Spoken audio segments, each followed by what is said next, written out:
Hello and welcome to jasonnewland.com. My name's Jason Newland. This is Let Me Bore You to Sleep. Please only listen when you can safely close your eyes. You know, Vinny, he's been hassling me for food, and I go into the kitchen and get him some food. He looks at me like, what's that? What am I supposed to do with that? Call that dinner, do you? So what he really wanted was a T-R-E-E-E-E-E-T. That's what he wanted. I'm not going to say the word, because he understands that particular word. So before I start, I'd just like to quickly say thank you to Aska and to Emil. Thank you for your PayPal gifts. Very kind, very generous. Thank you. I did also thanked you both. You know, send messages to you and posted something on the Jason Newland's boring group on Facebook. Now something's gone weird with my Facebook page. I don't know what, but for some reason, oh no, it's just some messages I received yesterday or early hours this morning have been deleted. They're not there anymore on Messenger. Oh, I've got to do this. Oh, that was my cardigan, by the way. Oh, you want to know what? Have I got an OnlyFans? I thought about it actually. I thought about getting an OnlyFans page. And, you know, doing what a lot of other people do, charge £10 a month. But if I charged £200 a month and promised to keep my clothes on, I could make a fortune. Oh dear. There's a joke in there somewhere. There's a joke. A jokey joke. I saw a really weird thing on YouTube. Not the first weird thing I've seen. I was watching the Apollo, and you know, live at the Apollo, you know, things like that. And I used to watch that years ago. I'm talking, blimey.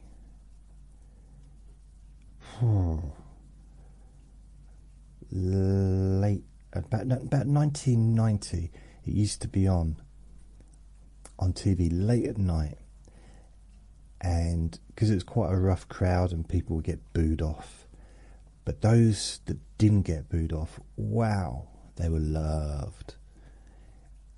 And there was this singer, very much kind of Luther Vandross like singer, singing Wise, you know, very solely. Why is Michelle Obama trending? Let's have a look. Who cares?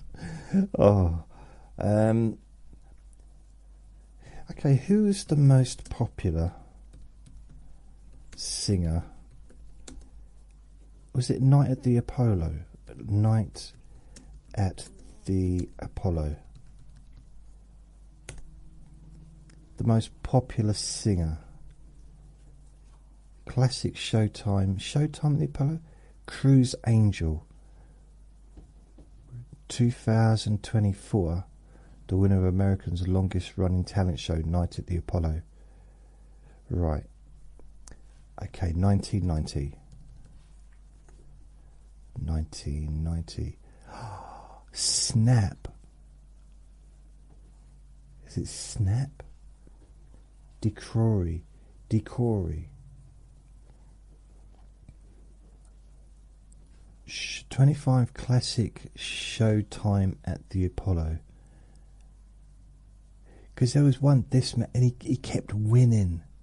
Kept winning and winning and winning and winning.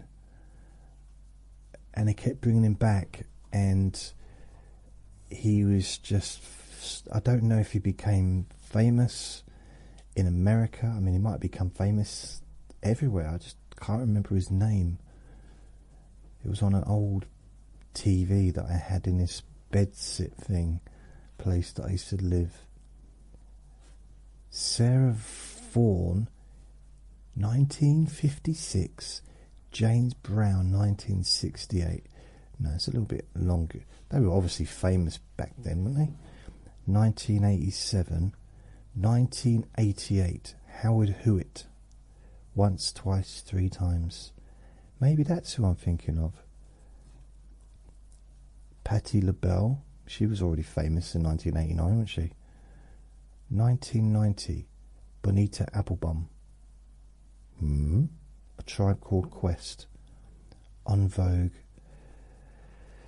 Okay, right, maybe I can't find the people. Unless it is...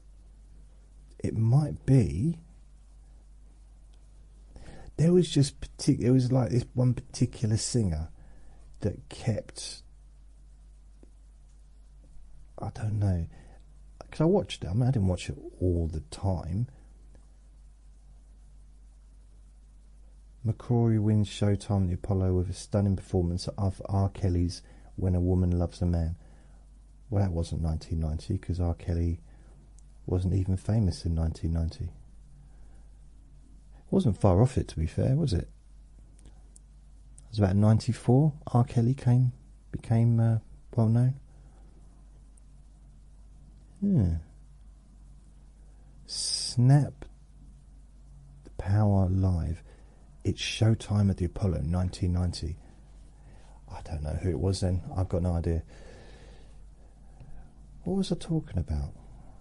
I was talking about something, wasn't I? Must have been.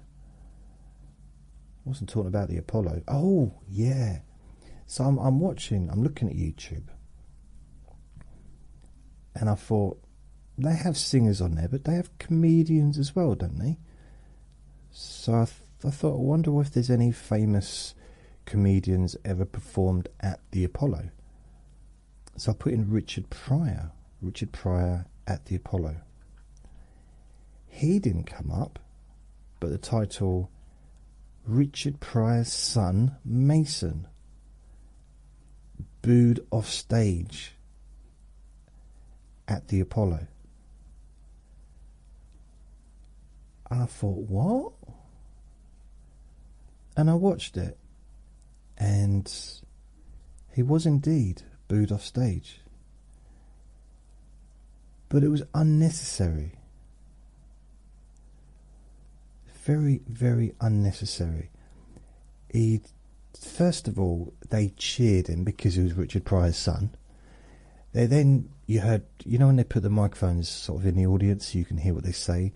They do that on the X Factor, well, they used to do that on the X Factor when it was around. I think they probably do it on Britain's Got Talent. They never used to do it, but they've done it more like the last 10 years. So you always hear someone in the audience say, "Oh," so, something like that. Oh, like ha ha ha ha. Just sounds. They make sounds.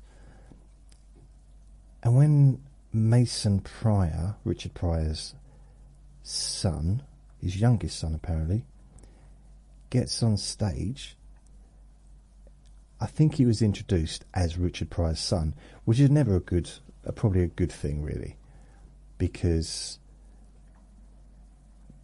I don't know, in America there's no comedian more famous than Richard Pryor that would be performing at the Apollo. There's, I don't know, you got Eddie Murphy and you got Bill Cosby, but I would say probably Richard Pryor is above everyone as far as I don't know how to explain. A lot of people in the comedy world, especially probably maybe more in America, I don't know. None of the comedians in this country would talk to me, so I don't know what they thought. Richard Pryor was the king of comedy.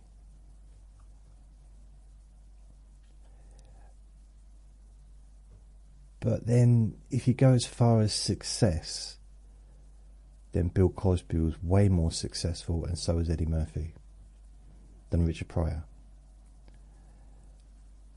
Eddie Murphy was a more successful, he went on to be a movie star.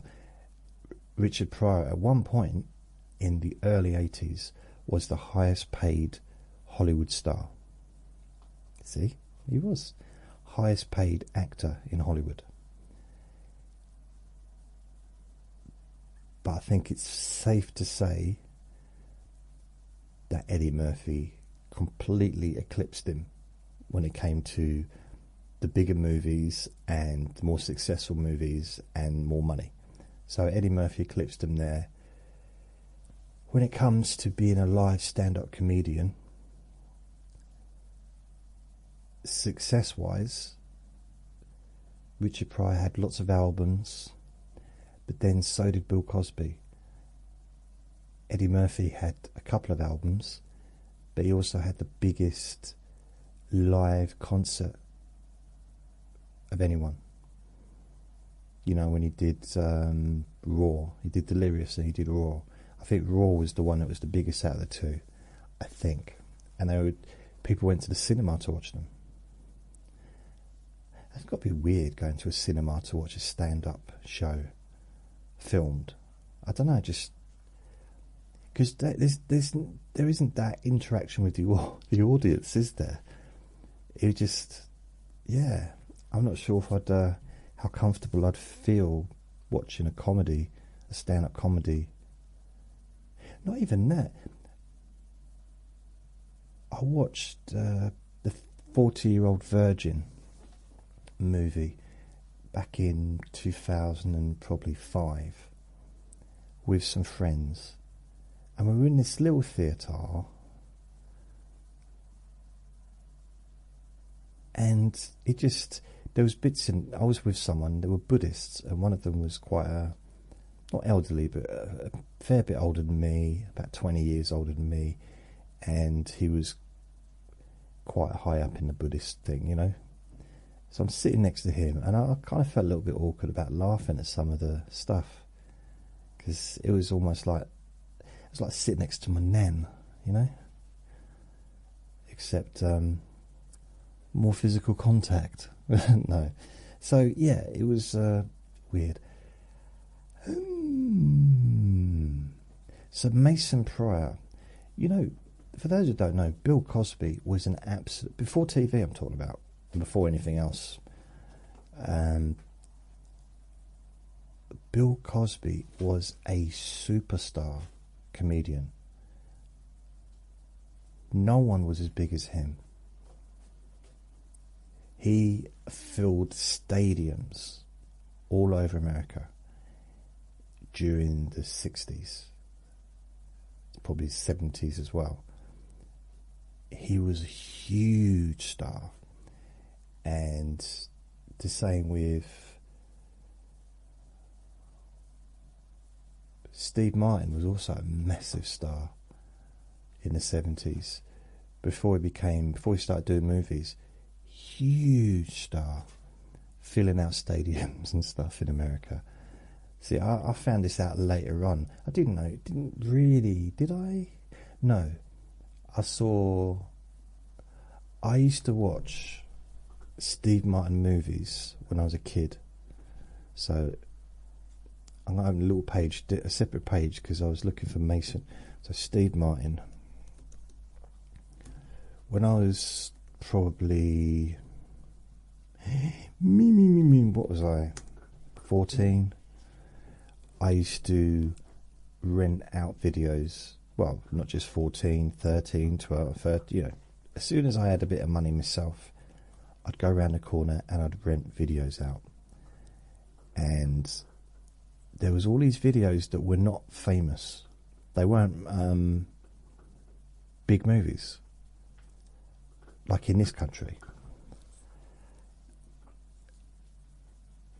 I had no idea what they, I really didn't know what they were. But I got one, I rented it out, and I loved it. So I rented another one out, and I watched every single movie that Steve Martin had produced up to that point. So I'm just having a look. He got books. Where's his movies then? Awards and nominations. Steve Martin filmography. Okay.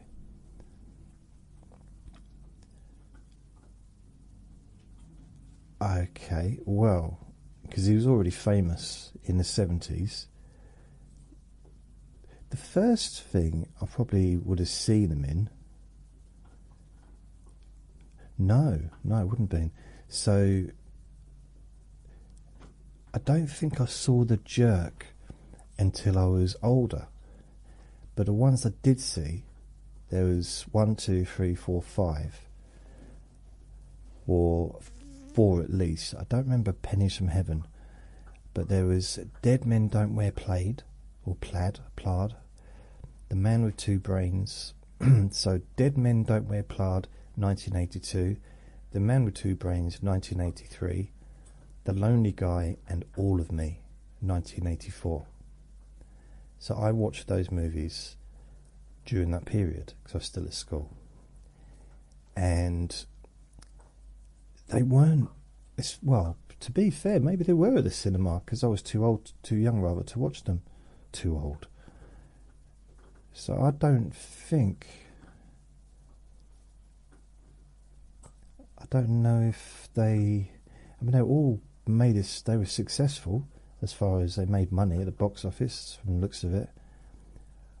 But I don't know if they were released in the UK of England, Commonwealth, United Kingdom, Britain. I'm not sure. I don't know. But they were funny. To me, they were his funniest movies. Dead Men Don't Wear Plaid, The Man with Two Brains, The Lonely Guy, and All of Me. So Dead Men Don't Wear Plaid, that was like a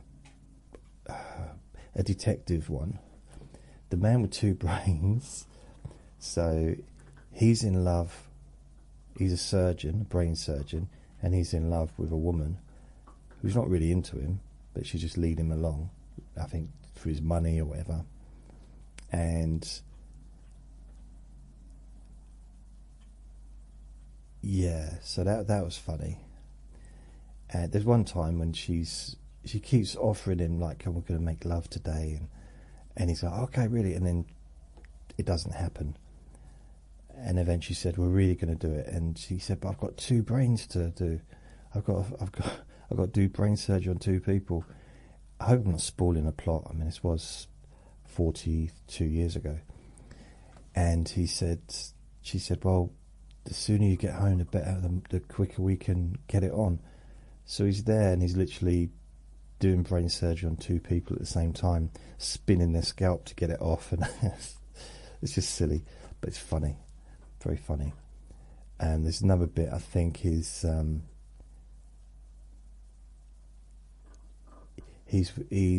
think he's in his dressing gown, and he's standing at these windows, like I guess like a door with windows, that opens up, and he's looking at the swimming pool, and the lady that he really likes, it waves at him, and you just hear crack as the window, the glass in the door, like, breaks open. Okay, I'll leave that for you to figure out what happened there. So that's a funny movie. Lonely Guy. So Lonely Guy is that. These are spoilers. If you don't want to know what happens in these movies, don't listen. the lonely guy starts off, and this was one of the funniest things I'd seen. I mean, bearing in mind I was like 13, 14, I just couldn't, it was hilarious. So he gets home, he finds his wife in bed with another man. Or with a man, because she's not a man, so it's not another man, is it? But another man, not him. And instead of like losing his cool and, you know, whatever, he just gets in bed beside them. And I struggled to watch that. I had to keep stopping it because I was literally crying. Because it's just so ridiculously, just ridiculous. Ridiculously ridiculous. I found it very, just so funny. And there's parts of it that were really... Anyway, they split, obviously. That doesn't go anywhere. And he ends up living on his own. And there's one point as he's living in this apartment, and he's got life-size cutouts of people to be his friends in his apartment. And I think he makes friends with someone. And again, this I might be getting muddled up between the films, but he gets it's a funny movie. There's one really, it's funny, but it's also a bit dark as well, where he's made a new friend, but his new friend is going through it, and his new friend, he left a note saying he was gonna jump off a bridge, the Golden Gate Bridge or whatever. So he's running down the bridge, and he stops. They said, "No, stop!" There's someone standing on the bridge. He said, "Stop!" They turn around, and it isn't his friend. And he said, "Oh, carry on, sorry." And he keeps running. And that's just so wrong. But it's funny in the context of the movie. And there's all these people just like, it's very silly. So that's a funny bit. I can't think of much of that film, but it was good. Men Don't Wear Plaid is very funny as well, but I can't remember much of it. It's kind of a real Mickey take of the old like Humphrey Bogart movies. The what do they call them? I like those movies, like Shoe Gum. Is it Shoe Gum? Private Detectives, stuff like that. And then you got All of Me, 1984. And I don't know how he ends up, but he ends up Lily Tomlin. Have I got that name right? Have I got it right? Lily Tomlin, yes. Lily Tomlin, 85 now. Wow. Well, damn, how old is Stevie Martin? 79. So Lily Tomlin she's basically on the bed. She's about to leave the planet, and she's arranged for a witch doctor to transfer her soul into a younger body so that she can live on. That was kind of the plan, I think. Or was it into a cat? Something like that. Well, it went wrong, and the body, her soul, went into Steve Martin. So half of him is being controlled by her, and half of him is being controlled by himself. And again, it's very funny. Well, it was back then. It might not be very popular now, but it's I found it hilarious. The Jerk. Again, I like The Jerk, but I didn't see it until probably 1990. My favourite movie of his was Roxanne. I just liked it. I mean, he did a lot of movies I liked, but I think there's something happened when he got to... Yeah, I didn't really... Any of his movies I've not really sort of got into after LA Story. See, LA Story, that was really good, but he wrote and he was writer and executive producer of that. There's one really really funny bit that I remember, but then Roxanne, he was the writer and executive producer of that. Three Amigos, also the writer and executive producer. He was the writer of The Jerk. So he's written quite a few different things. Or Little Shop of Horrors, he was in that as well, but that wasn't his movie. Although some would argue he kind of stole. Definitely, he had one of the biggest scenes in that, funniest scenes, because he was a dentist, wasn't he? In that, he was Orange Shrivelo, DDS, whatever that means. That was 86. Oh, the same year as Three Amigos. See, in my mind, which is wrong, of course, the Three Amigos was like in the 90s. That's what I remember.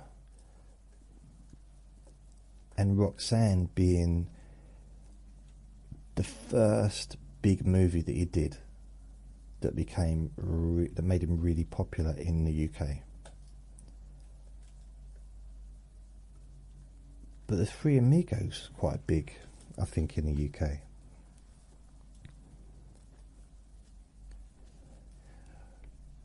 Let me have a look.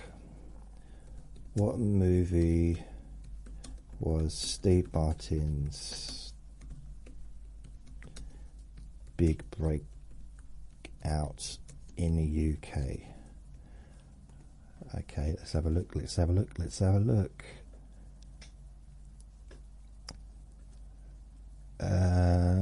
No.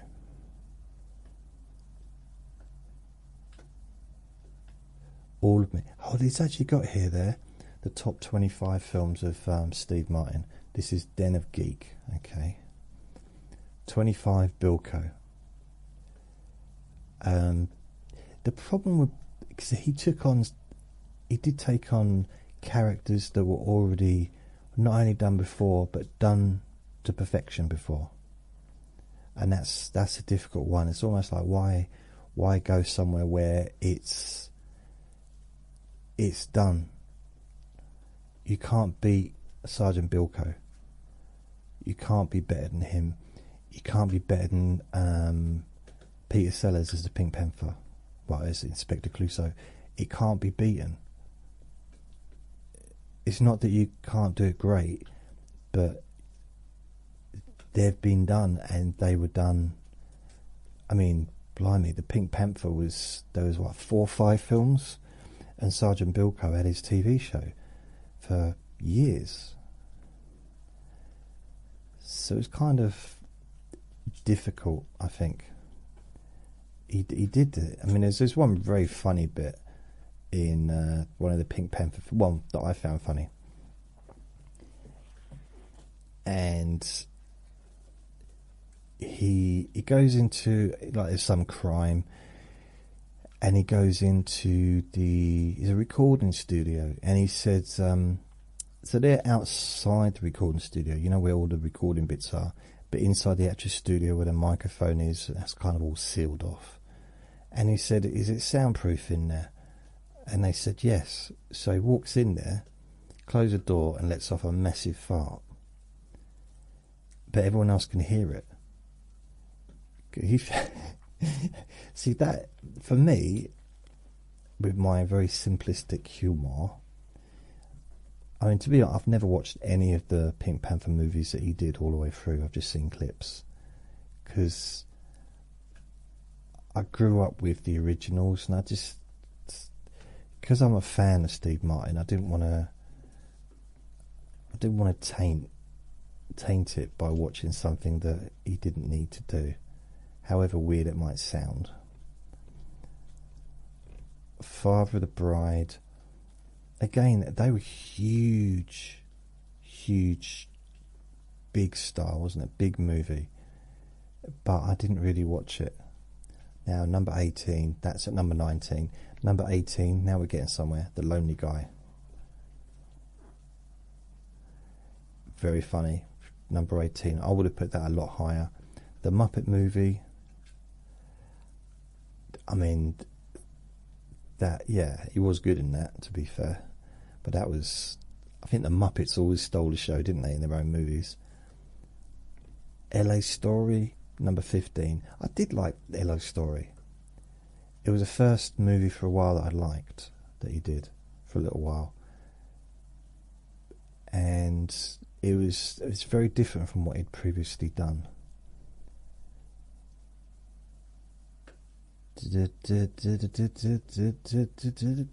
See, Pennies from Heaven, I never watched it. I watched the UK version, or the British version.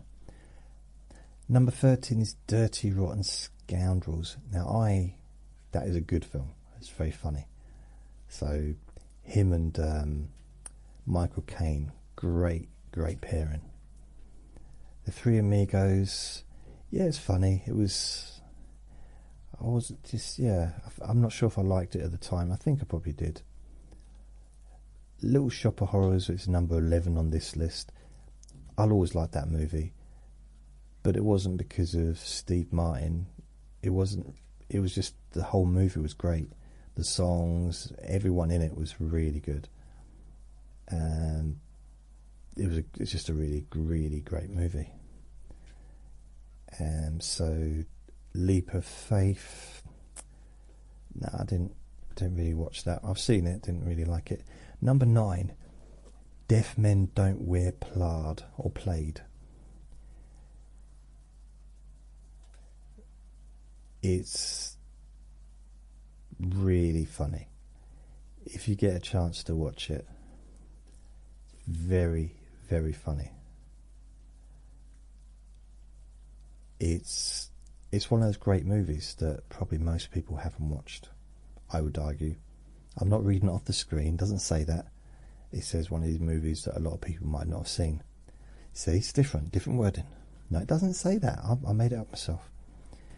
I made all of it up. If you ever get a chance to watch it, they're the films I would recommend, the early movies that he did. Dead Men Don't Wear Plaid, I think it's in black and white, or in that side, that colouring that was kind of like black and white. Roxanne, I just like the movie. It's really good, very funny. He's great. All the characters are really good in it, and it's also kind of feel good as well. There's one character in it, and it's very strange, and I don't know why this appealed to me, but he's a fireman, because Steve Martin's a fireman in this movie, I'm pretty sure he is, and one of the firemen or firefighters, he's caught reading a book. Someone catches him reading a book, so he covers it up, and then you see him going into the bookshop, and he's reading philosophy books, but he doesn't want anyone to know that he reads stuff like that. And I just thought, it's a little bit like me. Well, nothing like me really, but I used to like to read and philosophy and stuff like that. The difference is, I didn't understand any of it. Yeah. Trains, Planes and Automobiles at number 6. Again, it's like a perfect movie, really. It's kind of that, for me, again, I'm just talking from my own perspective. The way he worked really well with Michael Caine. he also worked really well with John Candy. And John Candy's definitely the star of the movie, because he's the nice guy. But Steve Martin doesn't play a nice character in that movie, really. But he's good at it. In fact, I imagine that's probably perhaps what he's like. I don't know why I said that. It's good. Yeah, it's funny. There's some really funny bits in it as well. The Jerk. It's quite weird because Charles Bukowski, one of my favourite writers from the 90s, well, I discovered him in the 90s. I read so much of his stuff. He's very famous. Probably his most famous book is called Post Office, but he also did Factotum, Women, Notes of a Dirty Old Man. He did a lot of poetry and stuff like that. The weird thing about it is, and I'm not okay, he wasn't a pretty boy. Okay, he wasn't a pretty boy. And you might say, why are you saying that? That's a bit rude. I don't mean it rudely, but if he wasn't the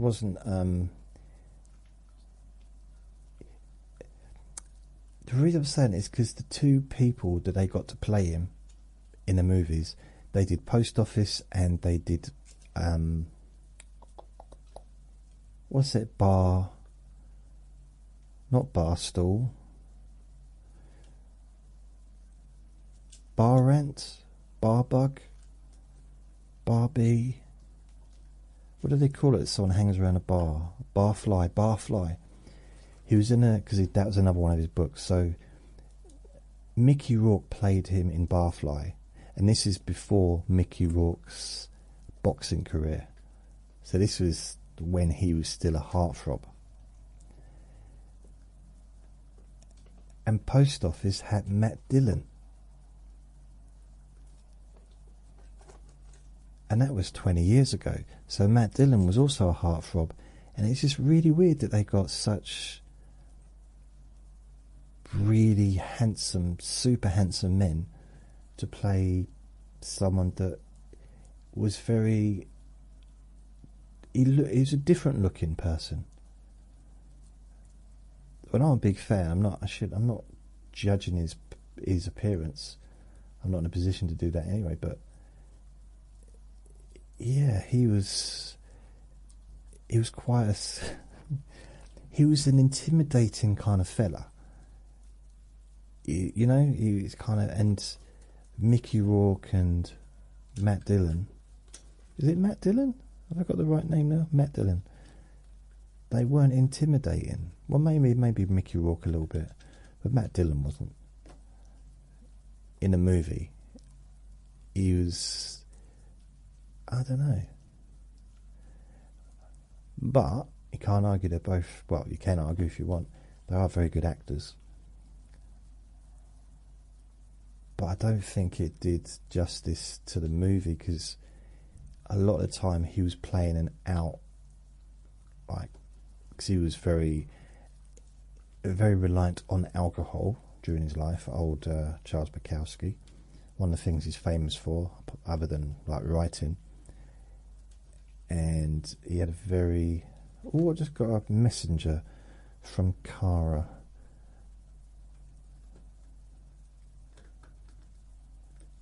Yeah, okay. So,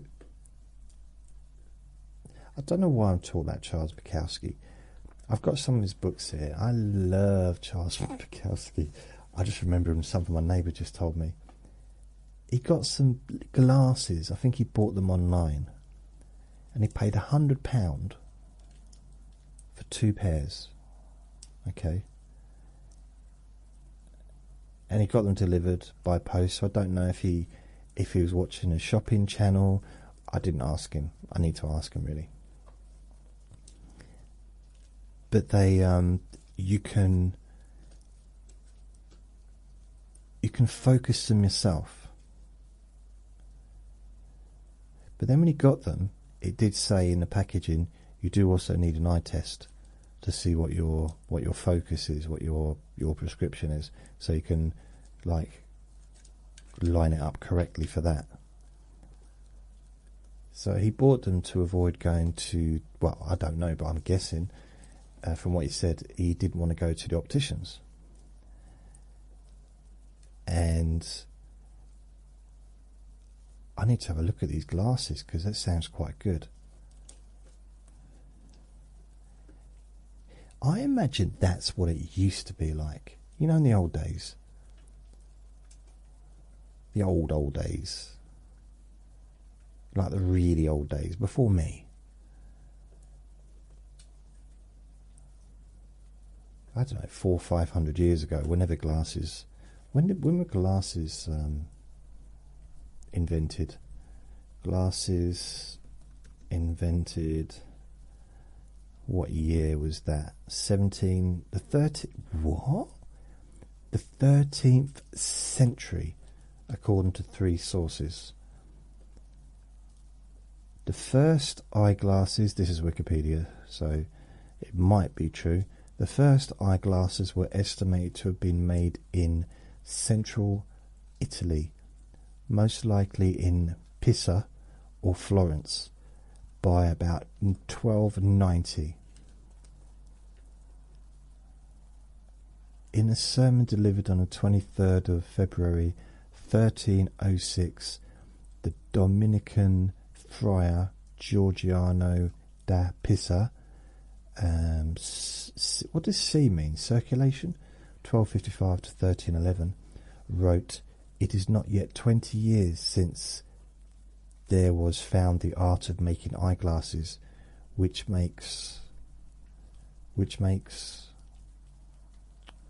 oh, it doesn't take me to which there's okay, I can't find it. So they've been around a while, but let's have glasses, new self focusing glasses. Let me see what these are. What? Glasses Direct, £15.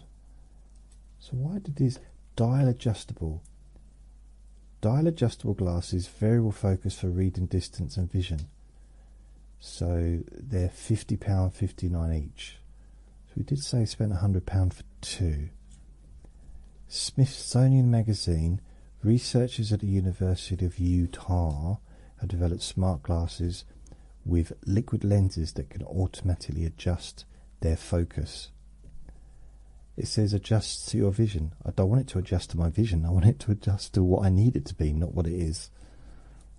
You imagine you put glasses on and everything's foggy. It's like, brilliant. Great. Yim, yim, yim, yim, yim, yim, yim. These smart glasses adjust to your vision automatically. The glasses' liquid lenses change shape according to the distance of objects, making reading glasses and bifocals unnecessary. And then showing a picture and they're awful. It's like, come on, they can't look like that. No one's going to wear them if they look like that. Wow, okay. They need, yeah. That's the thing though, isn't it? Because they're not... I did see some prototype glasses that do exactly that. They adjust to your vision automatically and... Oh no, this is 2017. Why are you showing me stuff from like 8 years ago? Wow. Well, anyway, I saw these AI glasses and yeah, they seem to work and they adjust to what you need to be able to see. And if you want to see something like further away, it kind of gains from your eyes that you need to do that, and it adjusts the, increase the magnification and stuff. unfortunately, they're really bulksome, cumbersome, bulky. I was a culps. Bulksome was my mixture of that.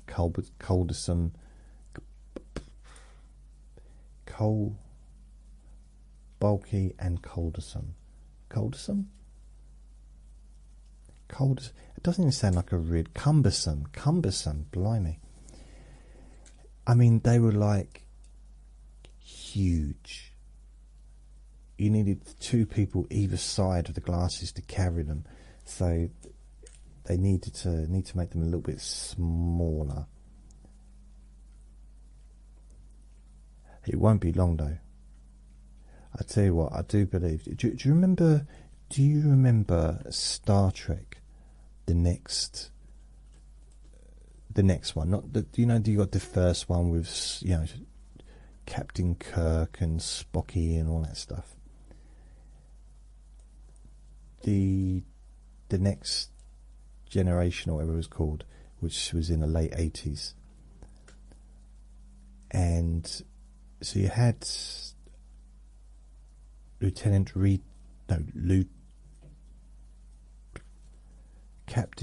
Lucard.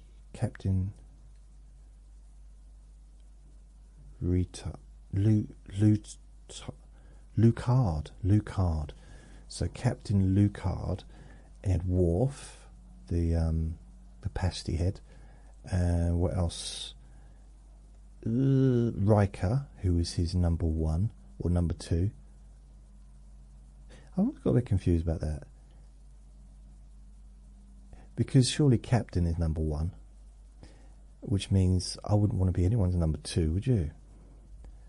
Number two.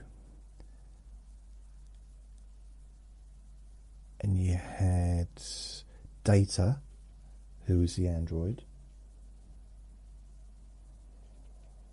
And then Geordie, I think it was Geordie, who was the mechanics, who was in charge of the mechanics, and he couldn't see, but he had these, what he could see with these visors, the visor that he had on, like these dark glass things, but he could see perfectly with that. That's where we're going. That's how things are moving along.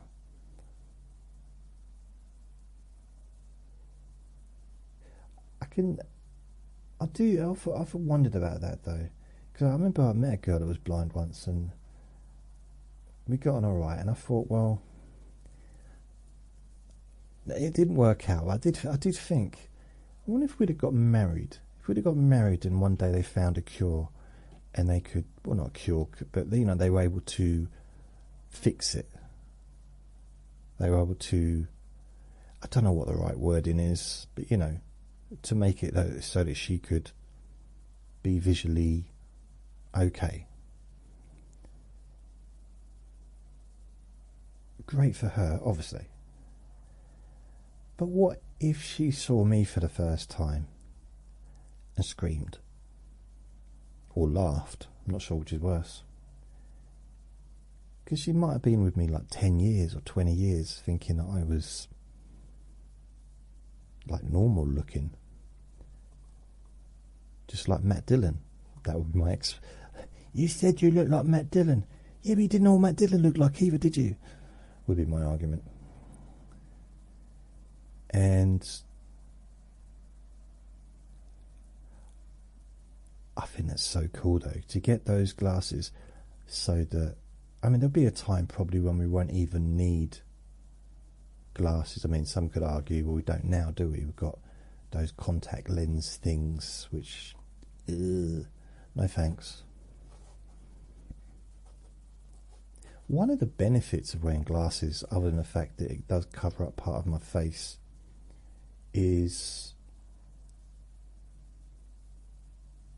it helps to keep stuff out of your eyes.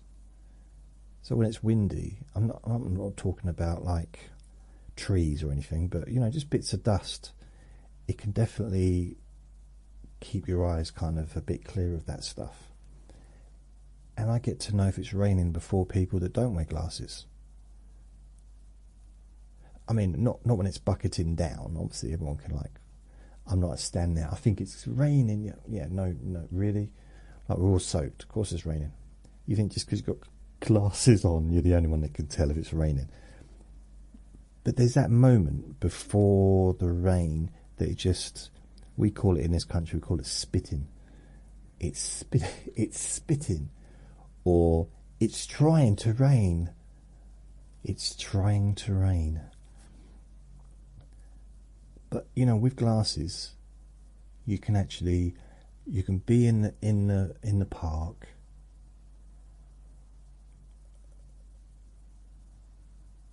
and you can feel it on your glass. I remember some of the dog walkers. I say, "Oh, it's going to rain." How do you know? I could feel it on my glasses. She said, I remember she said, "You got glasses? I've got glasses too. How come I can't feel it?" I said, "We have to lie down in the grass like me." Hits it, yeah, straight away. It's definitely, yeah, definitely rain. Mind you, there was a pigeon up there. Oh, no, but it was definitely rain. It was, it's like a superpower that no one wants. Yeah, I think it's going to be cool. Some of this technology, it's going to be groovy. Oh yes. I need to get some new glasses. I need to get my eyes tested. It's just, you know, I mean, I want to get back to reading. That's something I need to get back to. Not that I don't read, but just so much of my reading's now done on a screen. And it seemed a little bit of a shame to not make use of books the way I used to, and my love of books. Just going into bookshops. Although the bookshop we have here, like in this, well, it's in town, but it's just tiny. I like the London bookshops, the big ones, Foyles, Books, etc. Blackwell's. I don't know if any of them are still there now, but huge bookstores, and you haven't got to stand next to anyone. Because in this town, if you want to look at the psychology section or the philosophy section or the I don't know what other section there might be, but if someone's already standing there, that's it, you're done. But if you go to Foyles and you want to look at the psychology section, the psychology or the philosophy section is bigger than the entire shop in my town. So you can look at the same section for like an hour and still not bump into each other unless you want to.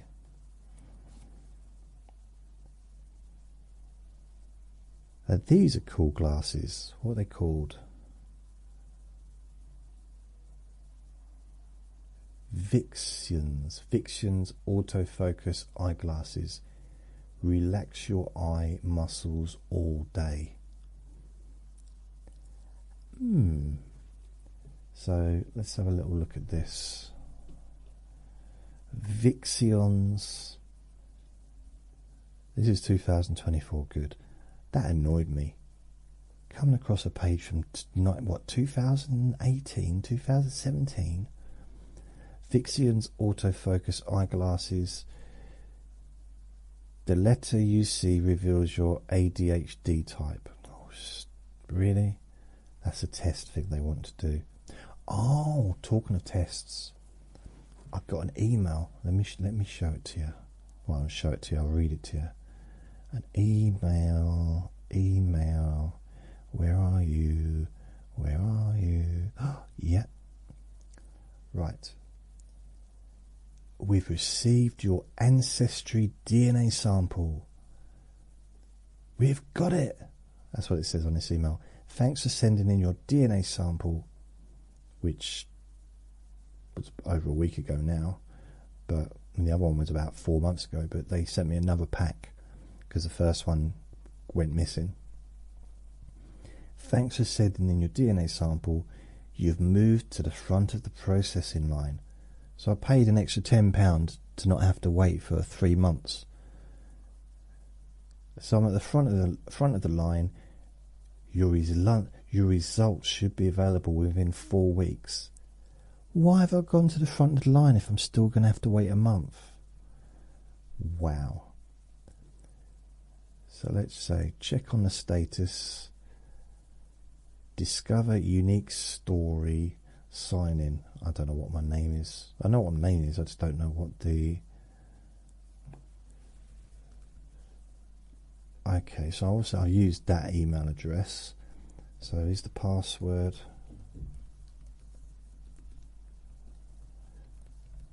Da, da, da, da, da, da, da, da. Is that the correct email? Okay, cool. So my DNA test, Jason's DNA test tracker, or DNA tracker, it's registered. I did that before I sent it. It's arrived. That happened after I sent it, I guess. Processing. So it's in the process of being processing. Which only just really needs the sentence, it's being processed.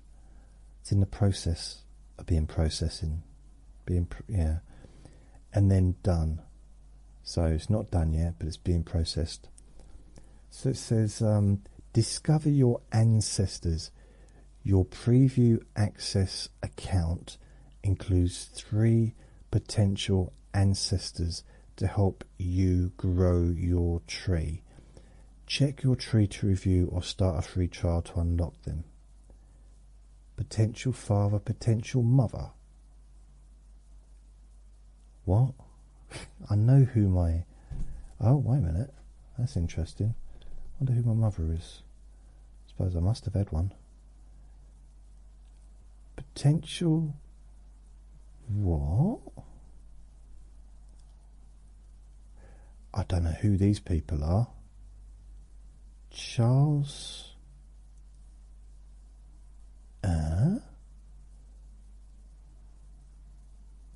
1825? 1820? Blimey. So, according to this, I don't know. According to this, it's got my granddad. No, not even my grand. Would it be my granddad? It might be. It might even be my great granddad. Then my great. So it's either my mum's dad or my mum's granddad. And then his parents, which was 1825 to whatever, then their parents 1807 to 1875. I don't know. I mean, I never really... Oh, okay. Parents. So I've got her parents. My mum's none, yeah. So I've got some of my stuff done. Apparently, this is interesting. Well, kind of interesting. Let's have a look. It says that the details, if I click on details, Jason's DNA checker, it says here, kit registered mail in sample 9th of January. Okay, so they sent it to me on the 9th of January. They received it the 22nd of January. How does it take that long to get there? That's, I mean, they must be paying. I don't get it. Don't get it. So it says here, would you like to see what you'll get when results are ready for you? And this is example results. You'll get a breakdown of places you may come from. So it's here. This example says ancestral regions: Scotland, France, Ethiopia, and Eritrea, southern Italy, Ireland, Khoisan, Aka, and Mabuti peoples. So it's got, on this one, it's got 44% Scottish, 31% French or France, 6% Ethiopian, 5% southern Italy, Ireland 5%. So that's not mine, that's just a sample. So that'll be good to see where I come from. On average, ancestor DNA members connect to 7 ancestral regions. Does it tell me what those regions are? It doesn't. It's just different parts of the world, I guess. And then 30 regions is the most anyone has ever gotten. Fewer than 1% connect to just one region. Ooh.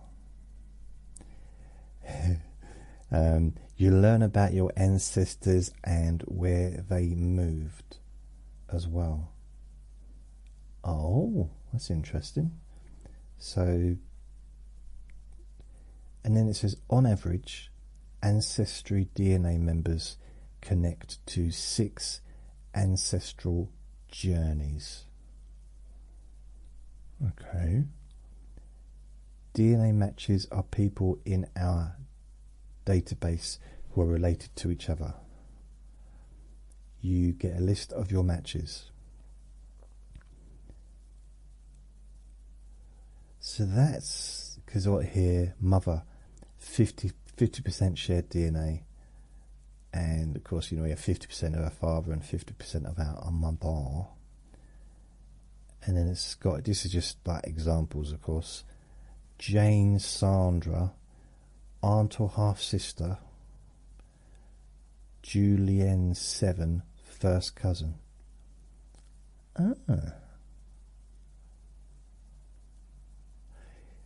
You know what? I don't know why the whole world just doesn't do this. Do it? Could you imagine? I know people have gone like, oh no, if they take our DNA. Well, we could find out so much about each other, not about each other, about ourselves. And yeah, but then if they did that, how many people would be married to their relatives that don't know it? So I guess, yeah, maybe that's people don't want to know. But I mean, there used to be a thing. I lived in this little town, and it was quite well known that probably 70, 80 years before I'd lived there, maybe 100 years, people used to just travel to the outskirts of the town in the countryside and meet up with other people from another town and maybe get together, have a dance, maybe have a little bit of a frolic, a little bit of a romantic moment, and then never see them again. Maybe it'd be in the dark, wouldn't even know what they looked like, never see them again. And then later on in life, their kids perhaps would meet up. And, you know, so it's kind of, yeah.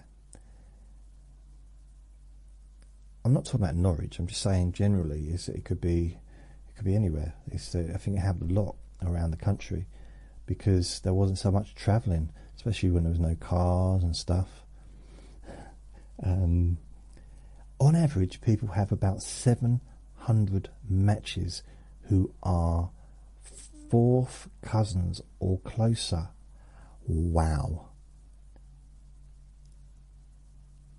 This example here's got 41,063 total matches for cousins. No, 469. No, 698 fourth cousins or closer, but 41,000 matches.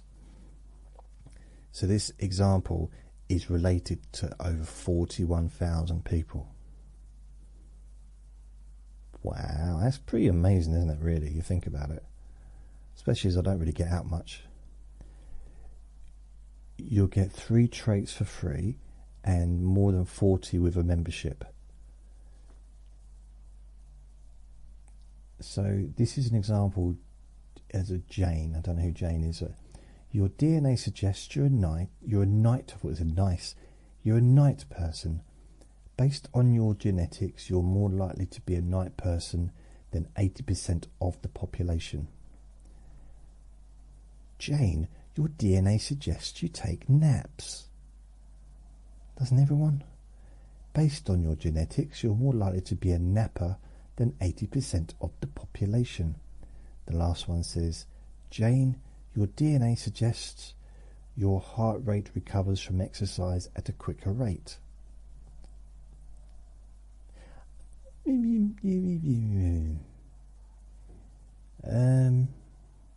mean, I can see how they get that if they did samples, everyone connected with that DNA, that strain of DNA would be an example of someone that was physically fit or had a tendency to do certain things. I don't know enough about it, to be honest. And here's another one: 40 plus traits by parent and new traits as they're released. Personality: dancing, born to dance or have 2 left feet, ? Dance moves can be learnt, but certain parts of dancing have a genetic component. So I wonder, does that mean that I'm genetically able to talk rubbish for long periods of time? Do you think that's a genetic thing? I actually discovered years ago, my dad, I haven't discovered my dad, I've known him for a while. Where was it? It was at one of the weddings. It was at a wedding, probably in the last 10 years, I would say. And he was sitting at the bar and he was on the phone. And he was having this big, long conversation, and he was including me and my brother in the conversation. It was a funny conversation. And after about 10 minutes, we realised he wasn't even talking to anyone. He was just pretending to have a conversation with an invisible, not invisible, but it was just a made-up it was making it up as he went along. That's a side of him that I don't really see very often. Well, I don't really see. He was drinking and stuff, but yeah, so maybe, because from a verbal perspective, my dad's verbal. He's not so verbal with me, but he can be a chatterbox. My nan was a chatterbox, and I mean that with respect. You know, she liked to have a good old chat. My granddad, nothing. Well, I didn't see that side of him anyway, if he did. I probably a bit chatty. Probably a little bit chatty. Yeah. Vinny is sighing. You think so, dear? Really? Yes, thanks. So that is really basically what I'm going to be waiting to get in the next month. So I'm hoping before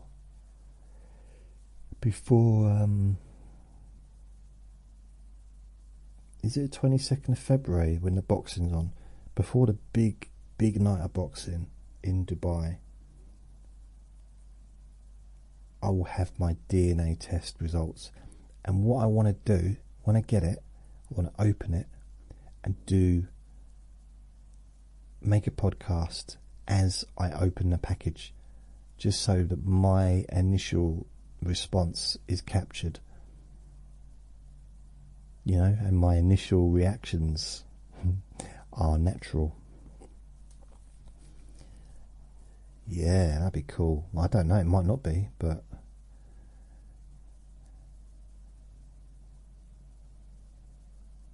I'd like to do more stuff like this. I'm going to look to see what else is out there, what's available, what kind of tests and stuff.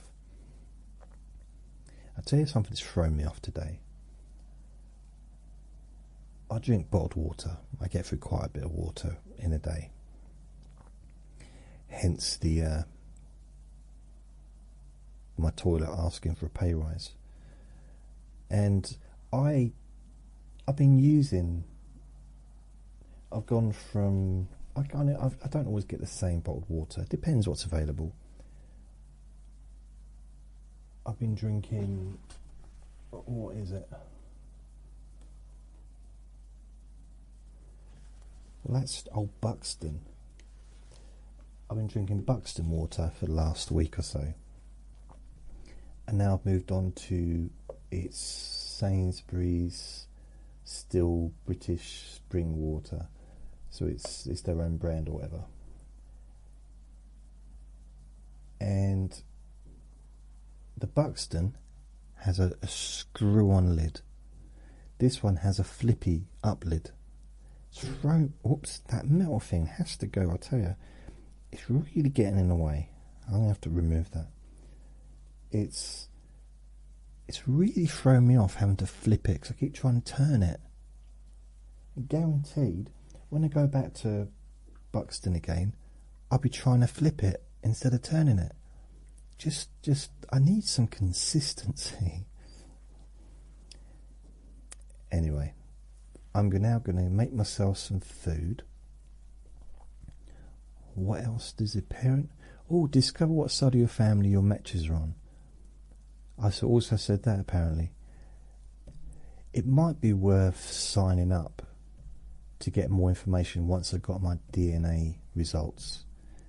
But it always depends, doesn't it? It depends on who else in my DNA line has kind of, done a DNA test, who's joined that. I just think it'd be so cool if everybody just got on board and did it.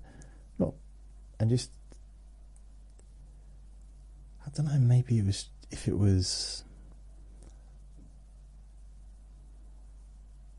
I mean, with AI, the simple fact is, I say a simple fact, but I've kind of been following AI for a few years now, all the latest advancements, and I don't understand a lot of it, but I do follow it. I try to follow it. But if they got like a DNA sample, blood sample or something of everybody on the planet, AI could find cures that would take thousands of years. They could potentially find cures within weeks, because they can see where's the commonality, and then they can go, okay, what do we need to do? And I don't know. I know I'm being very simplistic with that, but I think it's amazing. But I'd love to see some kind of world truce where everybody, every country, all gets together and says,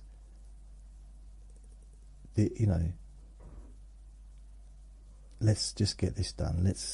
Let's work on this and find a way to help everybody. And I love the idea of moving out into out into space. Not Mars necessarily, but there are planets out there that do have a livable atmosphere as far as they're aware. They've found at least one planet that's similar to us, but I think it's 3.5 times bigger. But it's got the same chemicals, like structure, as this planet has, including water as well, I think. So, but it's a long way away. But what I was thinking is, if you got a spaceship and you put solar panels on top of it and got it just to travel around the sun, to keep travelling, and no limit to how fast it can go, and it's completely powered by the sun, and the more power it gets, the faster it goes, and then you just let it run and you just aim it to where you want it to go, and let it go. And you might be able to reach a different galaxy or universe or whatever in maybe a couple of days. Travel millions of miles because it's the speed's that good. I don't know. Just a thought. Can't be that difficult to do. If someone like me can think it up, someone out there should be able to just go and do it. Go on, just get it done. Or as Captain Lucard would say, make it so. I've got a little taste for Star Trek today for some reason. Wonder why. Right, well that's me done. I don't know how long I've been talking for, but it is definitely time for me to eat some food. So I'm going to say thank you for listening. Remember to be kind to yourself, because you do deserve to be happy. And be gentle with yourself and do something nice just for you. And tomorrow is Q&A Friday. I've got 7 questions already. If you've got any other questions, please, between now and probably tomorrow afternoon UK time, you can add a few more questions on my Jason Newland's boring group, and I will attempt to answer all of them. So I'll speak to you again tomorrow. Lots of love. Bye.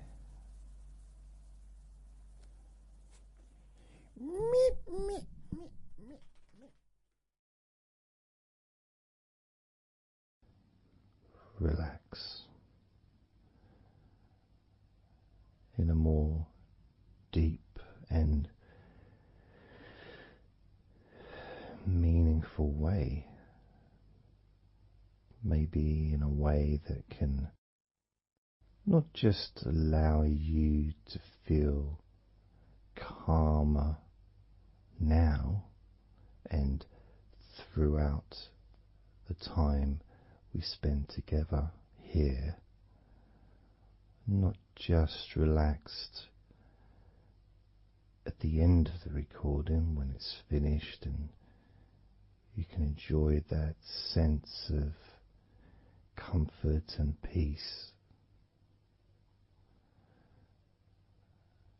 but also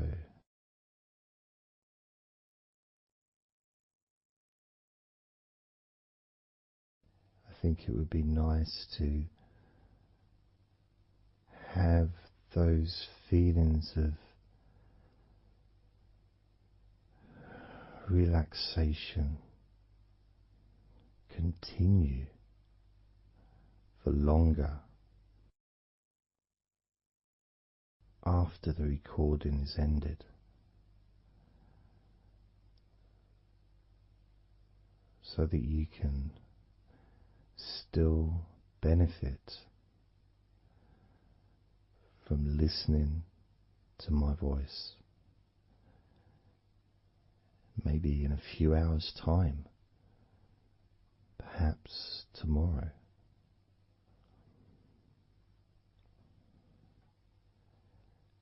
And then by listening regularly,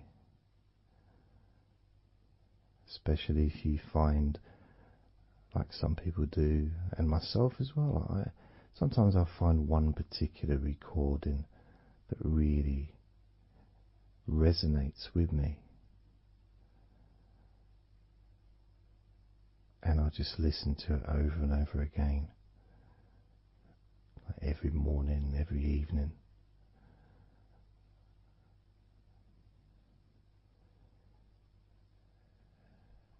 There was this recording from, we're going back to about 1999. It wasn't hypnosis, but it was a guided visualization, so it kind of was hypnosis really. And I managed to find it again, and it still has the same effect on me. And part of it was person's voice relaxed me. Just felt so peaceful, and I'd look forward to listening to her in the morning and in the evening.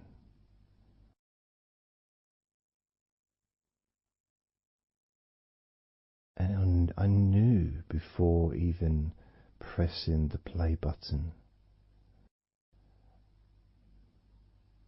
that as soon as I'd done that, pressed the play button, this was in the days of CD players, pressed the play button. In fact, it might have even been a tape recorder. I'd lie down on the bed, and then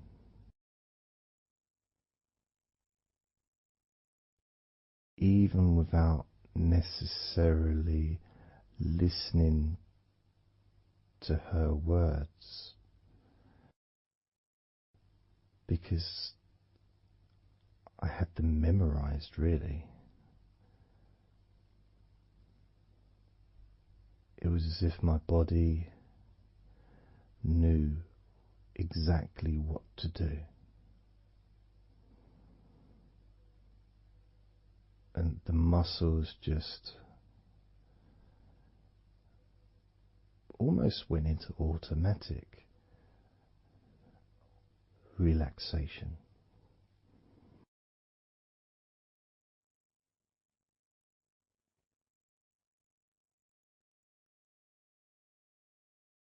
And I remember my mind would slow down.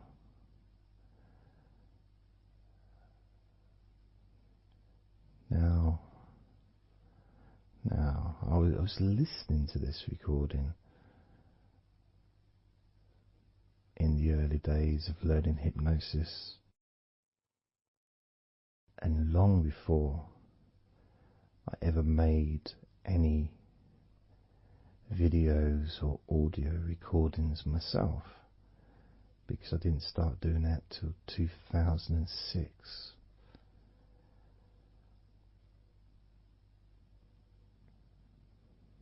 But I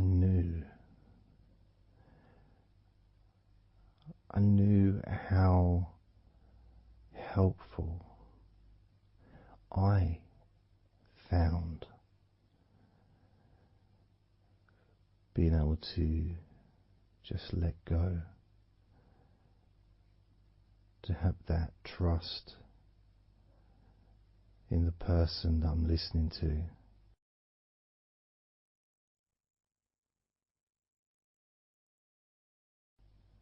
Knowing that it's going to be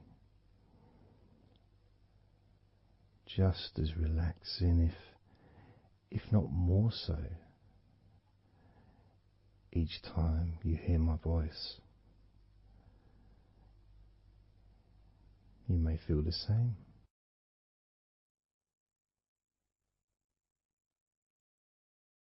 Some people have been listening to me for over a decade.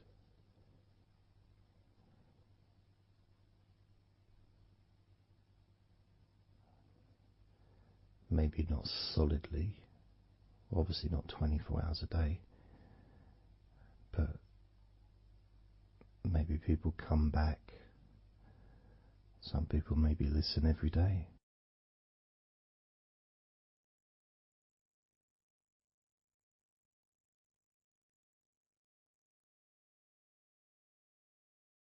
And something that I do, which you may not realize by listening, is when I record these recordings, now for example, I also am affected by the words that I say.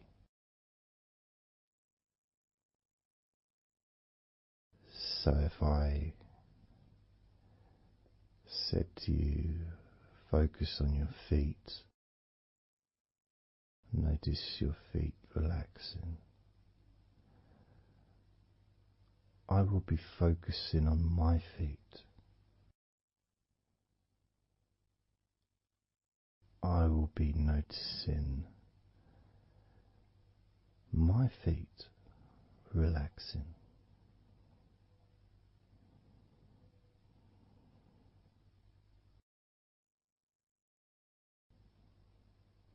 If I said focus on your hands, and maybe notice the difference between each hand. Perhaps notice the air in the room, the temperature of the room on the backs of your hands.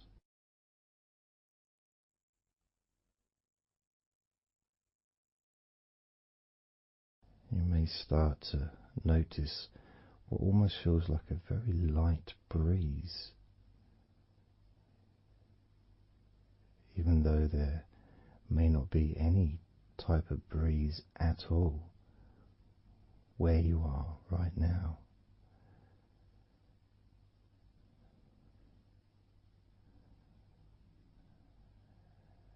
And as you become aware of your hands, I'm also aware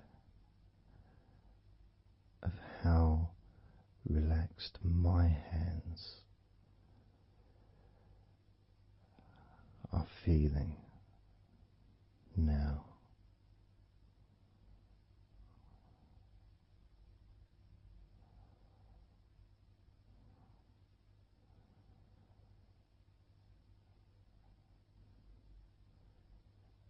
And when it comes to potentially drifting off to sleep, which may be the reason you're listening,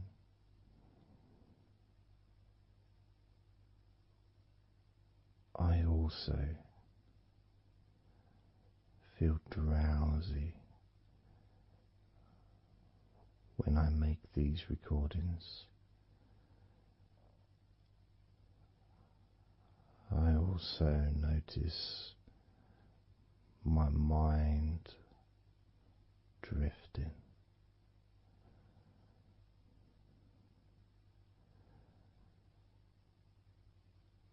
In fact, at times I've actually fallen asleep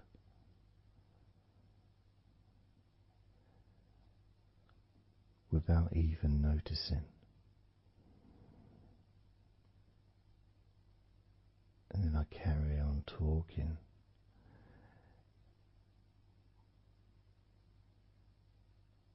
And it's only when I listen back to do the editing, I hear snoring. And I think, I don't remember snoring. I remember talking. Is it snoring or is a pig turned up? That's what I sound like when I snore.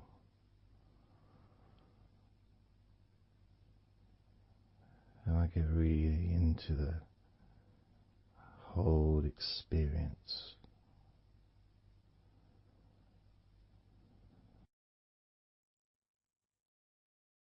I don't know how you feel.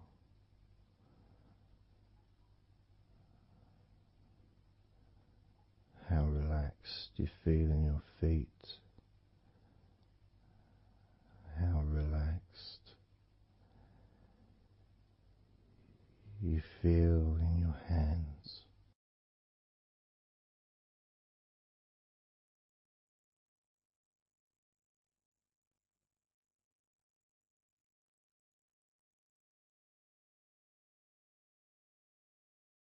I have noticed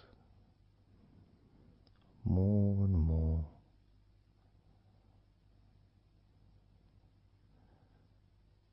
that the more relaxed, deeper level of comfort you feel, the easier your breathing becomes.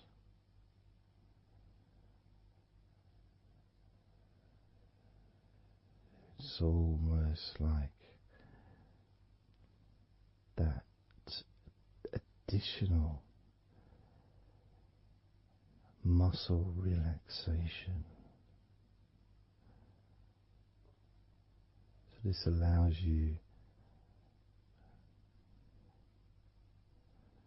to breathe easier,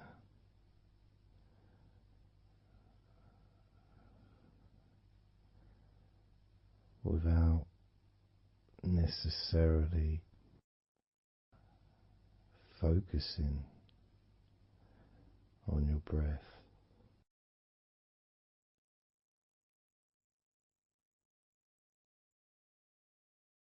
However, being able to notice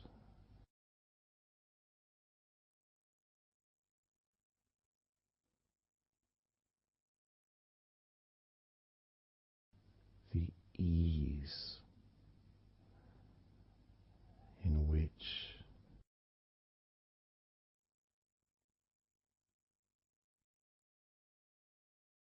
you breathe so naturally.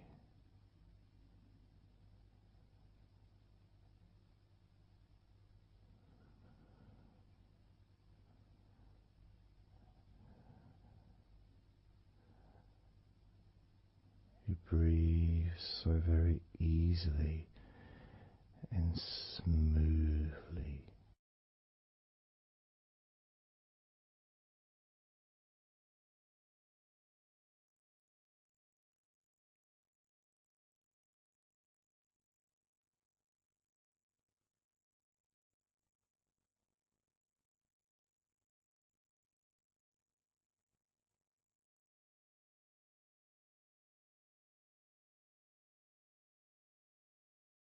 Whenever I imagine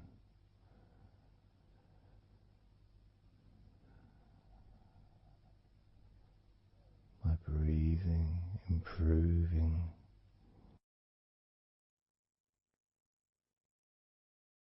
when I've got my eyes closed,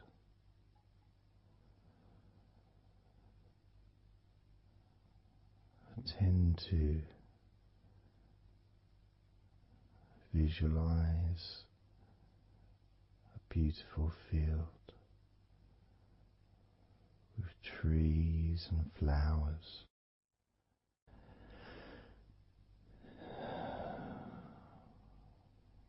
producing all that life-giving oxygen.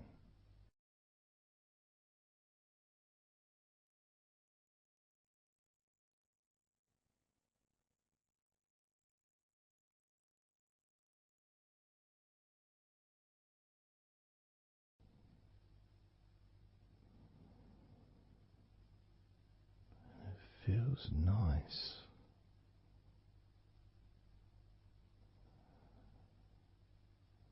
to, if nothing else,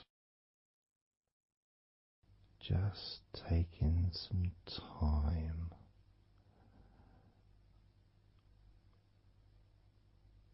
away from everything.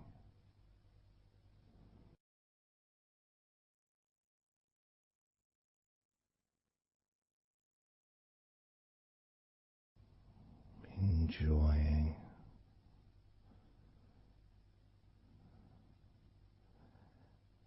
that feeling of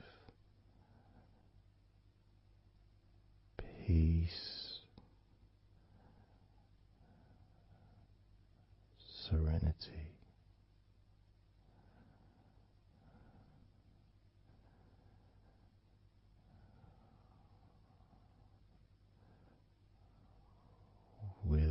joyful heart.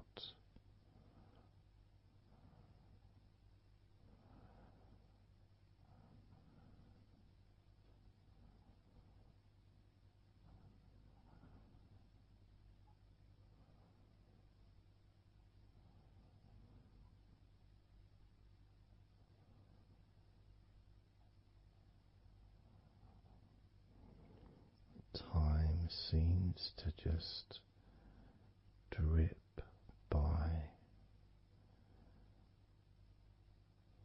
so very slowly.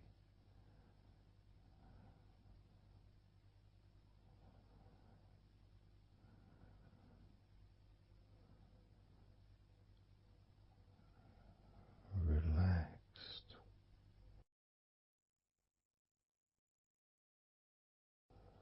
so deeply peaceful,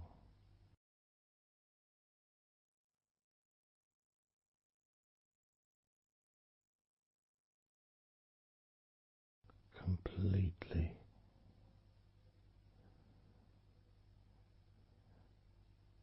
unattached to any thoughts whatsoever in this moment.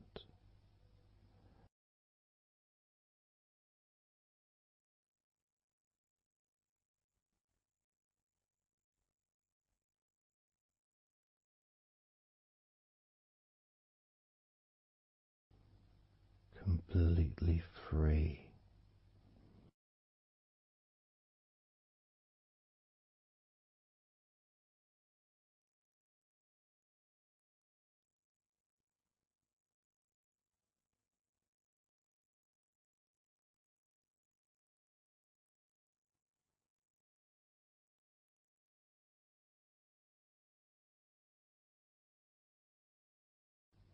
Noticing that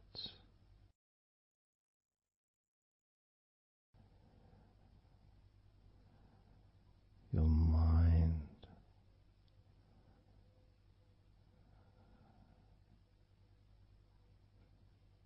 has slowed down,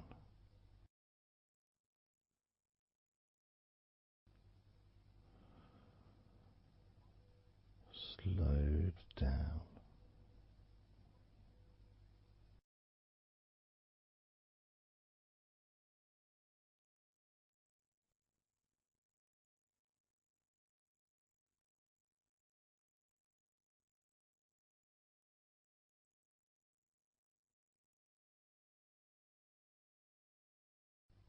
because nothing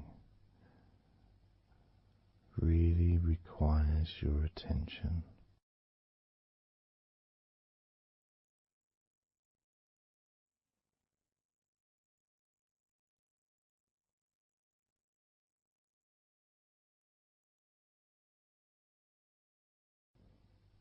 You can enjoy the physical sensations of allowing the stress to drip out of your body,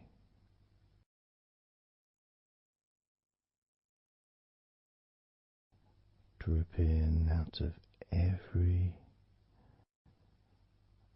part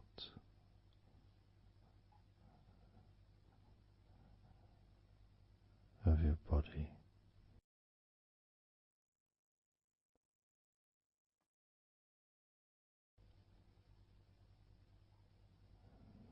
And being released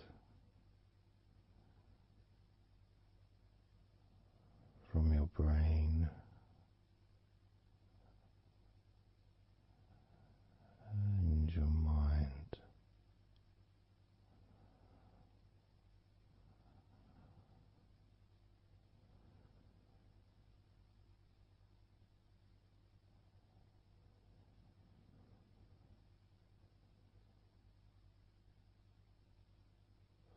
slowly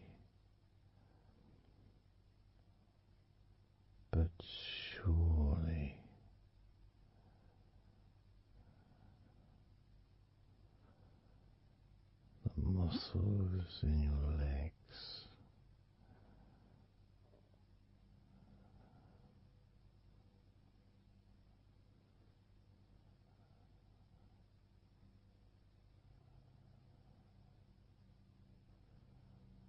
Relax, relax,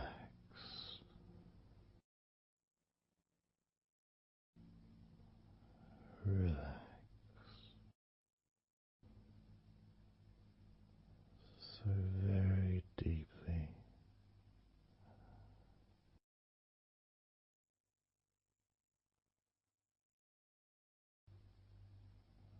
Relax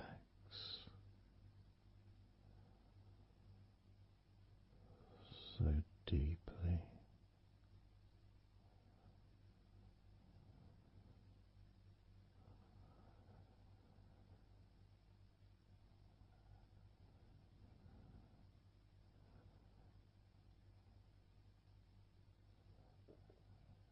And the feelings, the pleasant feelings in your arms and shoulders,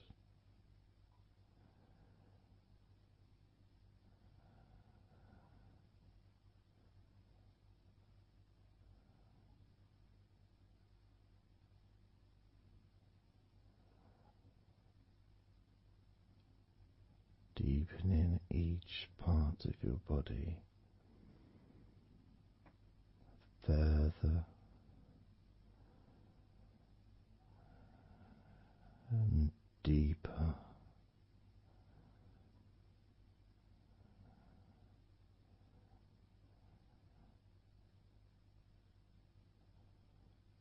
and deeper.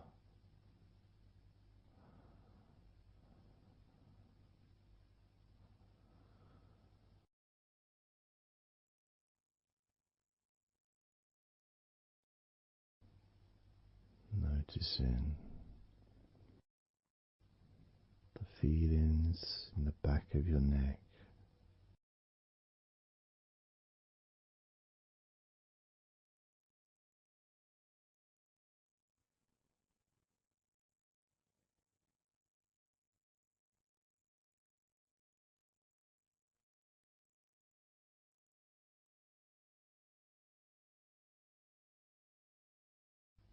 the feelings in your wrists,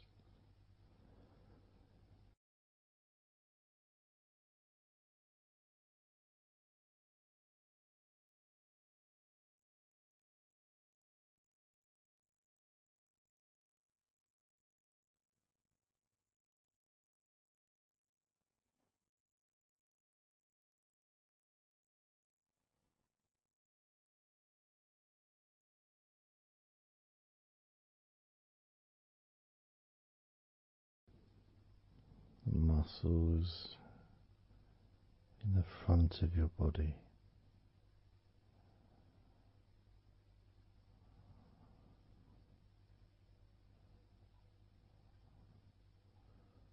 are also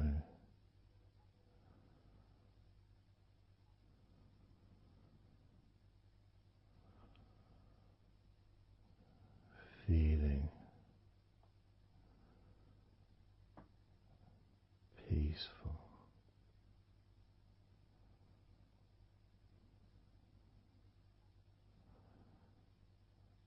deeply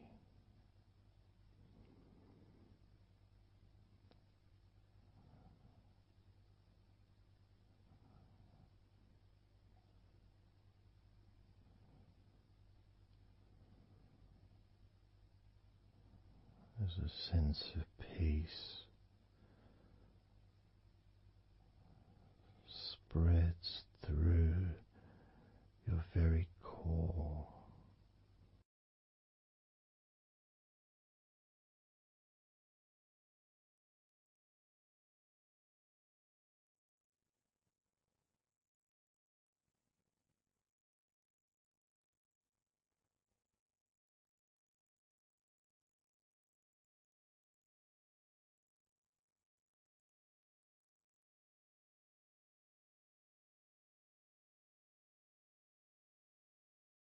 Even when you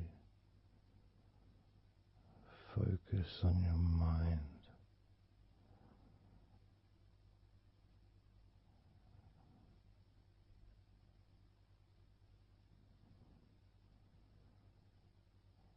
your mind becomes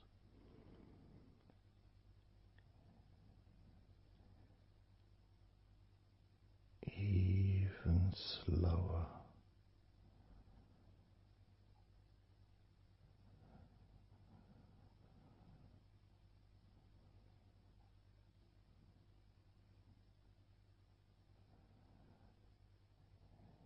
Even deeper.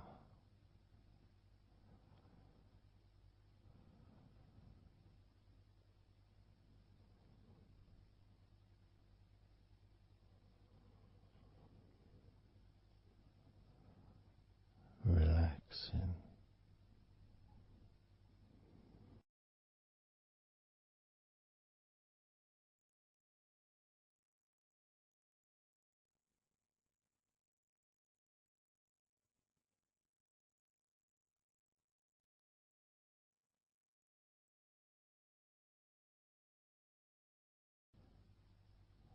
So very slow.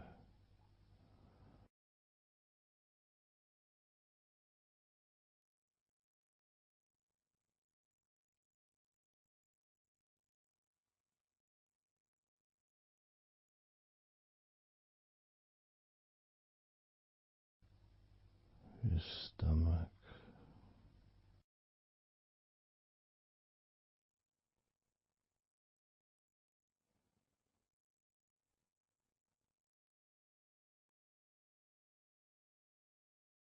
Peaceful in your stomach.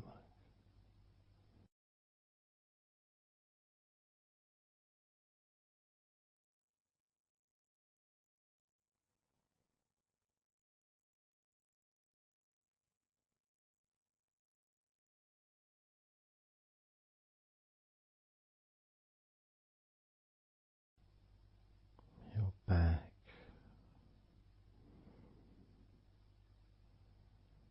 Notice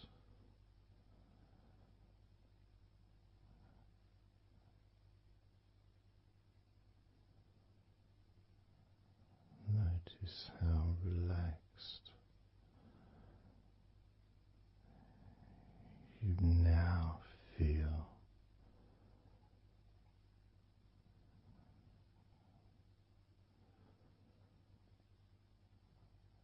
in the whole of your back.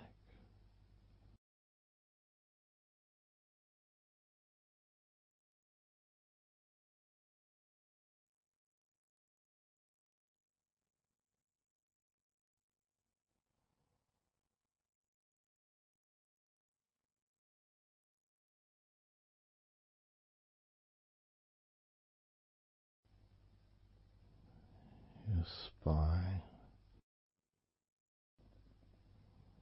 from your brain all the way down the middle of your back, sending and receiving millions of messages every day.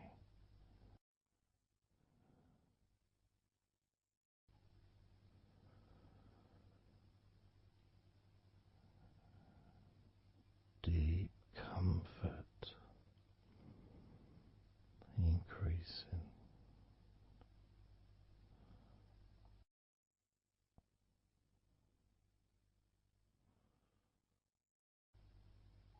Deeply relaxed.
spreading those signals down your spinal cord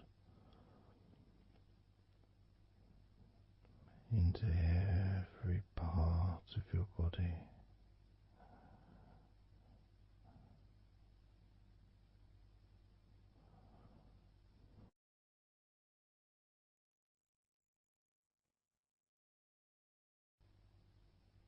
Your shins and your calf muscles,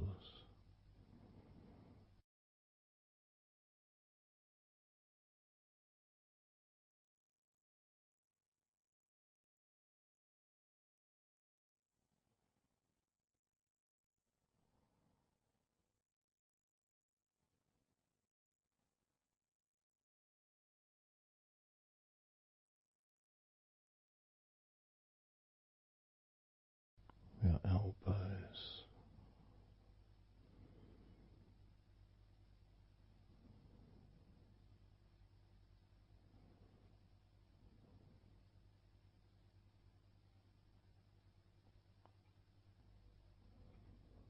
feelings of peace and tranquility spreading through your body, tips of your toes to your eyes, your fingers all the way to your lower back.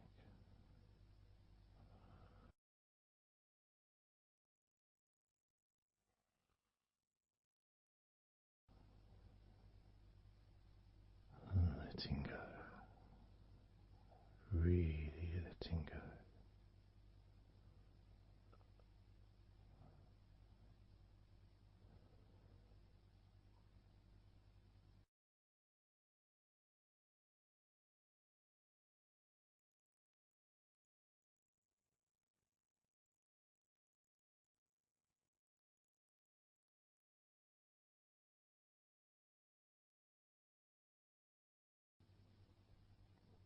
Peace.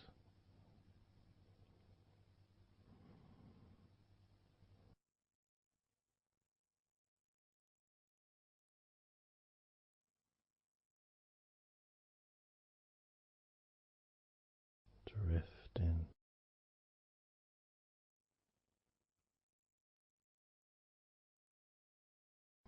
mind just wandering away,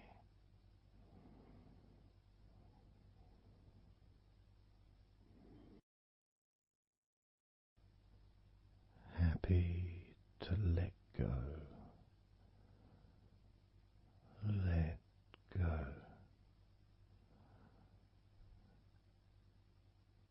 completely let go.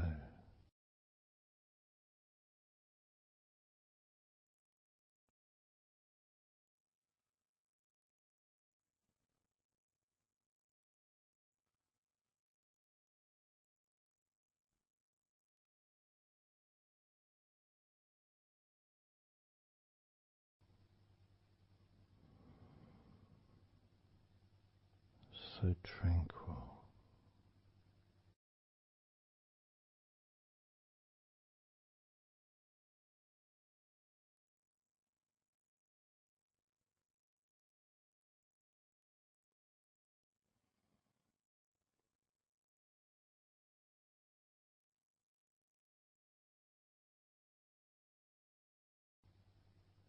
your whole body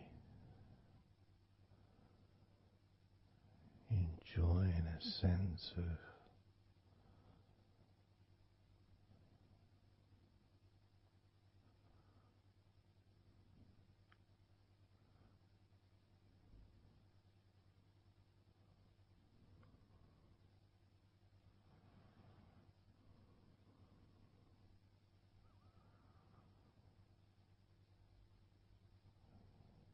letting go,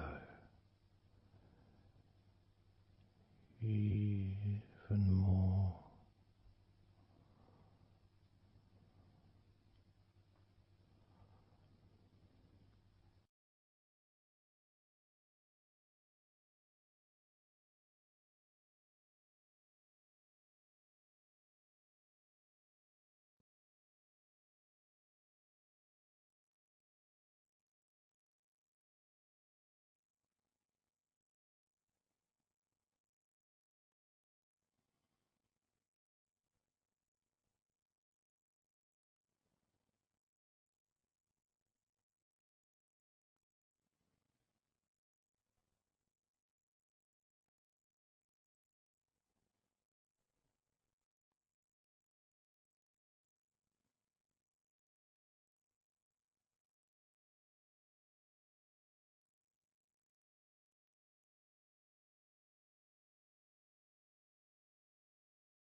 peaceful.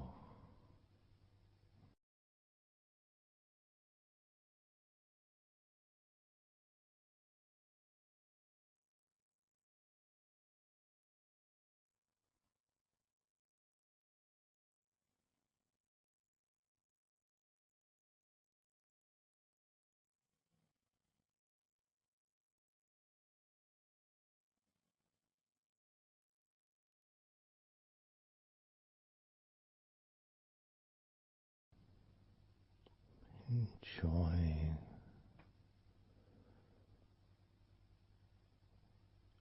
the space, this space of peace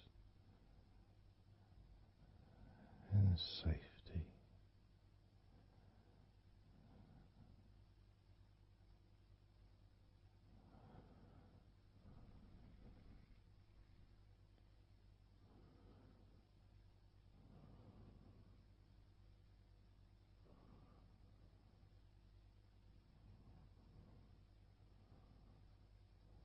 So very,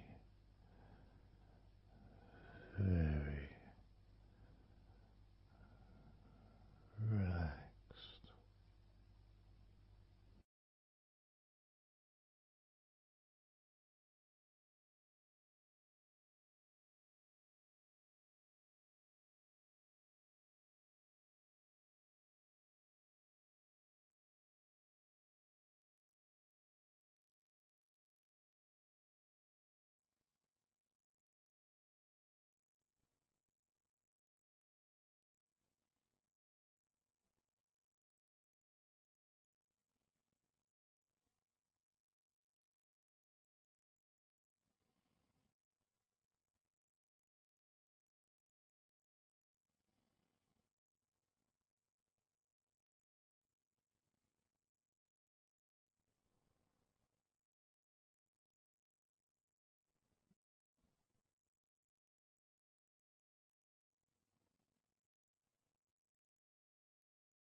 Letting go.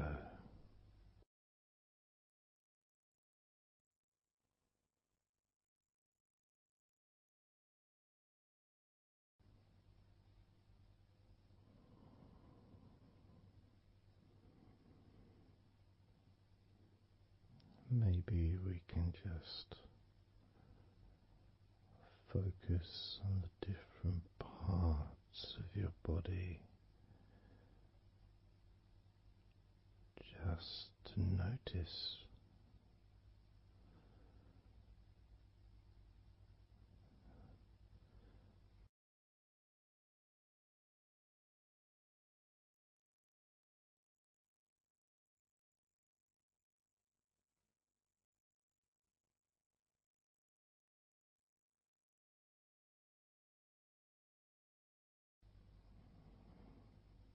your forehead and your eyes.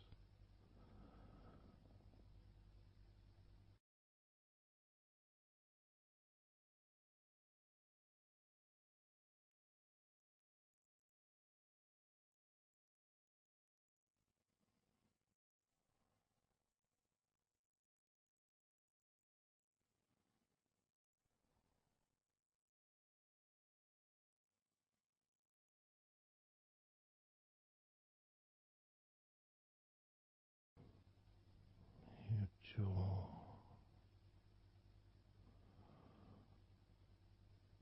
so loose.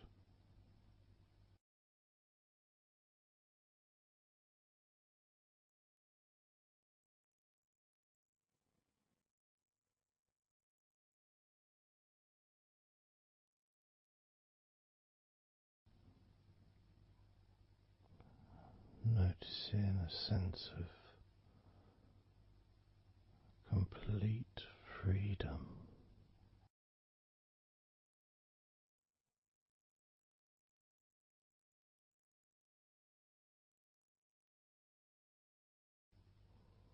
Absolute freedom.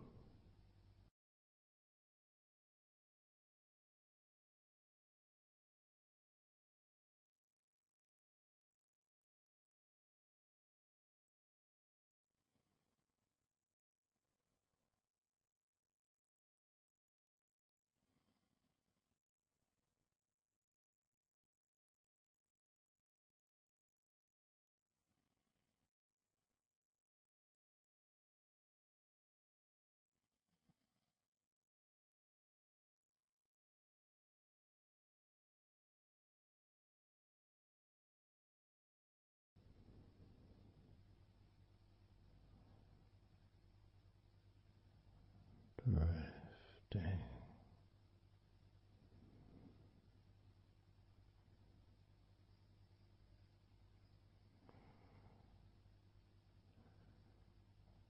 drifting,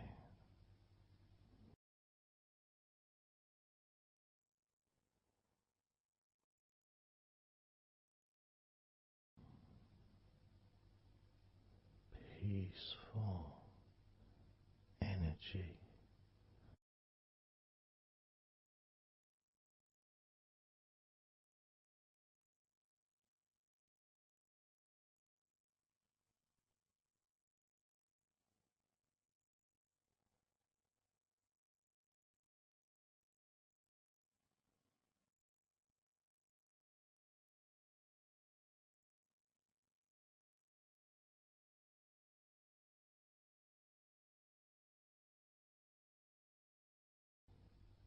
Peace to breathe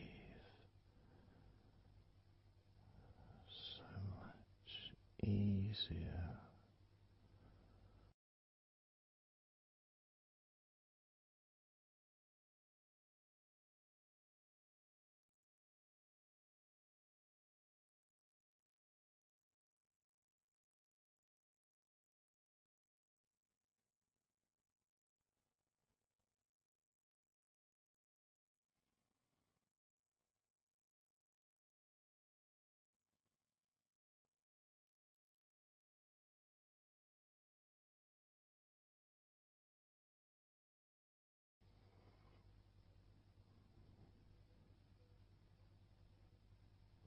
Loose.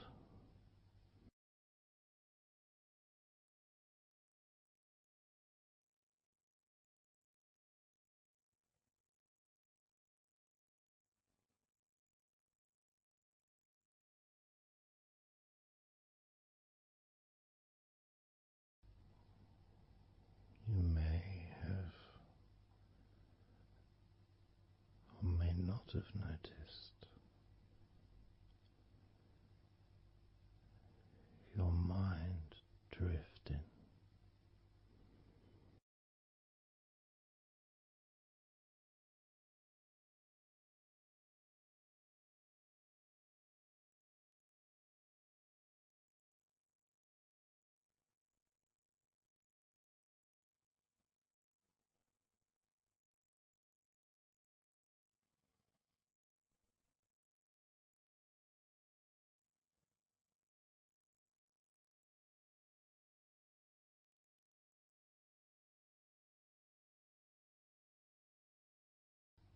Peaceful.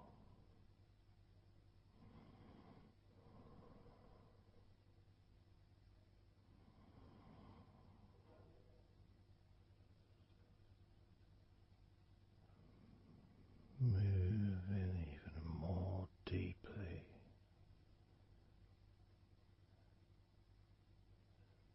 in the direction of total blissful peace. Blissful peace.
total peace.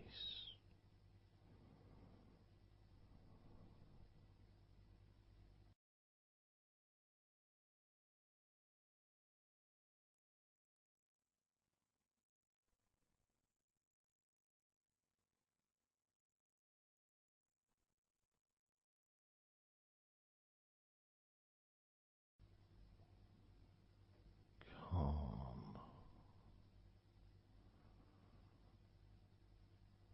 so calm,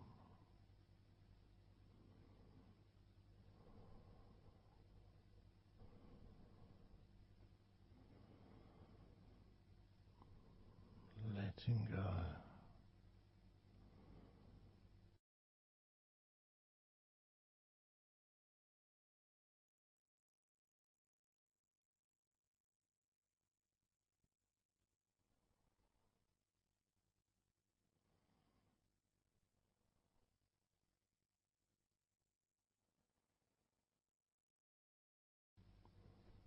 Peace of mind,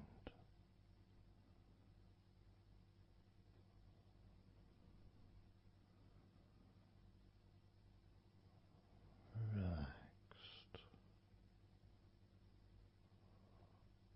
body,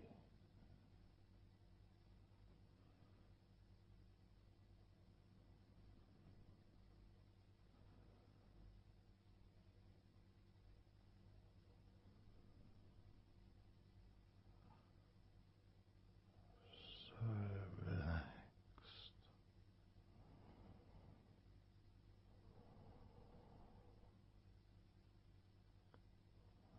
so relaxed.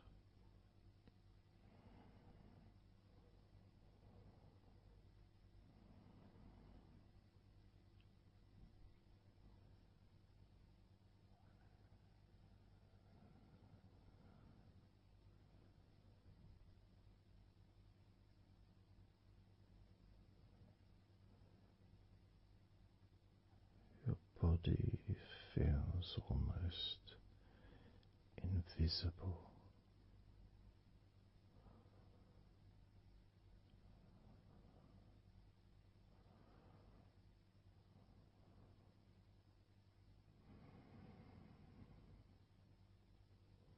So very relaxed and peaceful.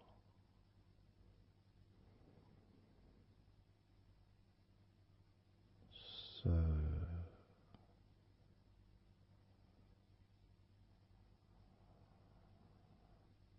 peaceful.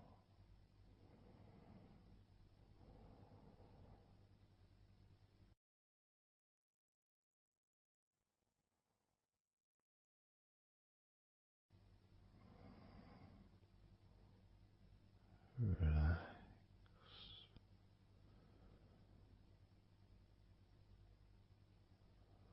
Let go.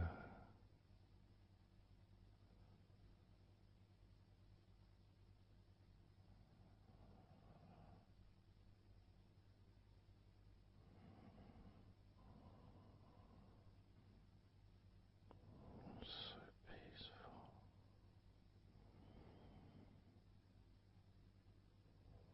So very, very peaceful.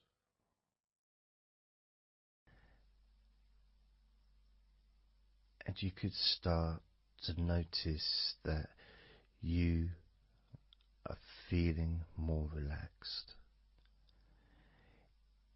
Even though I've not purposely focused your mind upon that sense of physical comfort that is growing within you throughout your body, and your mind starts to slow down. And that could be almost in recognition of, I guess, my speech not being particularly fast.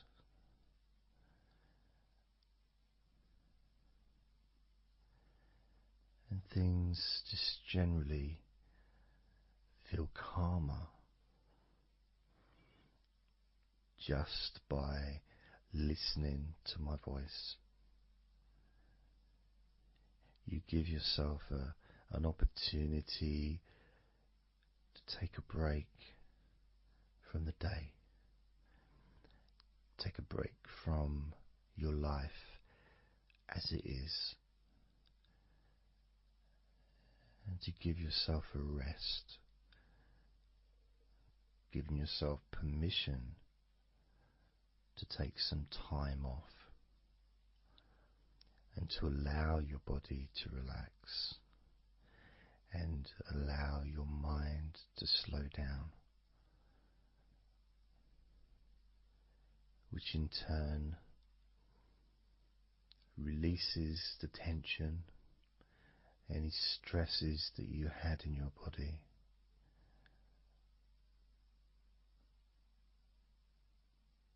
It's almost as if the parts of your body just open up, allowing the negativity out.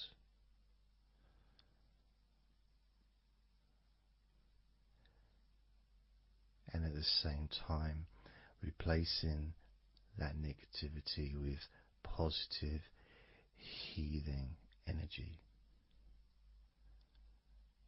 which then fills your body up and your mind too also starts to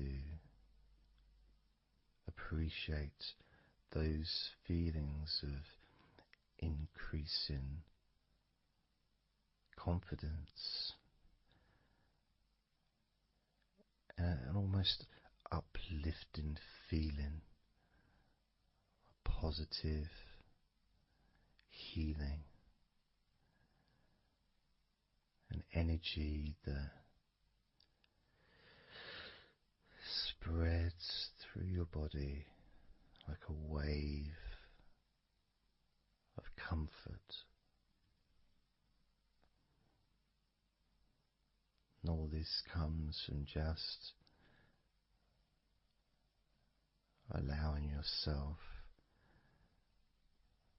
a few minutes, maybe half an hour, however long you want it to be, to just rest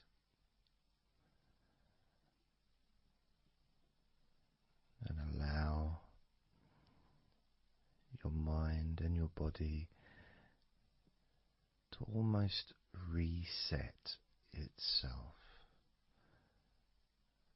to the settings of comfort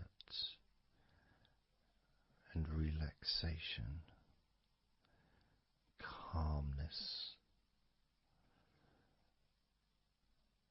which allows more room for feelings of pleasure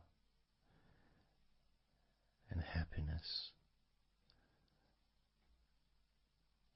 to move around your body and into your mind, almost as if your mind and your body are sinking together, almost mirroring each other with that growing positivity and calmness. And it feels nice.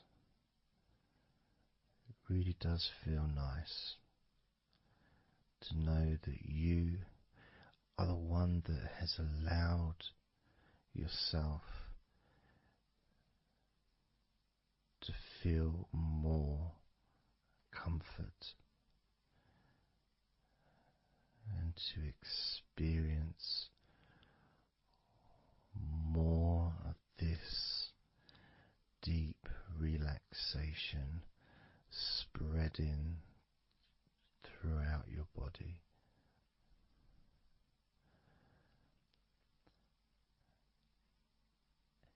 And as I focus on each part of your body, you can notice that that part becomes even more relaxed just by focusing on it. It becomes even more calm and comfortable just by focusing. And as I move down your body, starting at your head,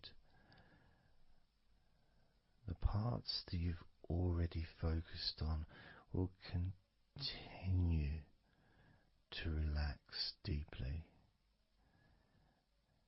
And those parts that we've not yet focused on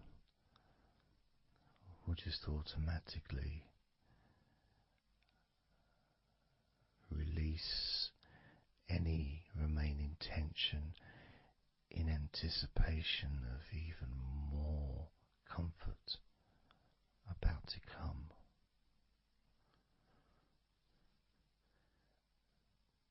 Now, I'm going to start by focusing on your forehead. Just being aware of the feelings of your forehead. And any background sounds, like Mr. Herbert the pigeon, can just allow you to feel even more relaxed. It just means you're in the moment. This isn't a sterile environment. This is the world. I live in the countryside, so there's lots of nature sounds around.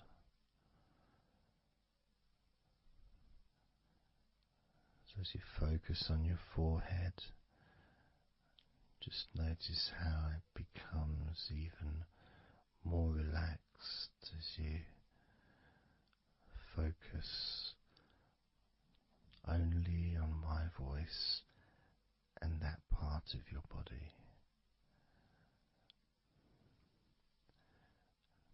Moving down to your eyes, focusing on your eyes, noticing how your eyelids feel so heavy, yet so light at the same time. And all the muscles around your eyes relaxing completely. Moving your focus down to your mouth, your lips, your tongue, your teeth and your gums, and the whole of your mouth relaxing, calm and loose. As you focus now on your jaw,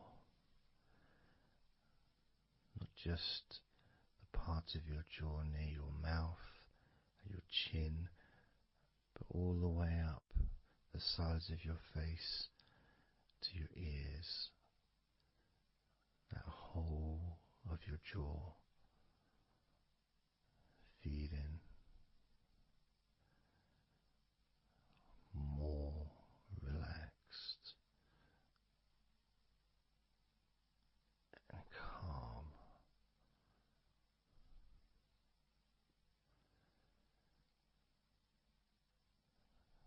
Focusing on your neck, the front of your neck and your throat, relaxing and loose and calm.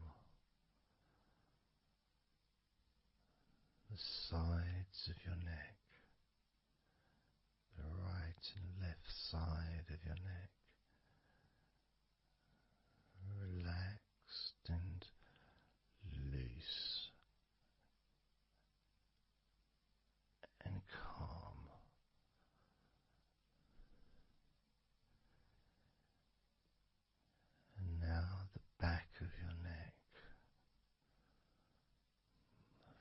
focusing on the back of your neck,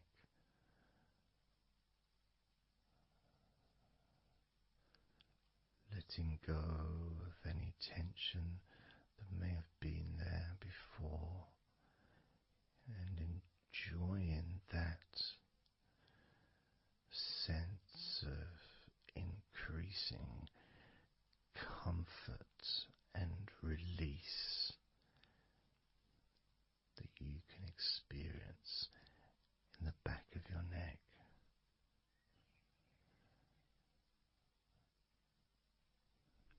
Moving down your back and moving either side of your spine, right from the top of your back all the way down to the bottom of your back.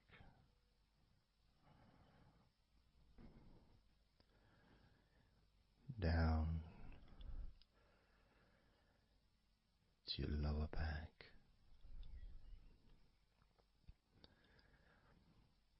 As you move up and down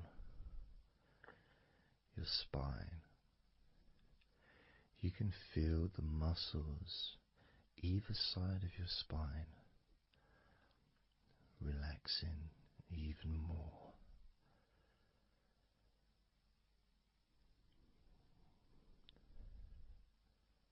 And as those muscles relax, that sense of comfort starts to spread outwards from your spine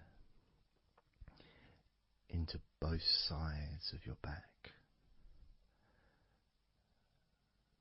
The top of your back, the middle and your lower back. And as you scan gently and slowly up and down your back, as the muscles in the top of your back relax and become looser, the muscles in the middle of your back also seem to just almost divide from each other, separating and almost melting.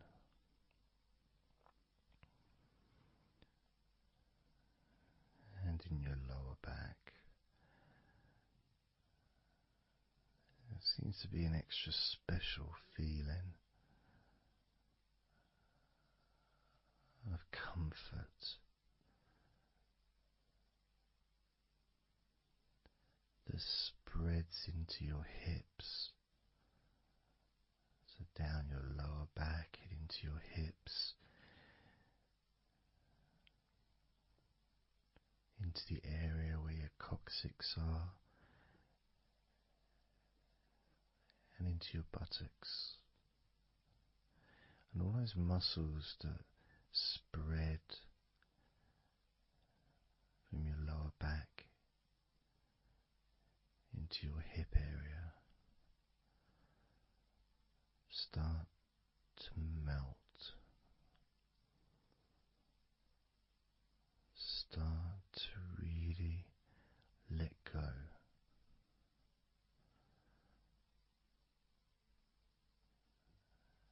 And even though we're about to focus on your shoulders, your back and your spine will continue to let go. Continue to relax so calmly. And as you focus on your shoulders, you may notice that they're already feeling really loose. They're already feeling calm.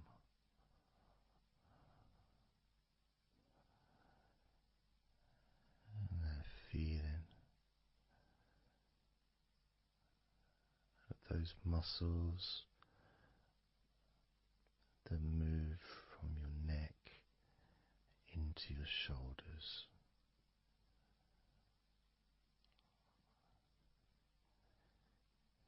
Feel so soft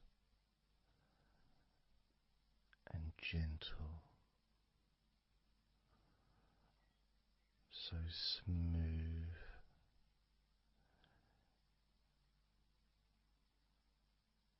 and calm.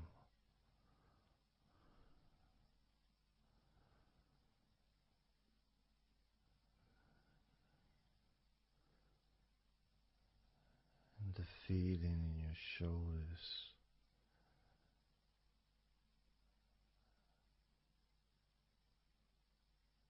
seems to spread deep into your shoulders.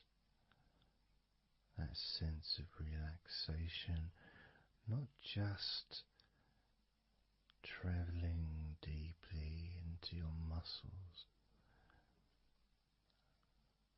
but also relaxing the bones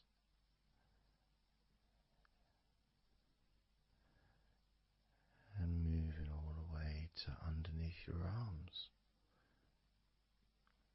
relaxing that whole area between the tops of your shoulders and underneath your arms, healing.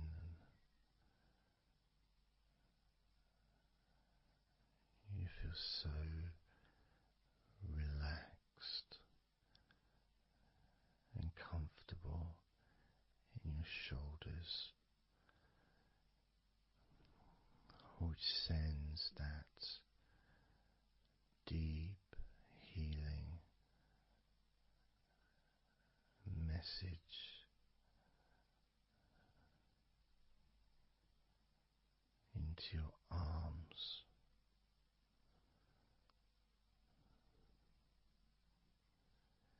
And you may feel almost as if your arms are not even there because they're so relaxed, so deeply relaxed.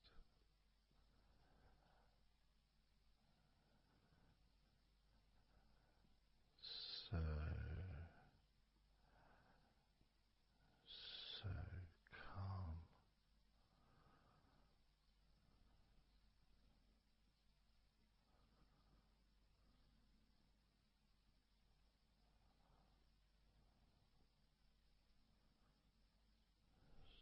So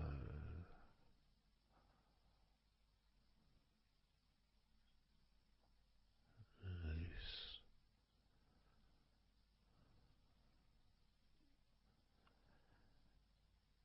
That feeling spreading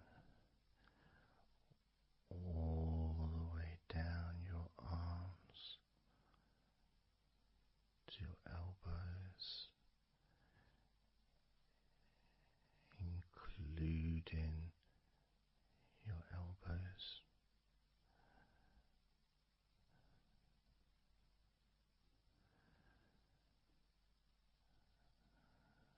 As the comfort spreads all the way into your wrists, your forearms and your wrists,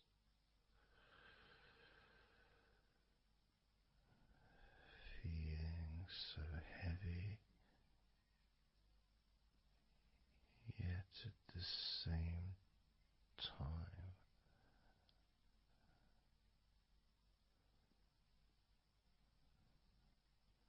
so light and gentle.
sense of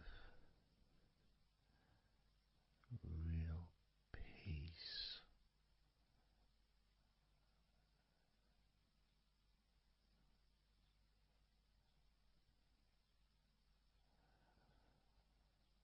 that just seems to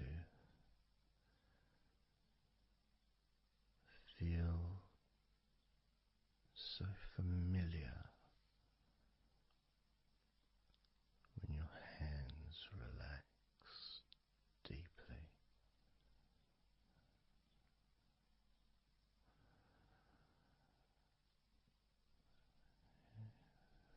Feels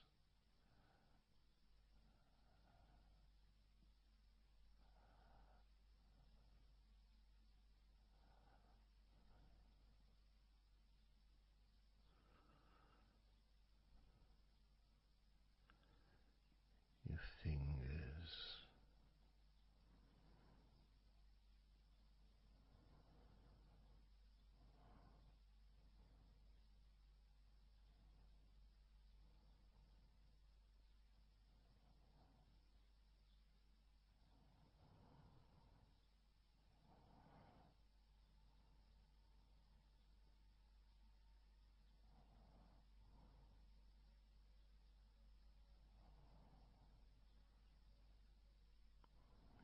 your fingers so loose,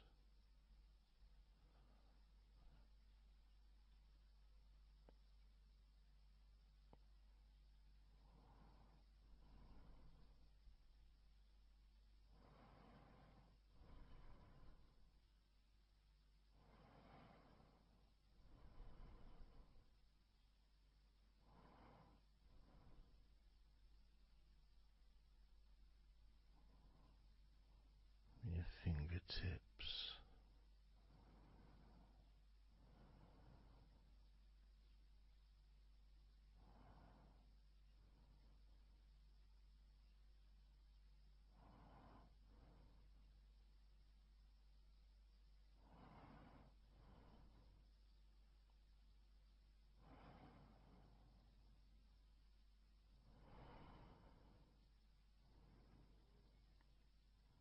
moving your attention to the front of your body,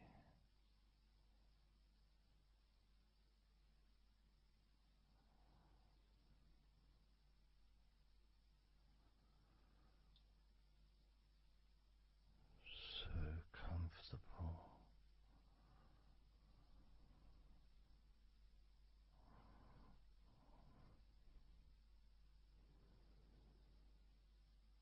moving your focus to your legs,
all those muscles in your thighs,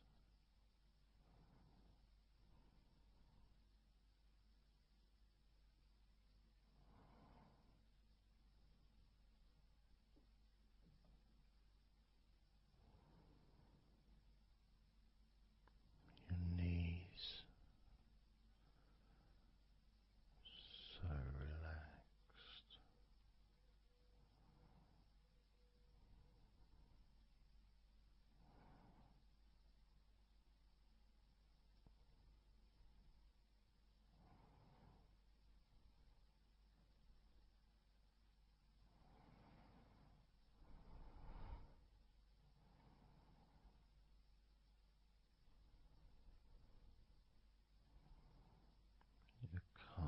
muscles and your shins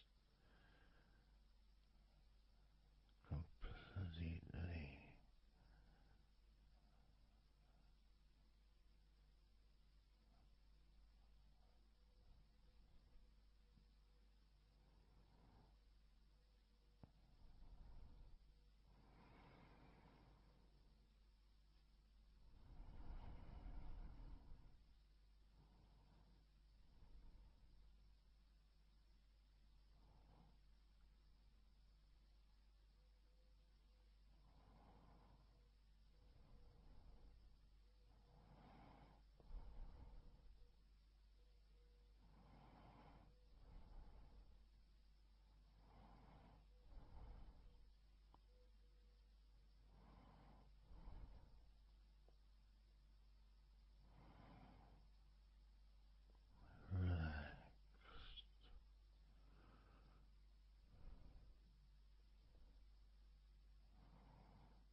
And the feeling in your feet,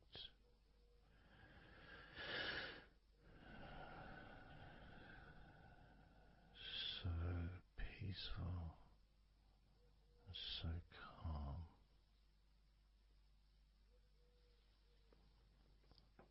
so peaceful,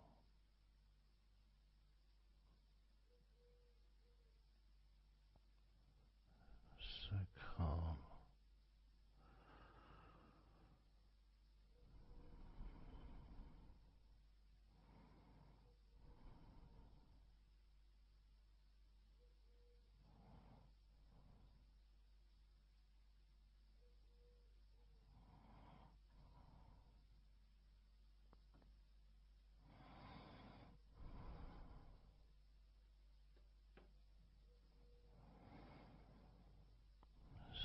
So peaceful, so calm, so peaceful,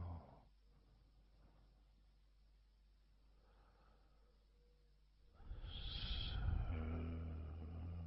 relaxing,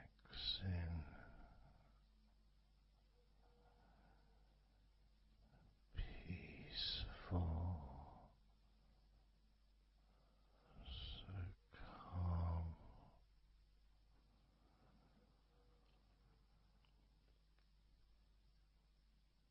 Allowing that deep relaxation to spread to your chest and your stomach.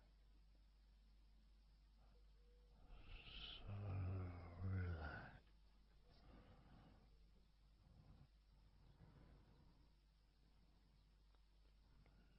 letting go of everything.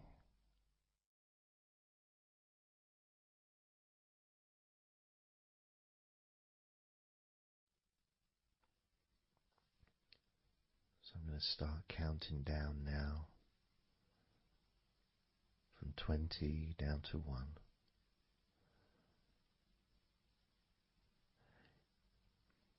You can imagine, in a way, it's like just walking down some steps, and each step, all 20 steps, and each step represents a level of comfort. Each step presents a deepening of that comfort.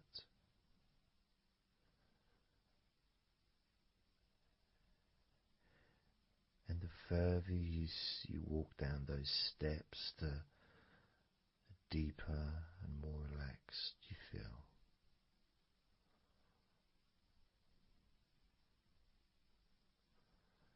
So, starting with number 20.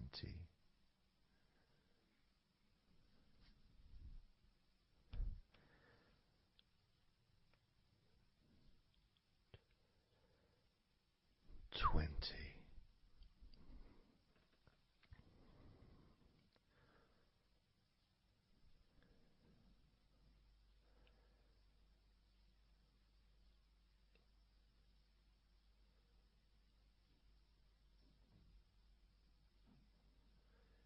19.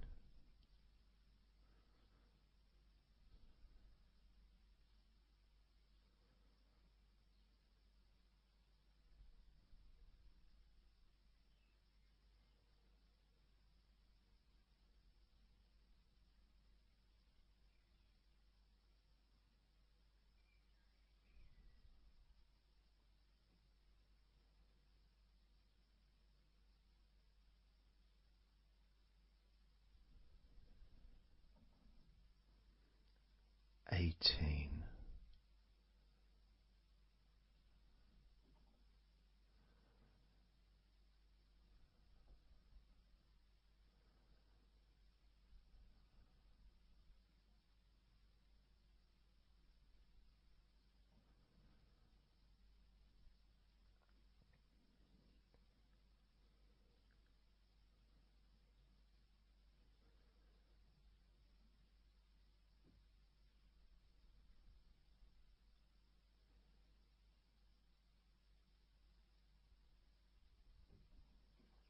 17.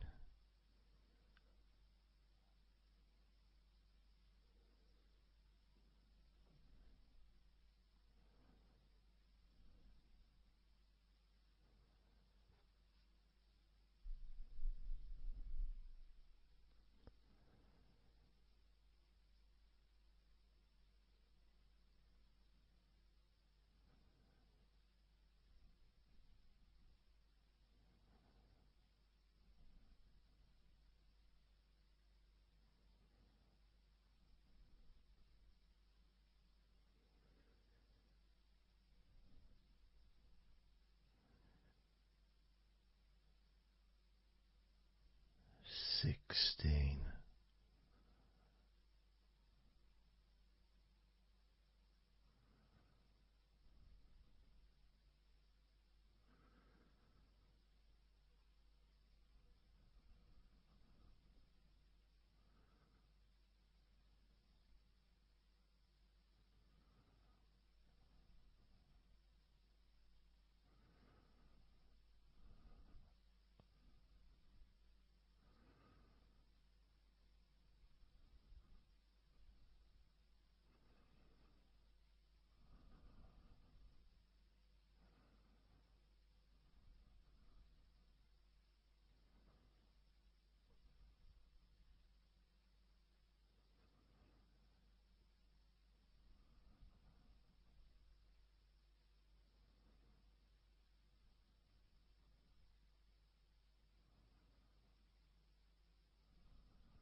15.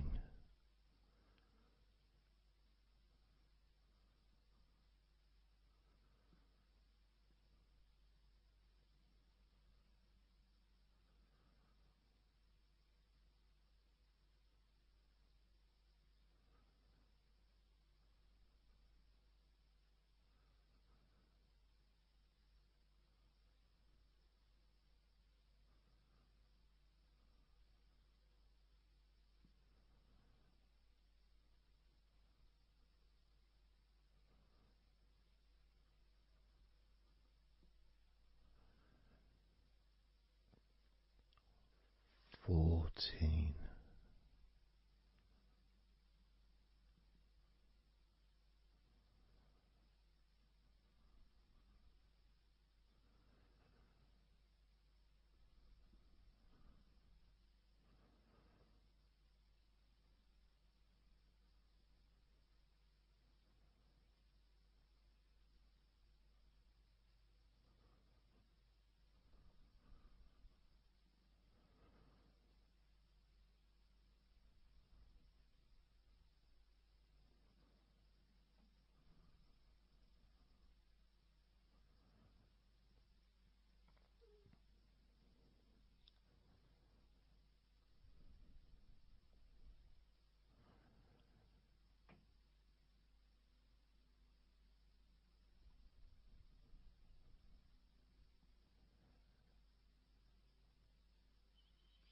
13.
12. 11.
8.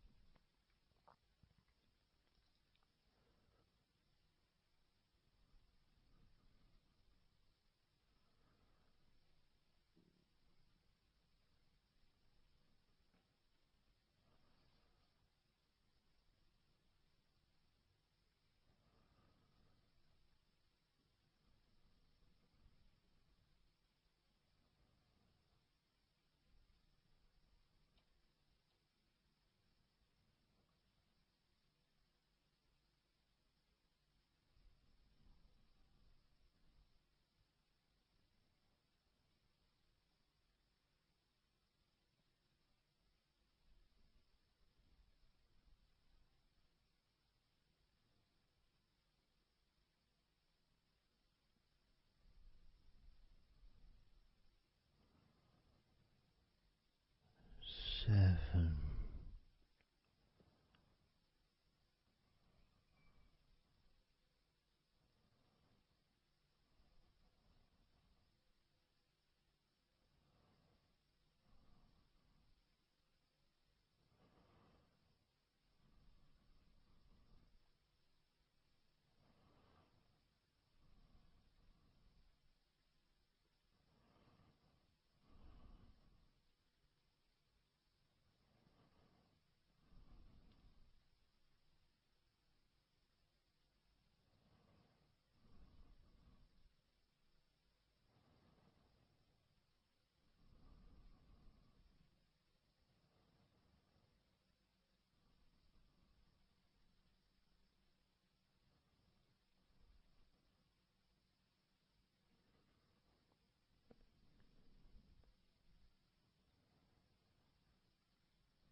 6.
4.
One.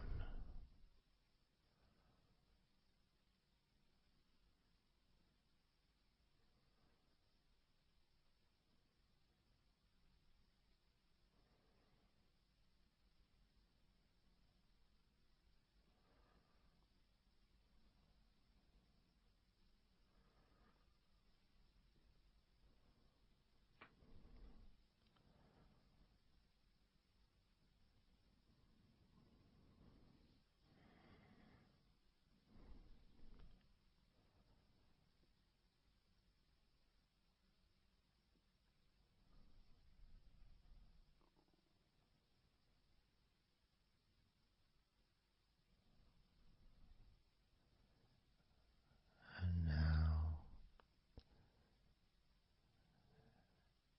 as you focus on your eyes,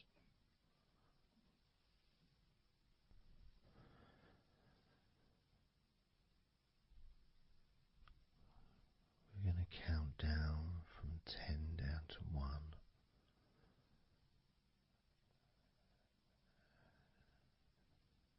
Focus in just on your eyes.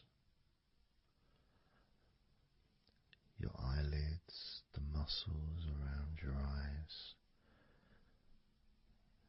your eyeballs themselves, that whole area that makes up your eye.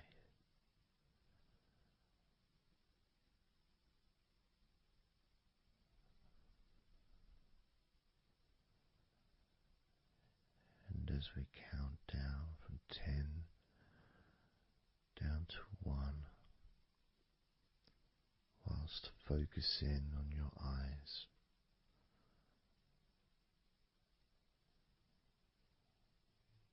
you will become twice as relaxed with each number counting down, and you may find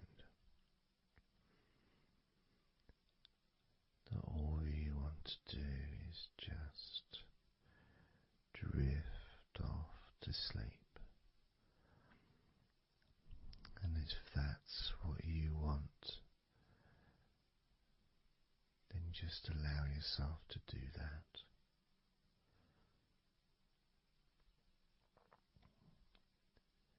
Now, focusing on your eyes, I'm going to begin counting down from 10 down to 1 right now.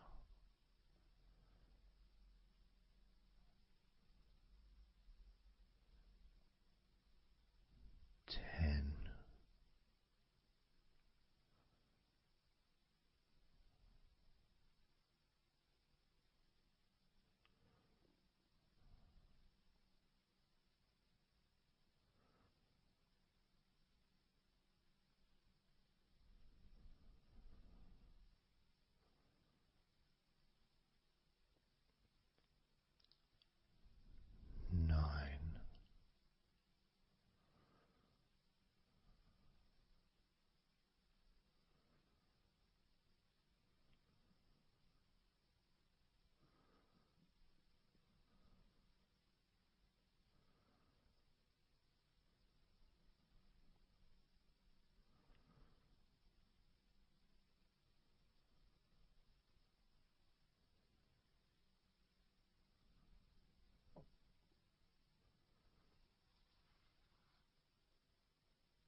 One.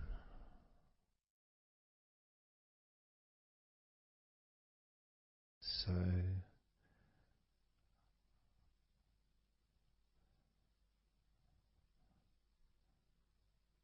counting down from 10 to 1. 10, 9, 8, 7,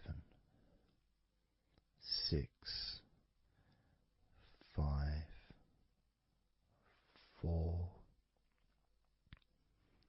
3, 2, 1.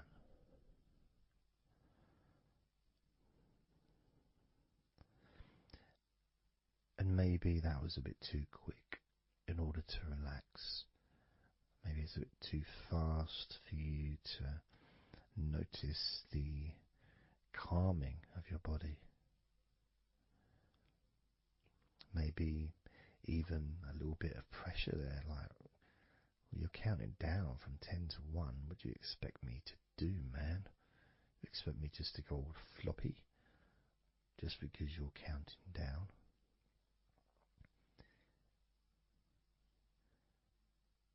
We could try again, but this time I'll go a bit slower. This time, as you focus on the whole of your body before we focus on your legs, just notice how your body does start to feel more relaxed with every number that I count down. 10,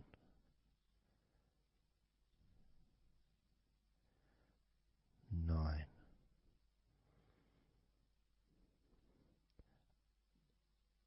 8,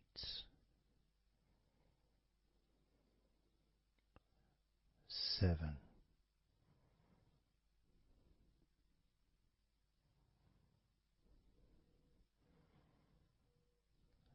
6,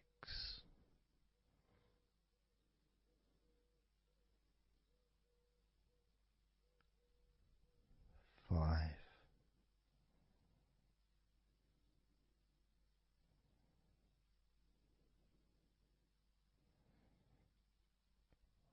4,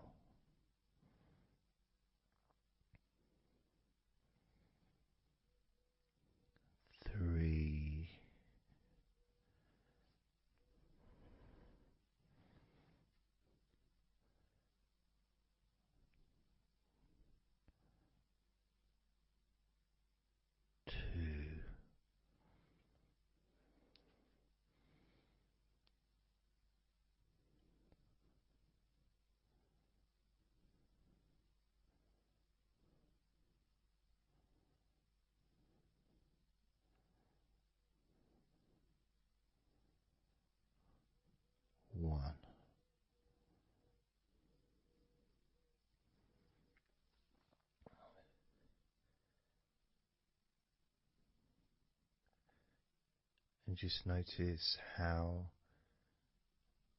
you feel generally, how your body feels.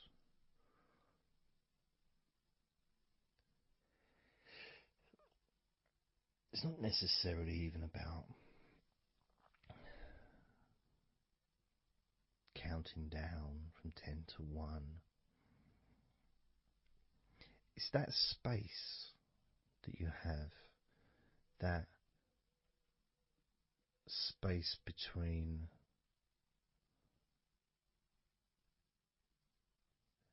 being active physically or mentally to just sitting or lying down, just being there, not doing anything, not saying anything, not needing to think about anything. So it opens up a space, a bit of a space, a gap.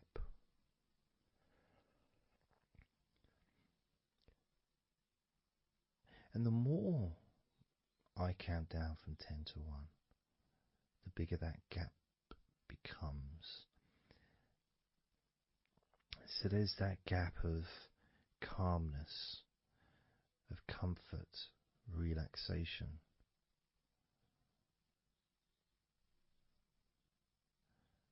It's a nice feeling.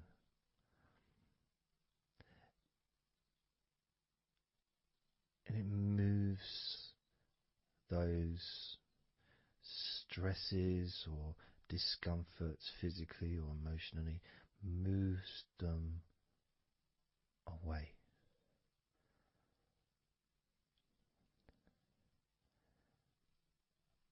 Allows you to just slow down. So I'm going to count again from 10 down to 1 and notice that gap widening. The gap. And as it widens, it's almost like the stress and attention falls into the gap.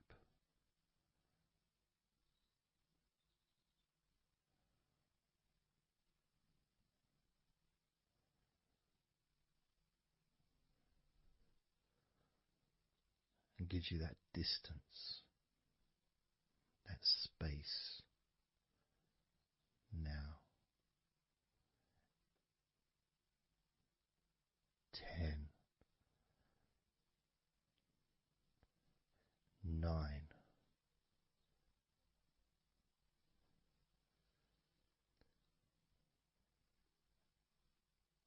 8,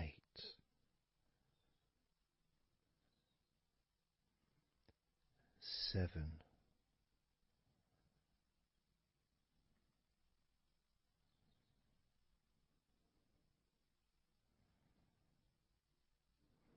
6,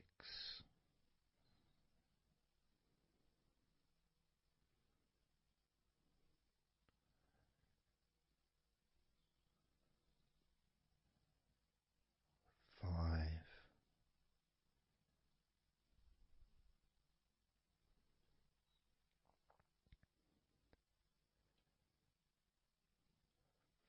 4,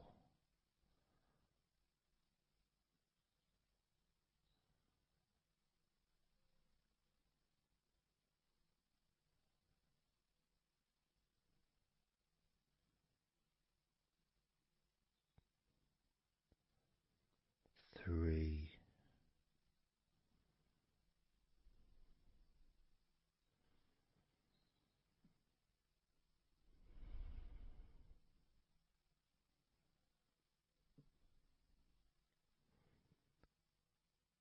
2,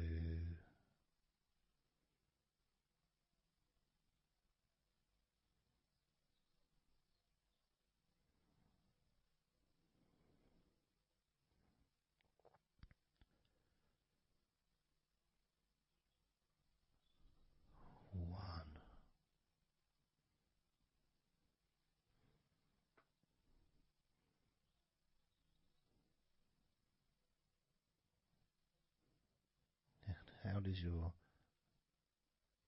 body feel now?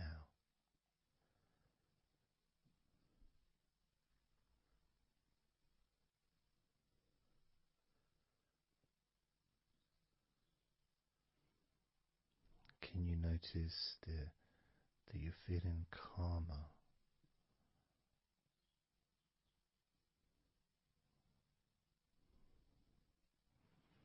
that you're feeling more relaxed?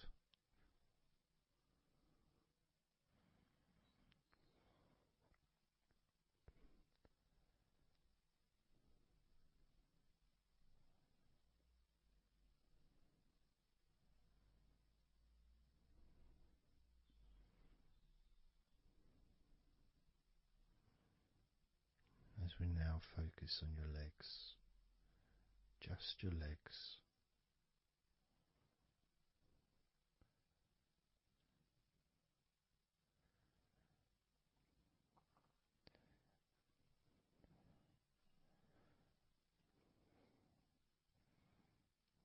We're just going to start with focusing on your thighs.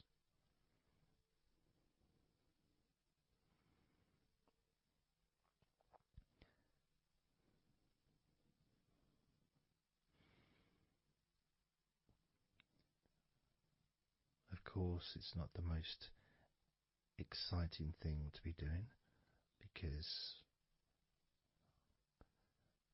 I'm sure, like most of your body, there's not a lot going on right now.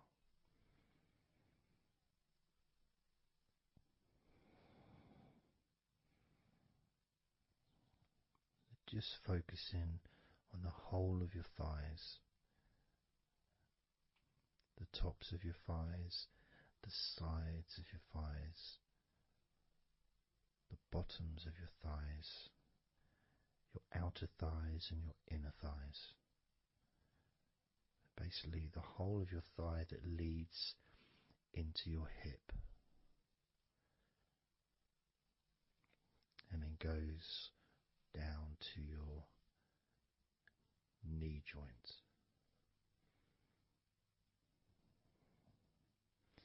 Now, this is a big area. It's a very heavy area. It's very strong. Probably the strongest muscles in your body are in your thighs.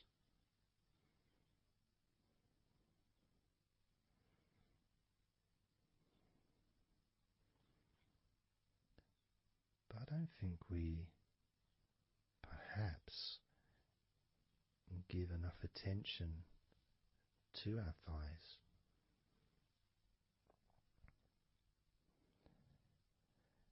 Perhaps we don't acknowledge how important our thighs are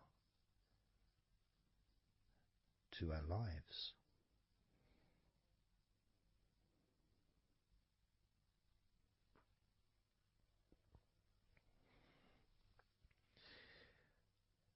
How much they actually do for us all through our lives.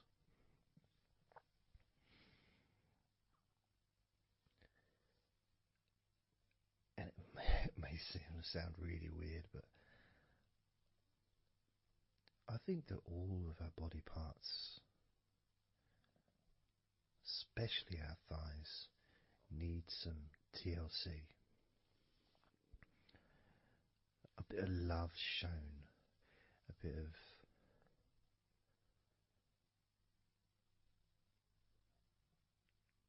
acknowledgement, a thank you, gratitude for what our thighs do for us.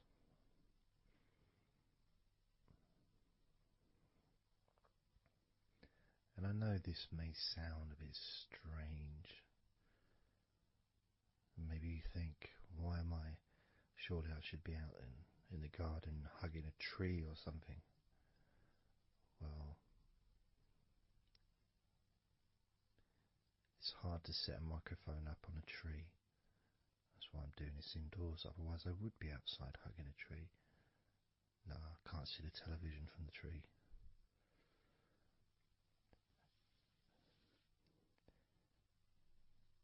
If you move down to your knees, again, such an important part. And I think we don't necessarily, I'll speak for myself here, I don't necessarily appreciate all that my knees do for me until I have a problem with my knee. So occasionally if I maybe I bash it or it's aching for some reason, it's then that I realise how much it does.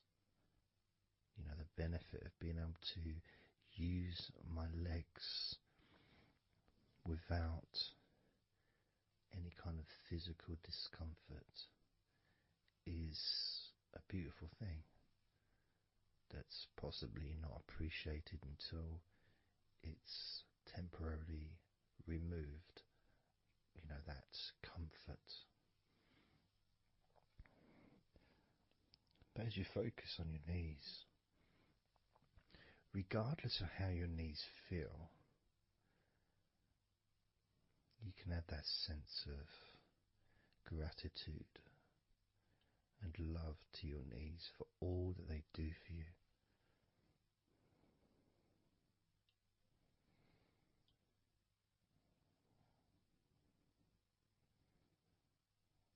And you can still have that attention on your thighs, and maybe notice how your thighs feel. Maybe you've noticed that they are relaxing more deeply.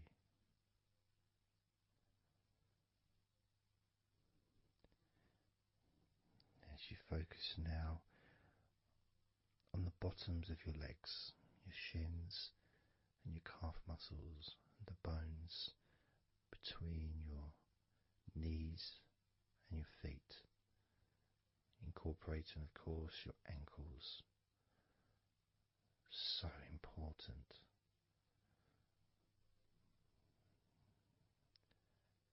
Anyone that's had even like the slightest sprain of an ankle knows how much we take our ankles for granted.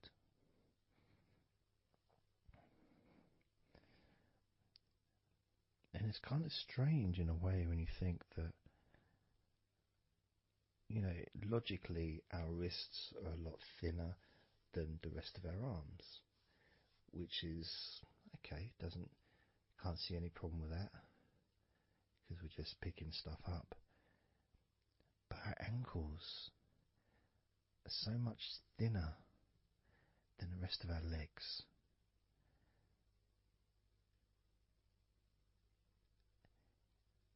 And from a physics perspective, or logical even, it doesn't really make sense that all this weight would ultimately be resting on your ankles, then leading to your feet.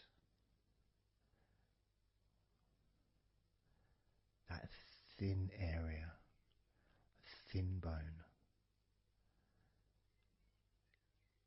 yet it does so much great work. Supports us, supports our body for a lifetime. Helps us to balance, helps you to get around and be mobile.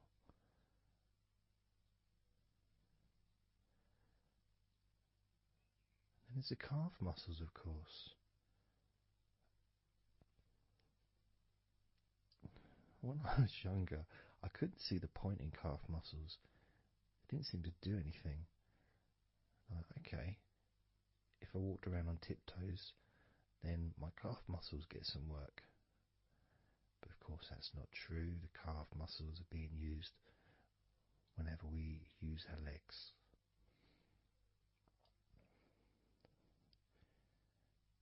And your shins, there to protect your lower legs, shaped in a way almost as a protector for the bone.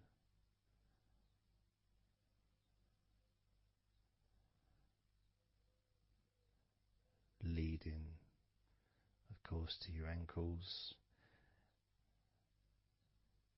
and your feet. But we're not going to focus on your feet, we're just going to focus on the legs. And I realise that now that I've mentioned your feet, you're probably focusing on them anyway. So maybe I should focus on your feet a little bit. You can have them in your awareness, the same as you have your thighs in your awareness, even though we haven't been focusing on your thighs for a few minutes. We've been focusing on your ankles,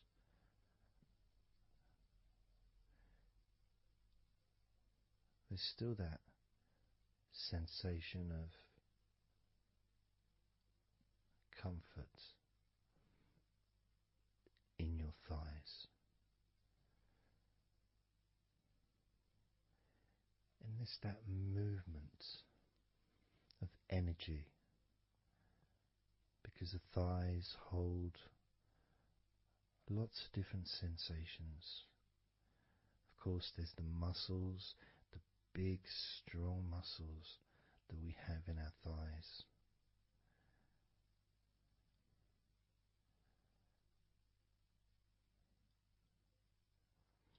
But the skin on the outside of the thighs, as in the outside of all of our body, can be very sensitive.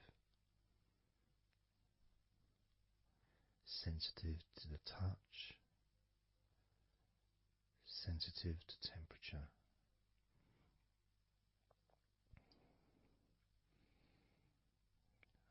And inside your thighs,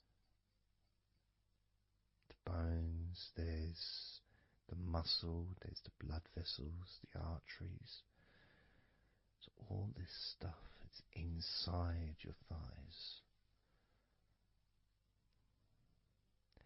And I guess sometimes it'd be nice if you could actually put your fingers inside your thighs and massage. So you can massage on the outside, of course, but to be able to get deep into the muscles, and to be able to just massage inside your thighs, massaging the bones of your leg,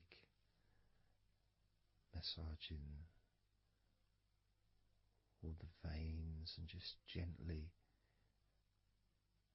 healing your thighs.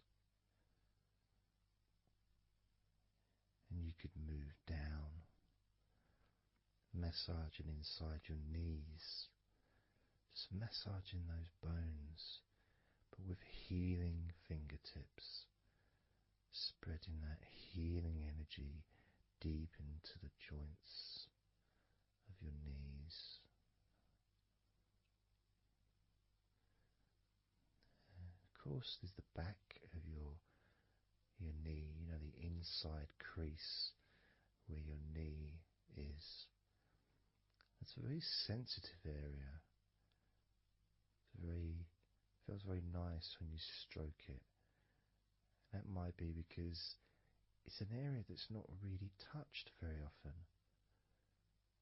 It's almost like a hidden part, that crease in your legs. It's almost like a part that has a sensitivity which is a little bit different.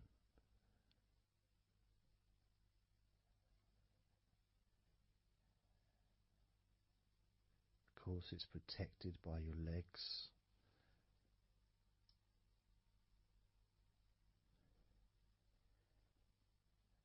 You can imagine putting your fingers into that crease in your legs.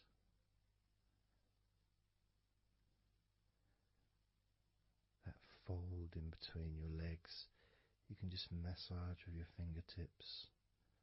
Imagine your fingertips going inside, massaging the muscle tissue.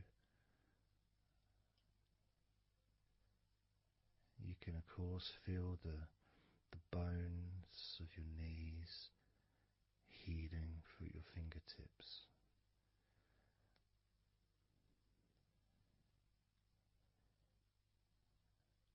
And then as you go down to your calf muscles, now that's a part I'd like to be able to really put my fingertips deep inside my calf muscles, massaging every single tissue of that muscle, healing every part.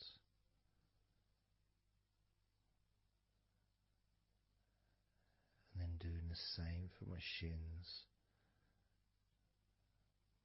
massaging and gently stroking the bones, gently stroking them, healing in a loving way, because they deserve to be treated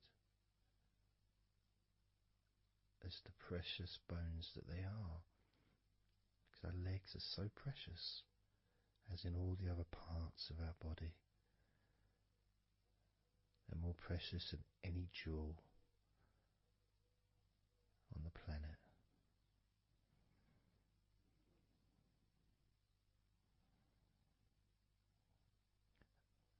And when you start to think about your legs in this way, it can change your perspective. It might sound a bit silly to start with, the idea of having love for your legs, showing appreciation for your thighs, wanting to be able to put your hands in your thighs and massage the muscles and the bones, and to get your fingers deep in there, releasing all tension, just to show how much you care about your legs, how much you care for what your legs do for you regularly. Your knees, your calves, your ankles, the strength of your ankles, considering how thin they are compared to the rest of your legs, especially your thighs. Yet they're so strong, so flexible. Absolutely amazing things your ankles are. Truly a gift because of what they do for you.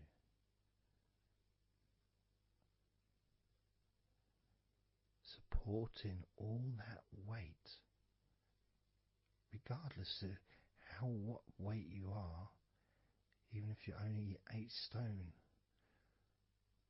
it's still a lot of weight for these little ankles. Now I'm a lot heavier than 8 stone, double that. Yet my ankles support my body all the time. Although they do give off a sigh of relief when I sit down. As in fact my whole legs do. My feet also go whew, and my toes clap They're so happy.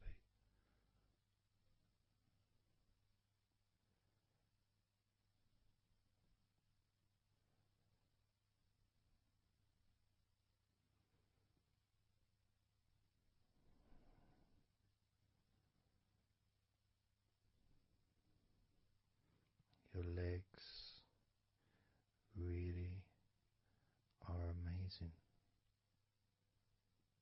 And I know that talking about your legs is probably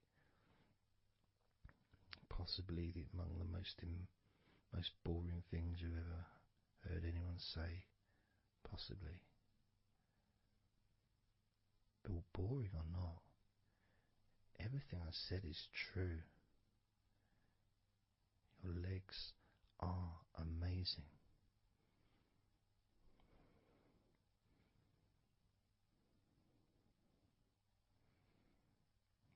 Your legs deserve not just respect,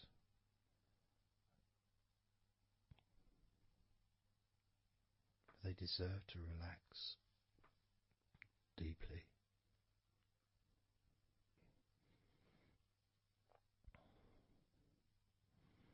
They deserve to take some time out of the day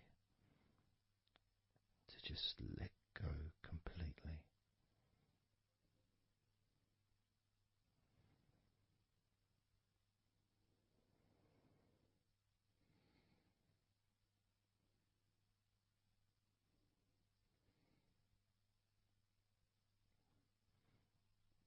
Your legs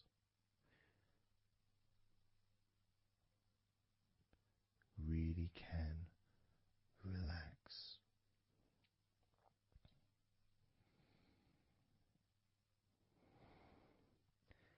And because the legs are such a very important part of your body, when you relax your legs, the rest of your body also naturally follows in that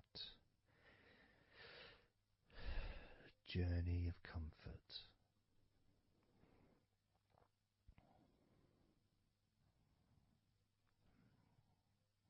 I can feel it in my hips. My hips feel really loose. And also my lower back as well.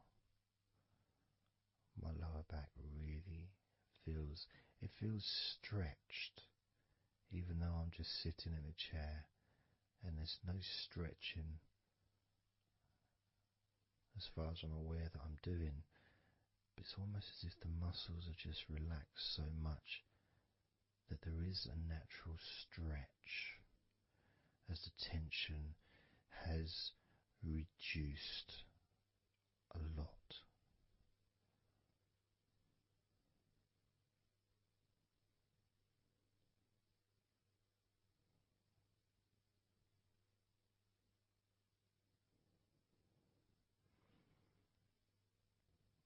And I'm now going to count down from 10 down to 1.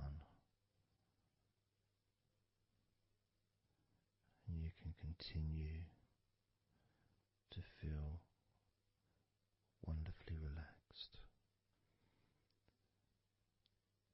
10, 9, 8, 7, 6, 5, 4, 3, 2, 1.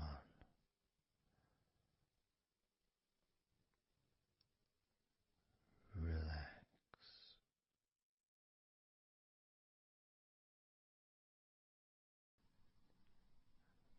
So I'm just going to count down from 5 down to 1. And as I count down, if you just focus on the numbers, just the numbers, counting down, and notice how you feel in this moment as you hear the numbers counting down, knowing that those numbers counting down represent you feeling calmer, not just in your body but also relaxing your mind. And just notice how you feel. There's nothing to do, there's nothing to say, there's nothing to think about. Starting with number 5.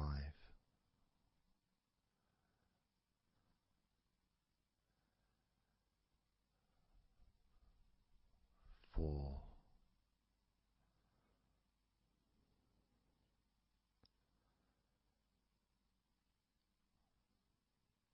3.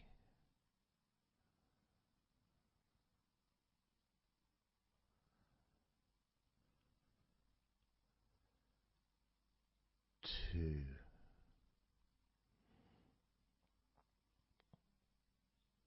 1.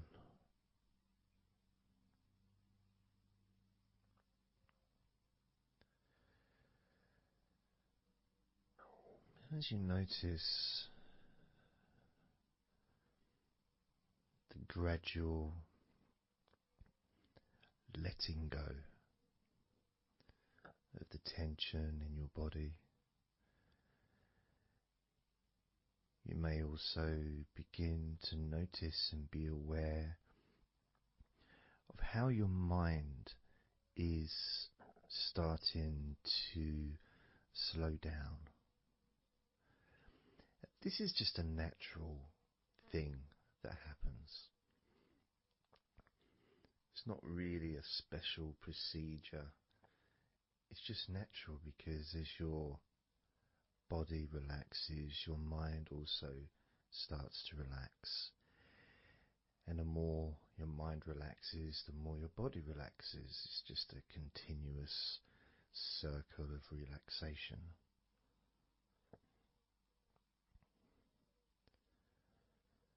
And there's that calmness that comes from relative quietness. You know, even if there's background sounds, either your side or mine, it's still going to be quite calm. You know, you haven't got the television on, there's no music in the background unless you're listening to the recording with music, of course. You're very likely not going to be sitting in a room with other people. Of course you might be, but generally it's more ideal if you can do this on your own. So no distractions.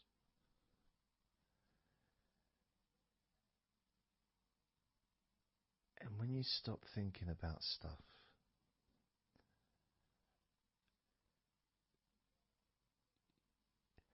relaxation automatically rises. A sense of comfort starts to grow. And without trying to build it up into something fantastical or something magical, this is just a natural process. Something that's easy to accomplish. In fact, it's almost, the sense of relaxing completely happens really when you put no effort into it. It's not something that you can really force. It's something that happens naturally. And part of the process of this recording and others is simply to allow you to take advantage of this space, this time, to just let go, to just be here, to be in tune with how you feel.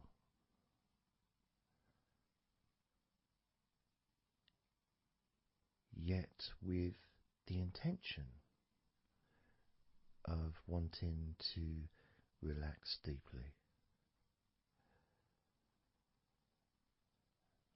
and maybe even to fall asleep, depending on what it is that you wish for yourself in this moment.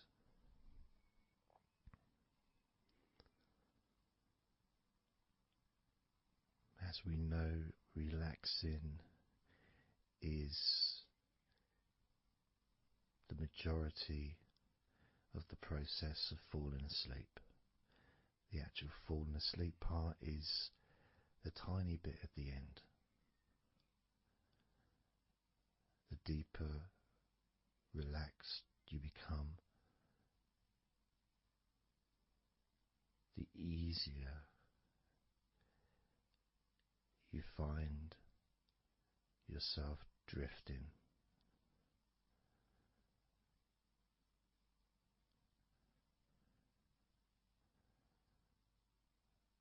But you can also, if you choose, stay focused on my voice and really enjoy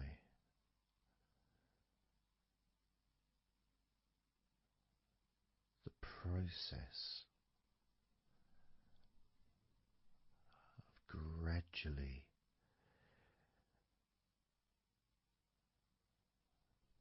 relaxing each muscle in your body effortlessly,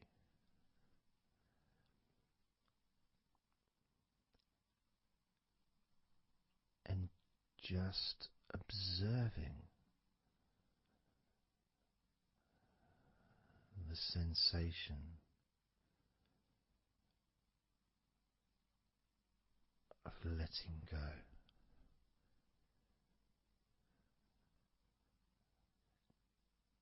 completely.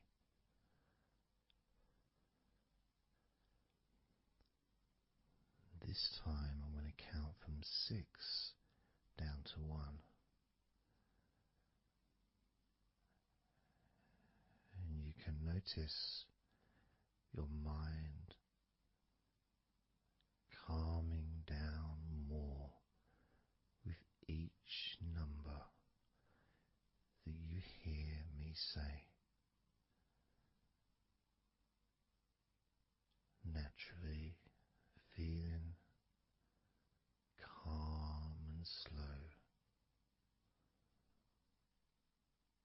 and peaceful.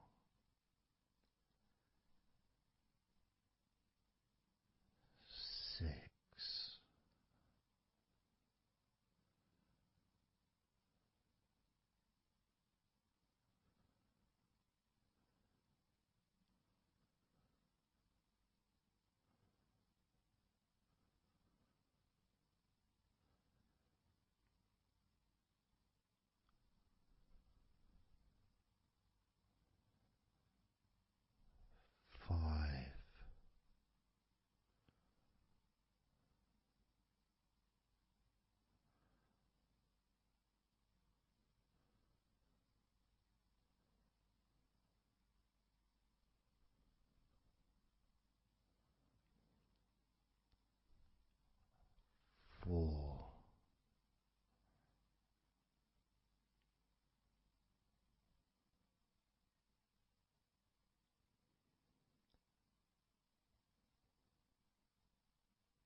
2.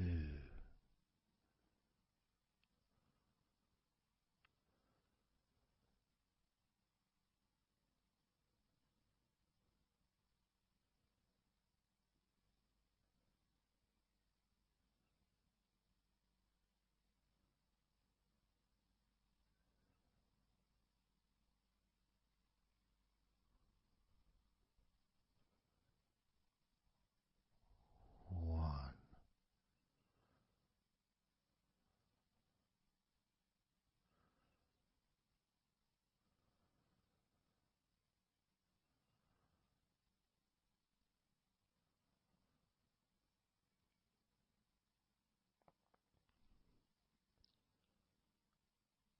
Being aware of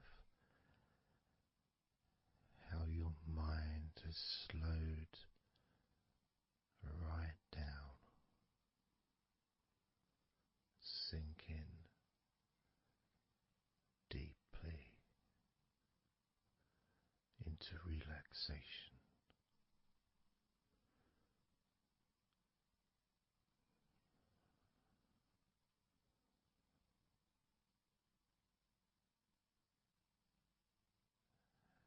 And as you focus on your mind, you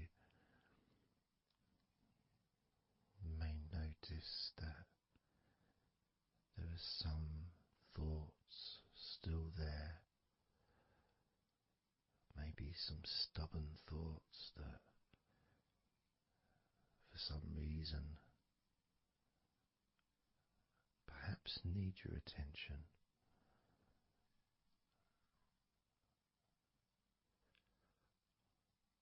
So what you can do is send love to those thoughts. Sprinkle those thoughts with love, like little petals from a flower. Just sprinkle it over them. Petals filled with love towards those thoughts, to let those thoughts know that you're not abandoning them. You just need them. You require them to just calm down, slow down, quiet down for now.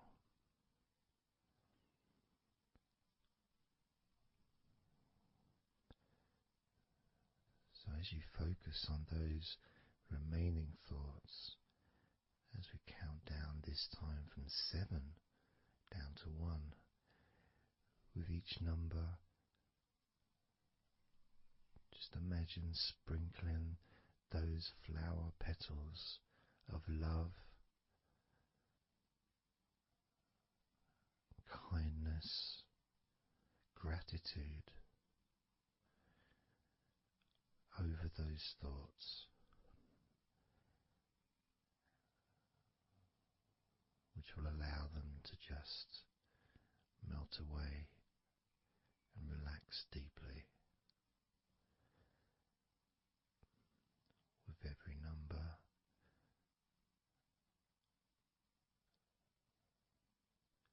those thoughts will become more and more relaxed.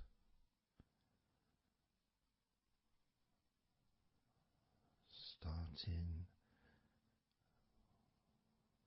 with number 7.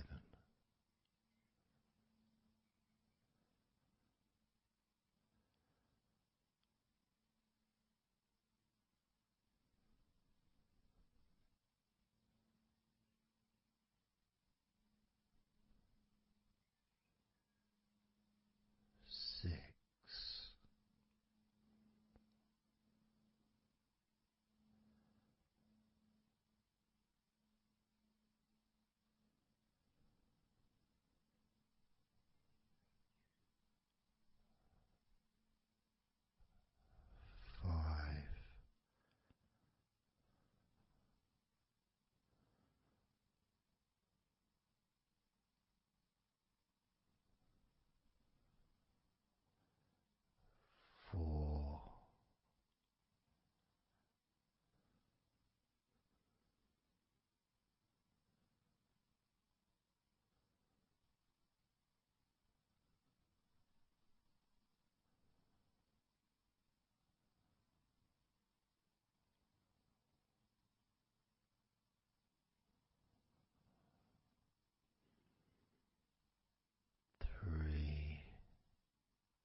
As you now notice how relaxed you're feeling in your body,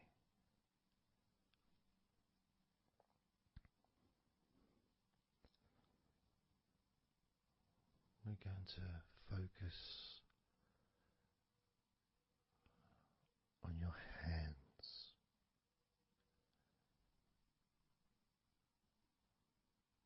because the more relaxed your hands are, the more relaxed your body and mind are.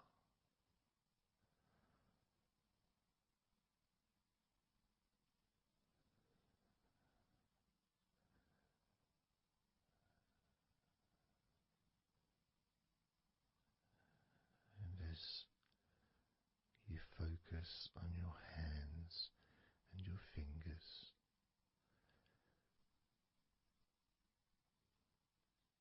there's nothing needed to be done. There's no clenching of fists or tensing the fingers or anything like that.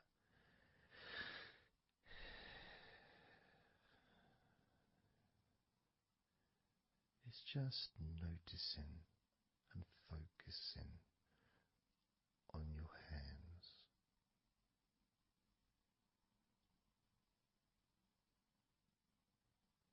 Noticing how they feel.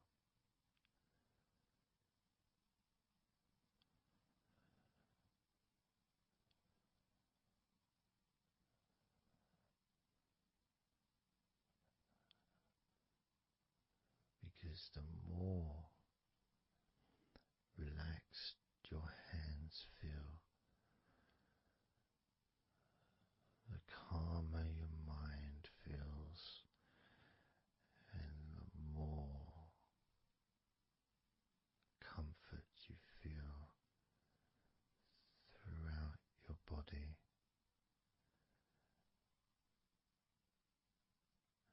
And you may have already noticed that your mind is starting to drift.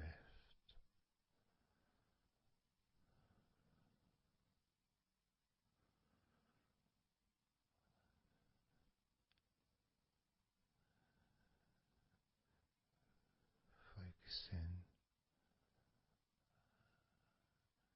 just on your hands and fingers,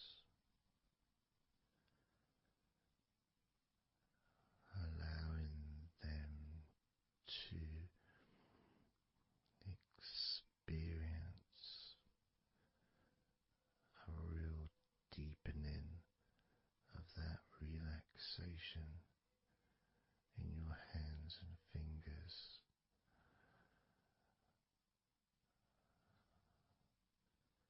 More and more relaxed with each number.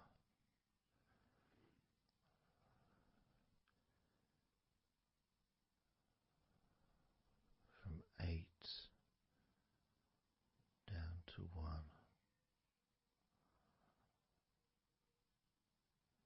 you can almost feel that healing and relaxing energy spreading into your hands and fingers, becoming even more relaxing with each number you hear going down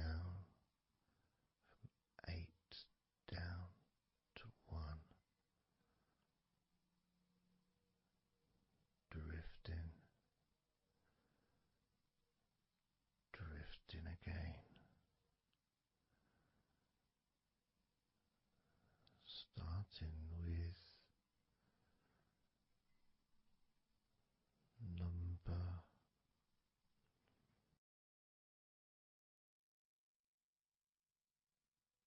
8.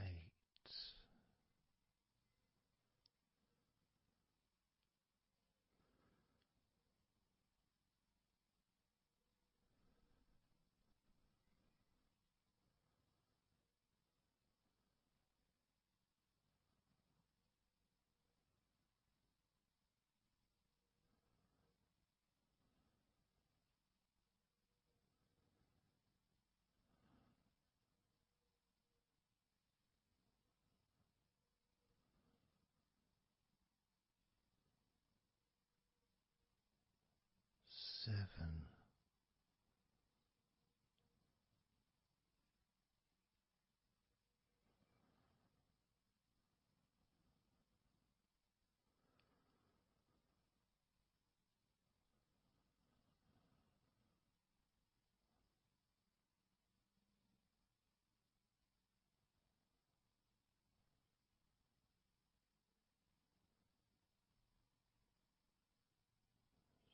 6.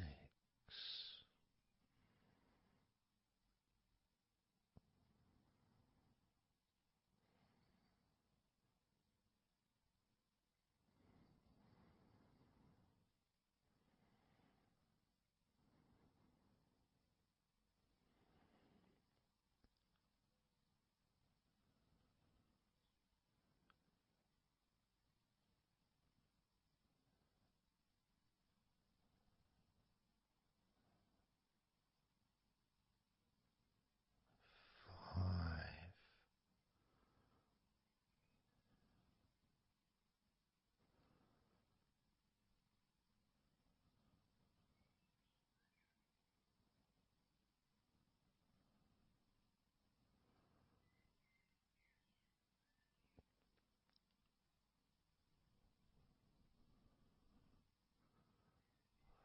4.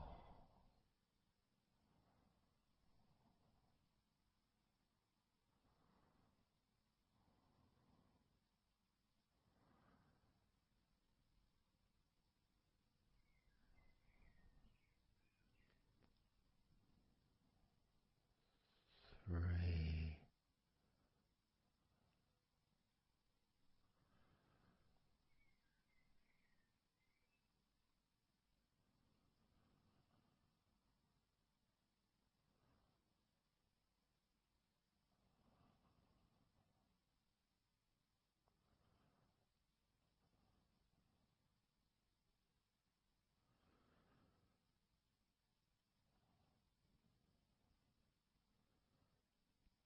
2. 1.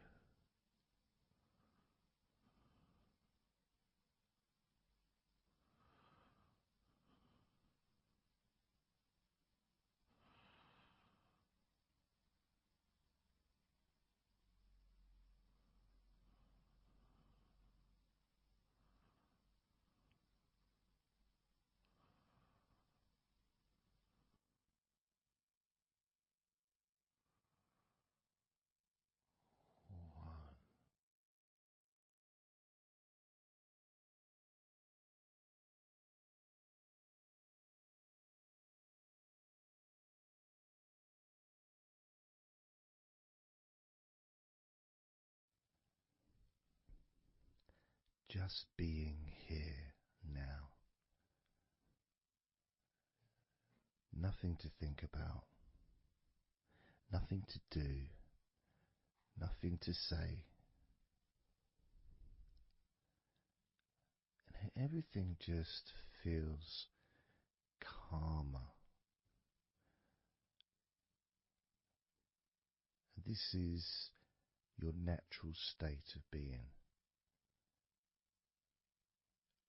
This is how you just normally feel when you take away all of that other stuff that we add. You know, things like stress and worrying and overthinking and anxiety, tension.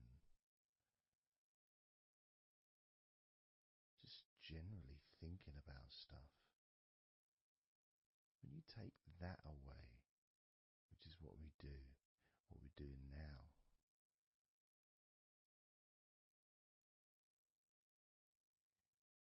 you're left with a real sense of peacefulness, which comes to you very quickly. Because ultimately, it's just a feeling. A feeling of comfort. It's almost as if you've gone inside yourself and you've found a special place where everything is peaceful. A place where you can feel relaxed and your natural sense of comfort. A place where you can be you. Where you can accept yourself for who you are. A place where you're not trying to please anybody else, ever. A place where you can actually not just love yourself, but in some ways, more importantly, you can like yourself. Appreciate who you are.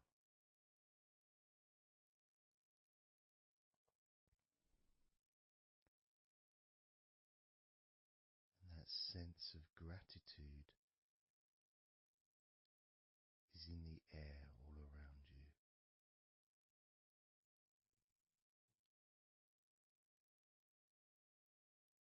And that's also a place where you can actually feel the healing energy soaking into your body.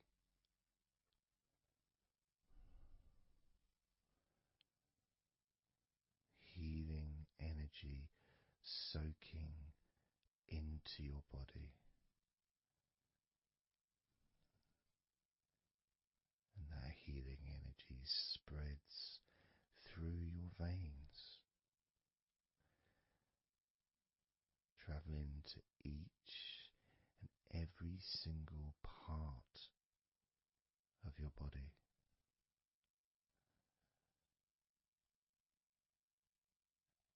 And you start to realize that actually that healing energy has not just entered into your brain, it's become part of your brain. And that spinal fluid is now mixed with healing energy.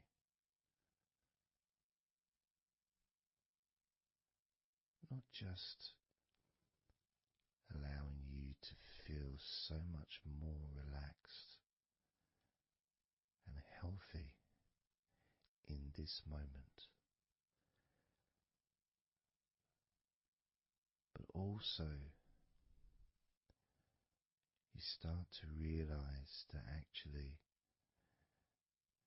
what's happening now with that healing, relaxing energy spreading through your body is actually changing your life. It's actually changing the way you're going to feel, not just now, but tomorrow and the next day, as your health improves. Not just your physical health, but your mental health. Things that used to bother you in the past, for some reason, no longer have the effect that they used to, because something has changed deep within you.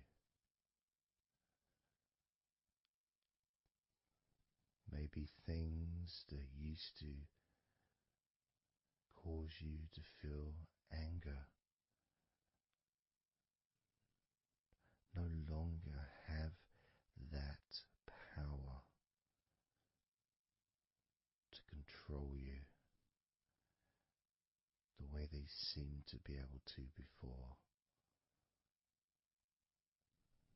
As you realize that you're the one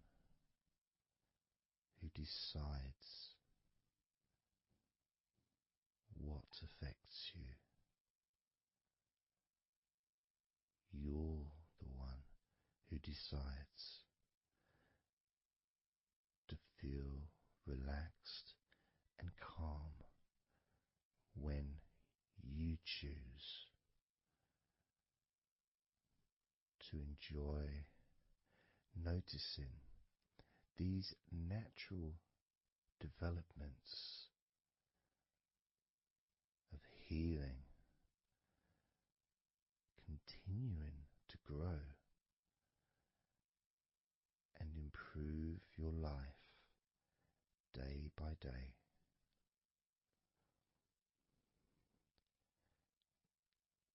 Including, of course, your ability to relax so much easier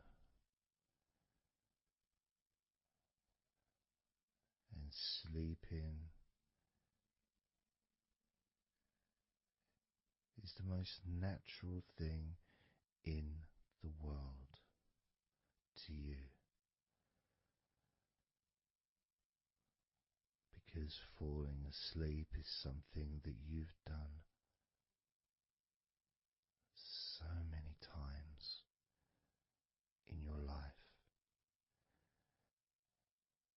and you know that you were born, as we all were, with the ability to fall asleep naturally. We were born with that ability to just drift off into a deep, healing sleep.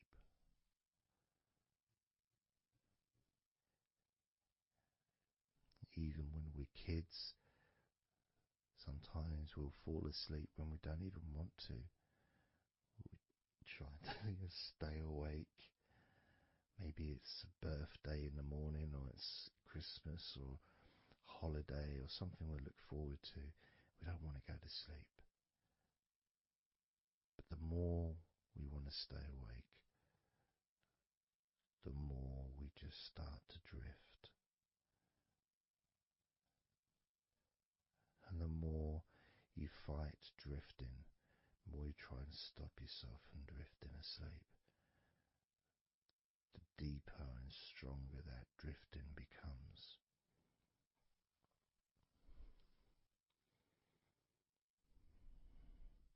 Because we're born not just with the need to relax deeply and to naturally fall asleep, but it's our birthright. It's part of our DNA.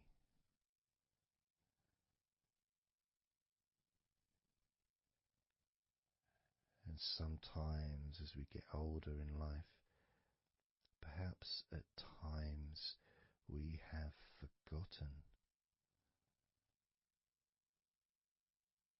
that relaxing completely is not only a wonderfully pleasant experience,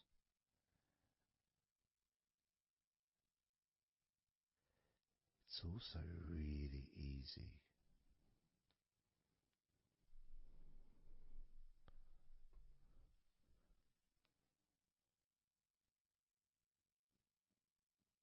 It's very, very easy easy to let go,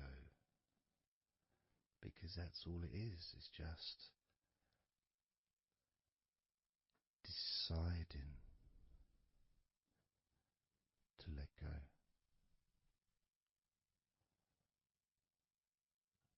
And when you press the play button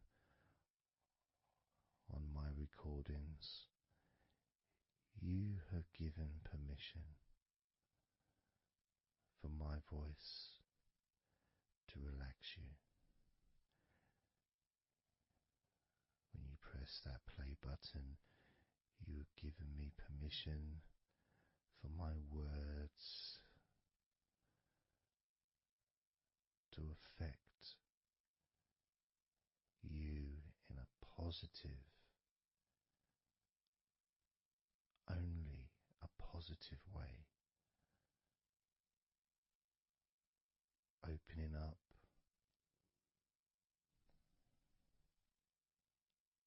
your mind to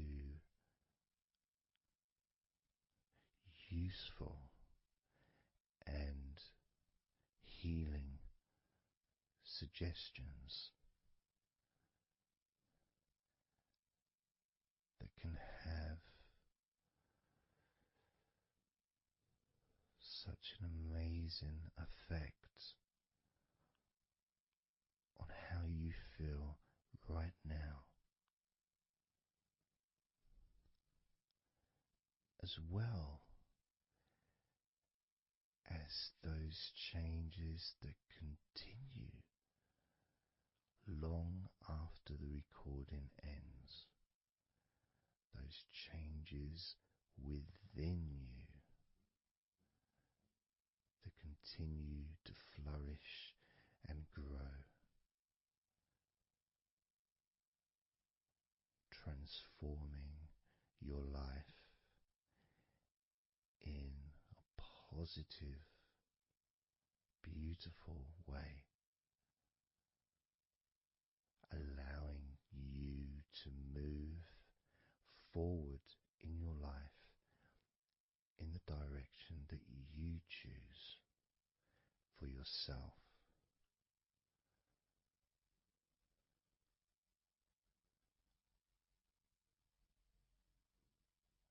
And this feeling that you can experience of safety, comfort, calmness,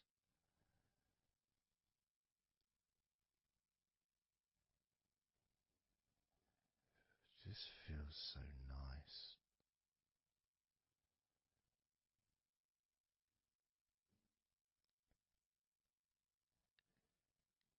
It's such a healthy place to be.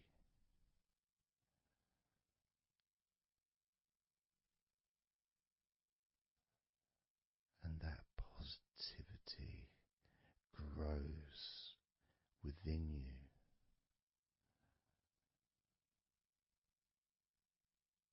Each and every day, moving forward, you're going to find that you're more relaxed physically and in your mind is more relaxed. And it's not that you're thinking slower, it's just that your mind will be less clogged up with unnecessary negativity. Because from now on, your mind rejects negativity. From now on, you're going to start noticing when negativity arises, and you can just say stop. Stop. And that negativity will turn around and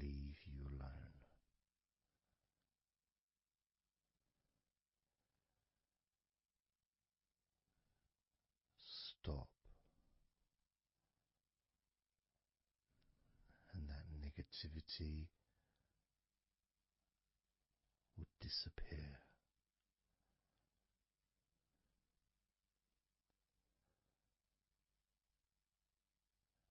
And as you notice that you feel way more relaxed than you probably expected,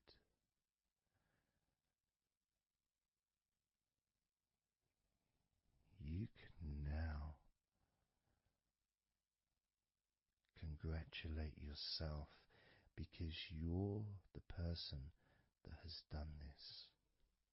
You are the one that has opened your mind up to the simple facts that you can feel more relaxed in your body and in your mind.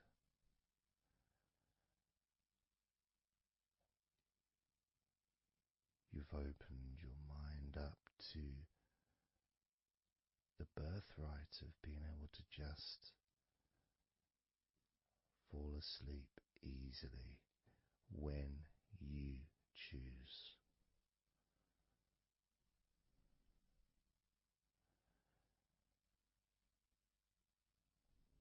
And that's a nice feeling, don't you think? It feels nice, doesn't it? To feel calm with all that healing energy spreading through your body and your mind.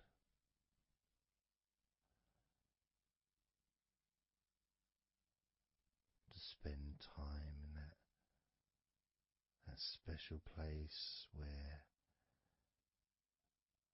negativity can no longer enter.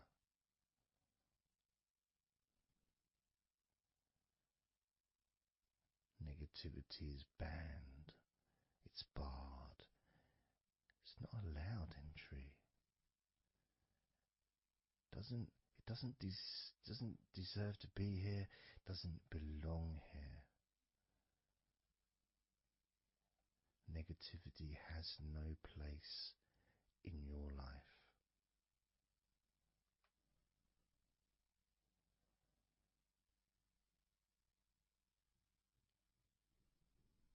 Which makes room for more comfort, more healing, more relaxation,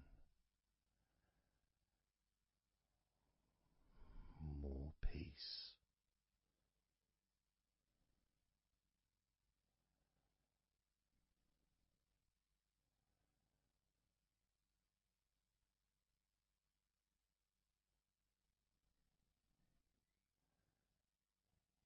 It feels nice, doesn't it? To just let go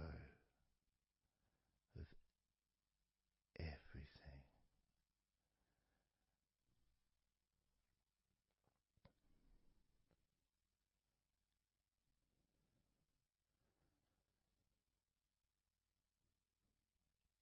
And I'm going to count down now from 20 down to 1.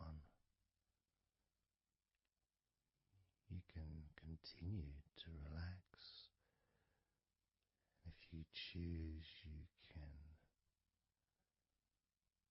drift to sleep. With every number you hear me say, you can feel twice as relaxed. Or if you choose, you can feel twice as sleepy.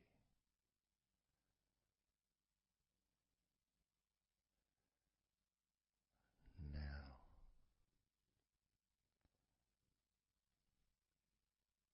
20.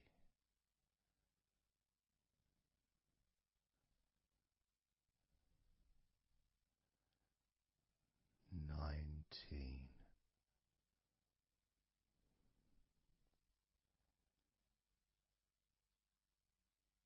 18. 17,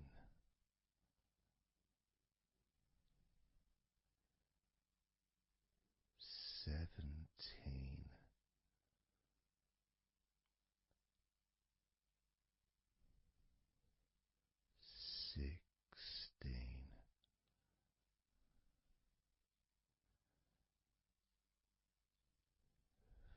15,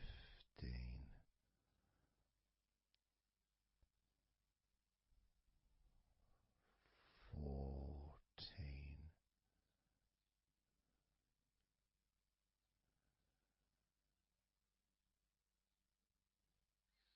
13,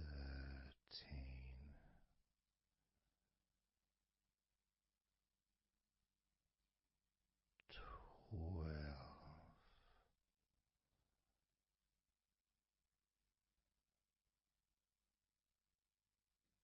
11,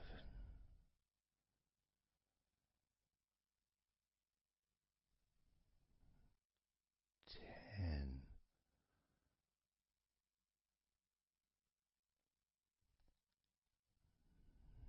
9,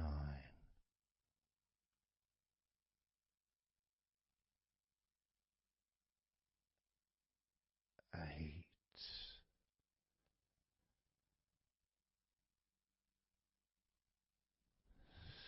7,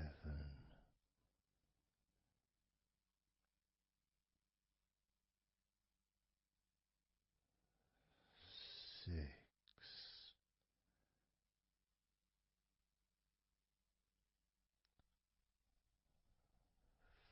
5,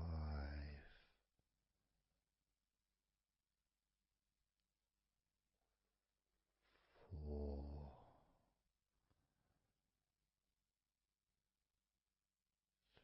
3,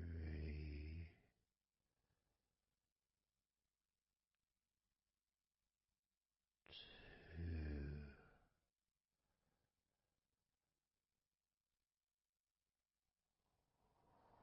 1.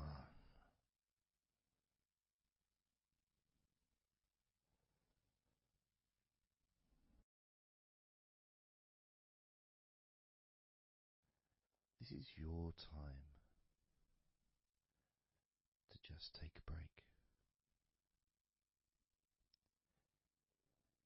Your time to relax, to allow your mind to slow down.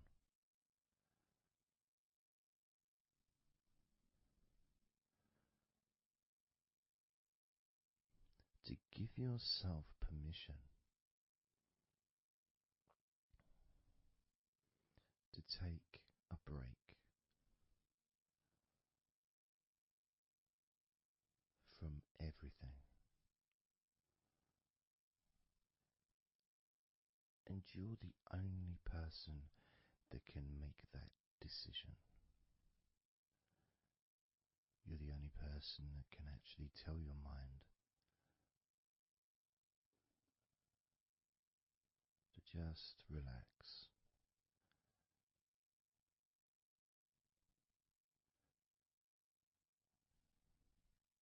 To just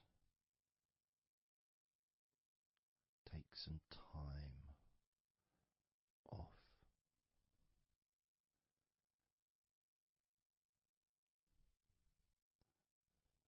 So that you can focus on your body, getting in touch with how you feel physically.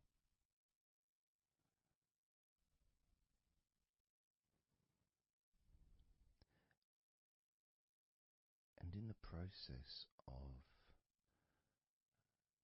this body scan, where you focus on different parts of your body,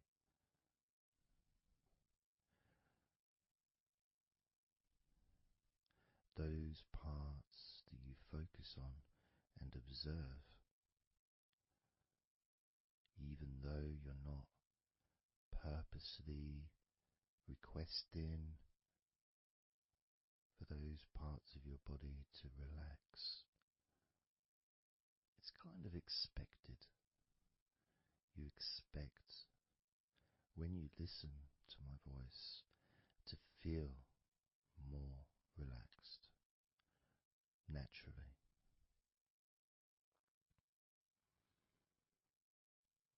Because when you're listening to me, your attention is focused on my words, and as my words guide you to focus on those parts of your body, your focus increases.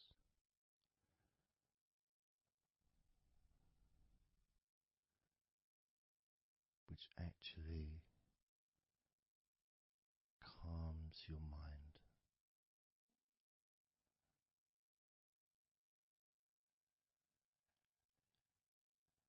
And when your mind calms down, your body relaxes.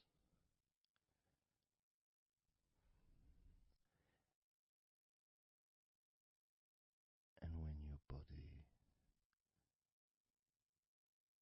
calms down,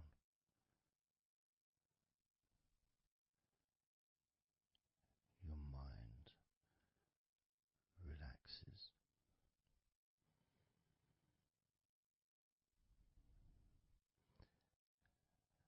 And even though we've not really started to focus on your body,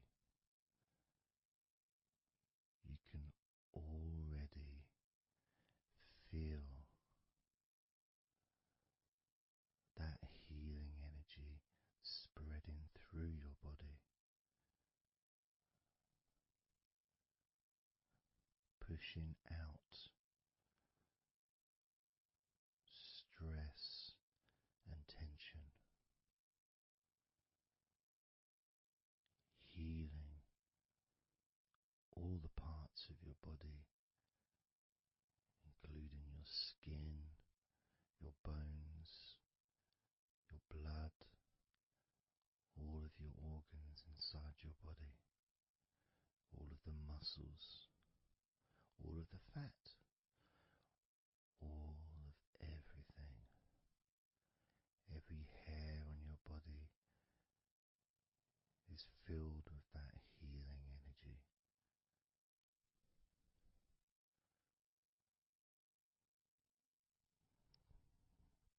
And when your brain fills with that healing energy,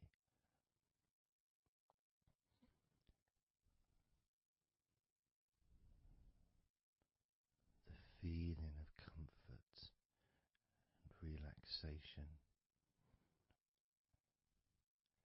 increases.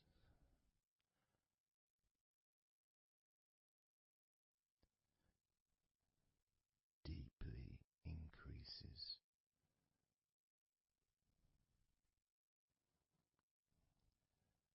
In a way that your mind starts to feel perhaps a bit drowsy,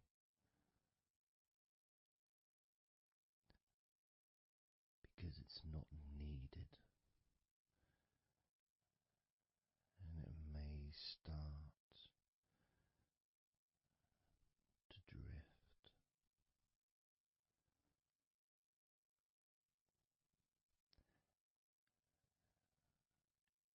If that's what's needed.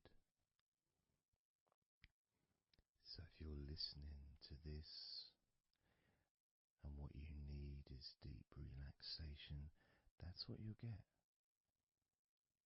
If what you need is to fall asleep naturally and easily as your mind drifts,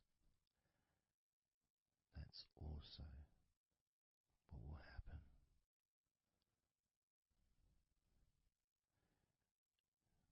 Because by pressing that play button on the podcast and listening to me, you give permission for your body and your mind. In fact, you give the command to your body and your mind to relax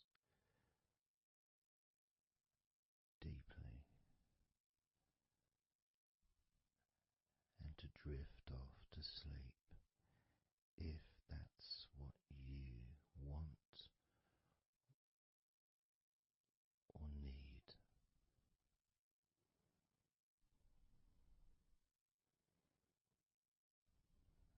And as I focus on the different parts of your body, you may start to just drift, and then you come back again and you hear me talking, and I'm focusing on a different part of your body. And you may find yourself drifting, but you don't realize you're drifting until you stop drifting and you're alert again to my voice, focusing on a different part of your body starts to relax even deeper, because that drifting is basically you already in the sleep zone.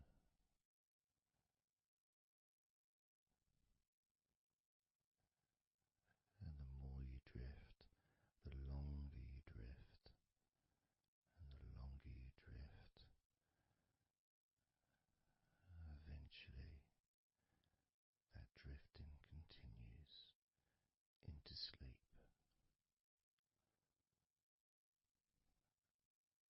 And that's the last you remember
Let's focus again on parts of your body. Focusing this time on your forehead.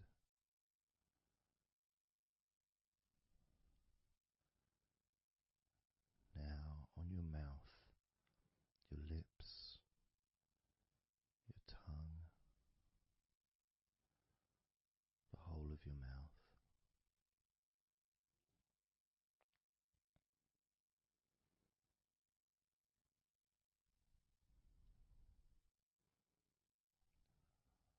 Focus in on your fingers.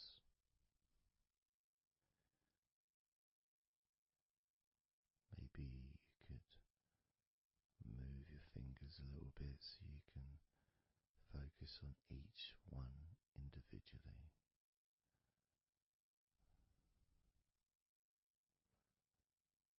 Both hands. And even though as you focus on both of your hands now, they almost seem to just melt into one.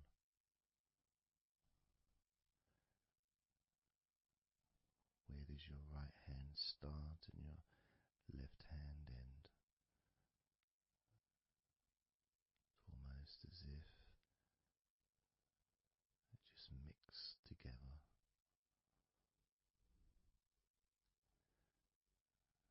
Now focusing on your knees.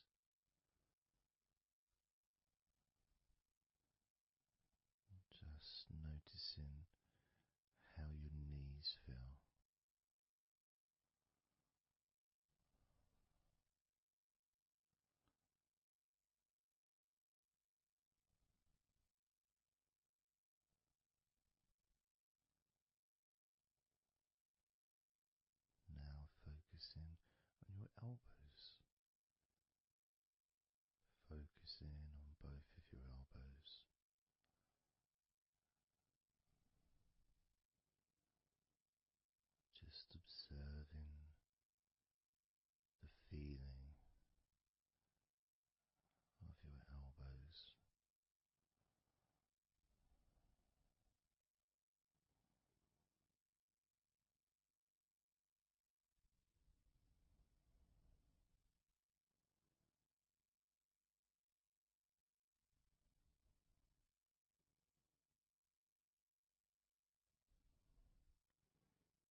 letting go.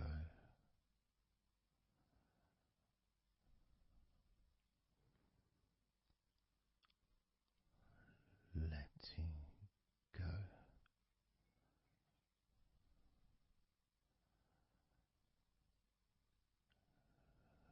Letting go of everything.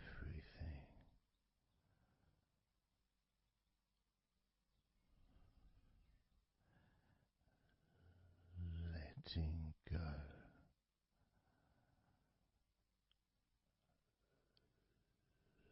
Letting go.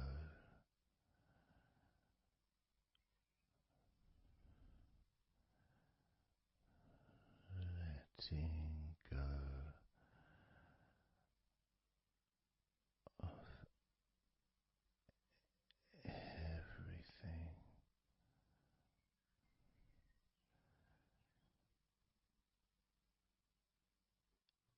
Everything.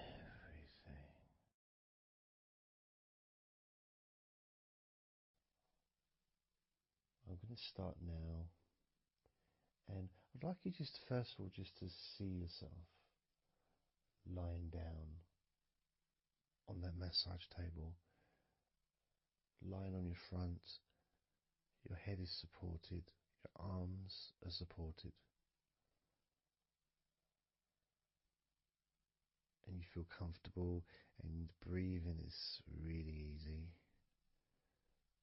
and you feel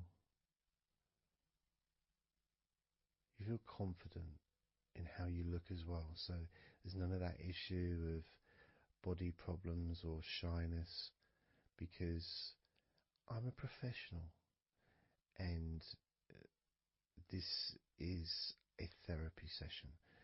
So none of that stuff matters whatsoever. This is about you.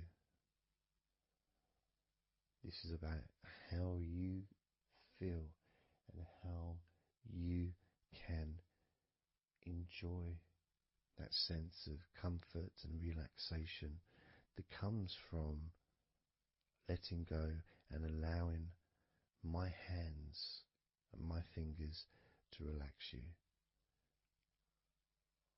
by massaging your body.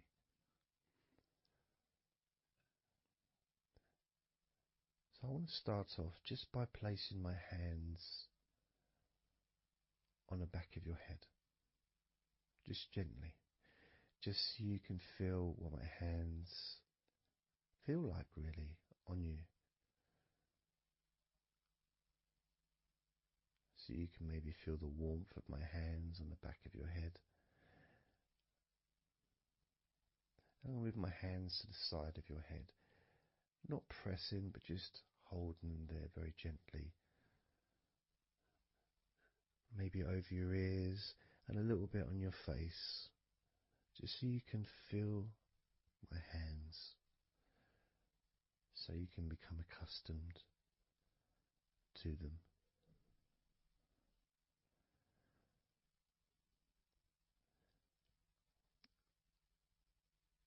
And now put my hands on the back of your head again and gently let them slide down onto the back of your neck.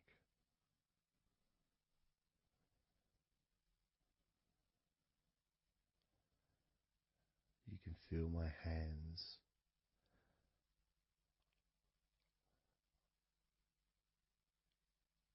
gently stroking the back of your neck to start with, just so you can get used to the feeling of my hands on your skin. Get accustomed to it. Realize that you're safe and it's all good. It's all fine.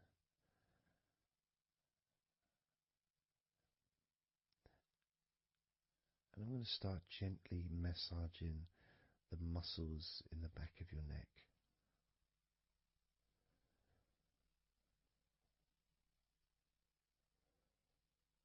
With both hands.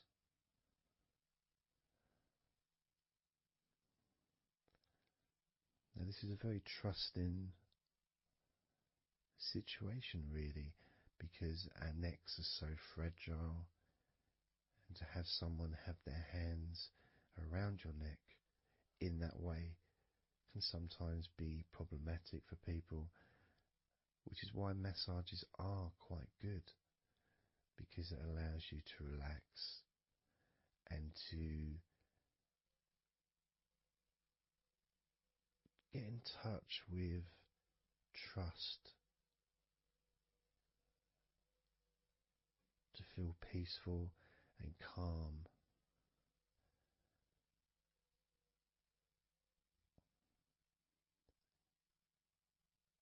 There's a massage the sides of your neck gently, moving from the bottom of your neck, which would be sort of near where your shoulders start, I guess, all the way up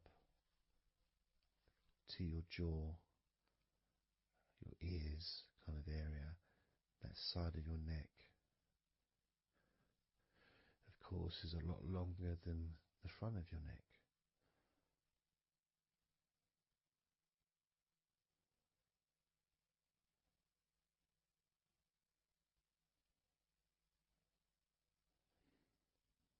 And then massaging the back of your neck,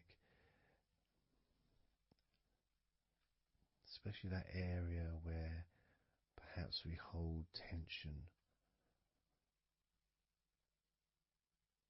And as that area is massaged, you can actually feel a sense of release in the back of your neck.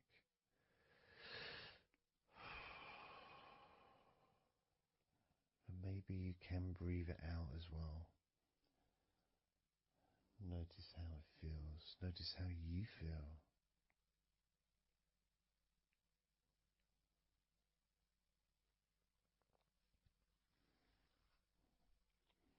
Then moving down to that area between your neck and your shoulders, that muscly area, starting to massage that area on both sides. I mean, this would be the area that a lot of people would massage if they were going to give you like a shoulder massage. Even that's not technically the shoulders, but it's all the muscles that lead to the shoulders, from the neck. And again, that can hold tension and stress. And when massaged, sometimes a nice deep massage is useful. And you decide how deep that massage is.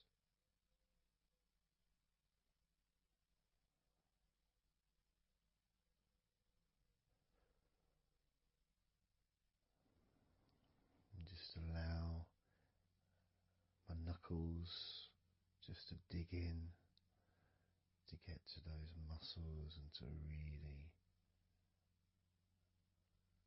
relax them. All the time being firm yet gentle with you.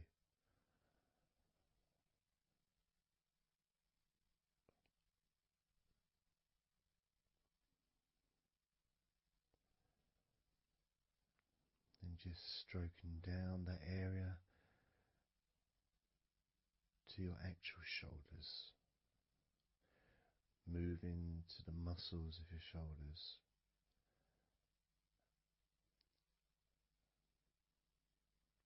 And maybe initially just pulling up the shoulders a little bit off the table, just to give you a little bit of a stretch, but very gently.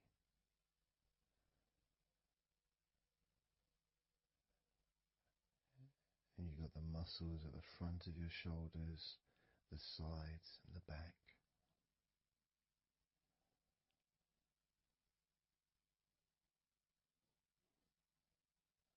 Again, this is a part that can really take quite a bit of pressure, quite a bit of kneading, if you wish, to really release release the tension, to really get into those muscles, and you can let your fingers in there and it can feel really nice. Sometimes just being stroked gently or being massaged quite strongly can all be beneficial to the relaxation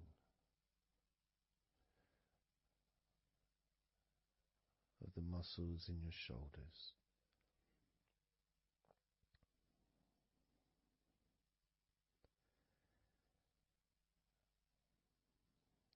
Now, as we move down your arms,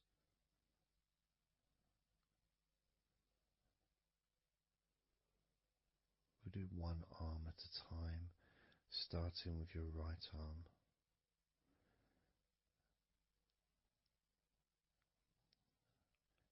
What I'll do is I'll just lift your arm up, just hold it to the side of you. Don't worry, it'll still be attached. And I just massage the tops of your arms.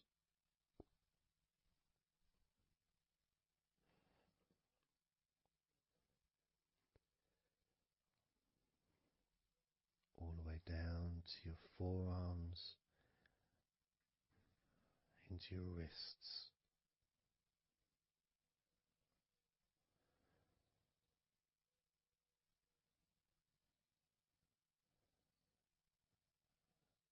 Gently massaging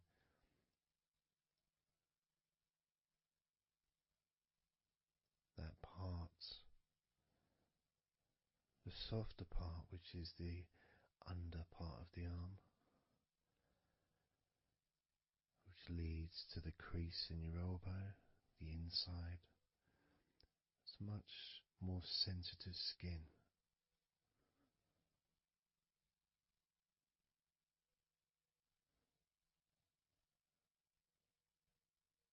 Sometimes just having that stroked can feel really nice, pleasurable and relaxing.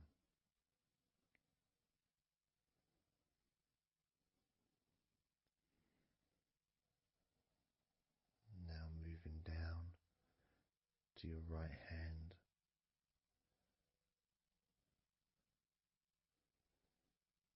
Just holding your hand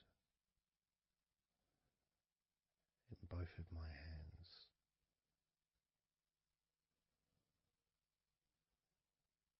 Just pressing gently on the back of your hand and stretching your fingers ever so lightly. At the same time, pressing down and massaging each finger.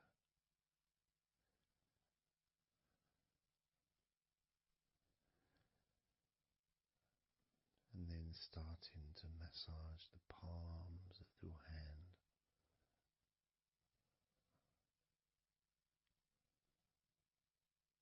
Just turning the hand gently, stretching it gently.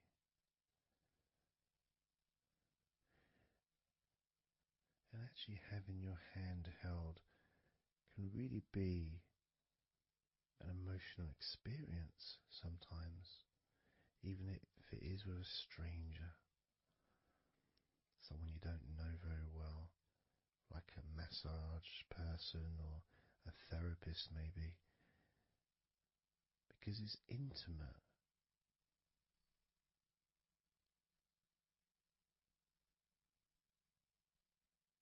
And it can feel nice and you can feel safe.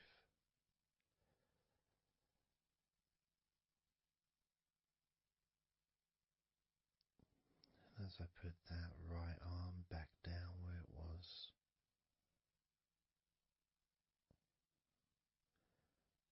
we're going to do the same with your left arm. Exactly the same.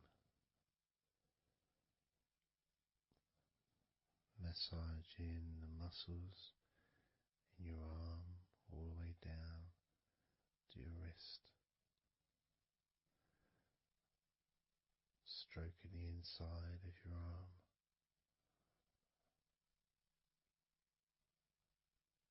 Just being gentle or as firm as you require.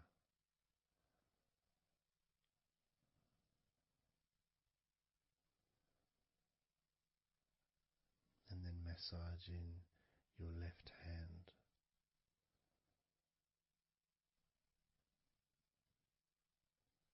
stretching the fingers gently, massaging the palm of your left hand.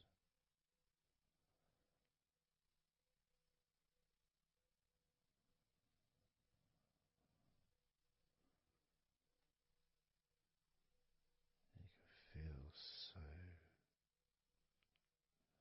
relaxing.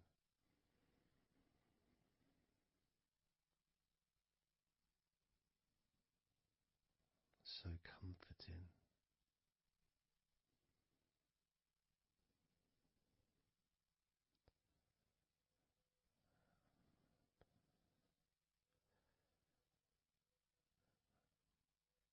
Now just rest your left arm back down.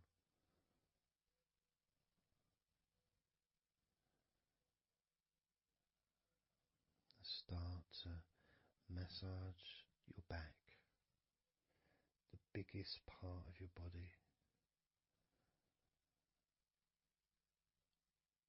Starting at the top, starting again where we already have been, that area at the top in between your shoulders, near your neck, going back and massaging that area again, but this time moving downwards.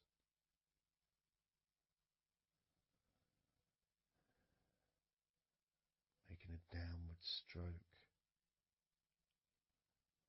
to the middle of your back, working from the outside inwards. So massaging your back, but the outsides of your back, the parts where your arms would maybe rest against.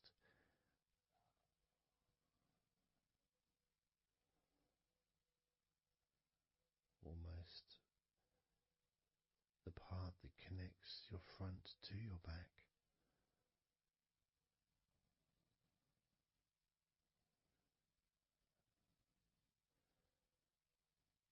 And just massaging down firmly but gently, as firm as you want. Moving down and then moving across a little bit and moving all the way down again. Being very gentle, yet firm as you choose.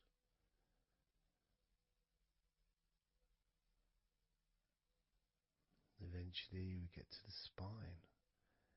We can massage the muscles on either side of your spine from the top of your neck all the way down to your lower back.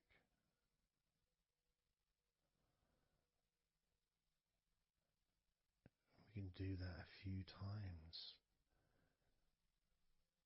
Sometimes people would use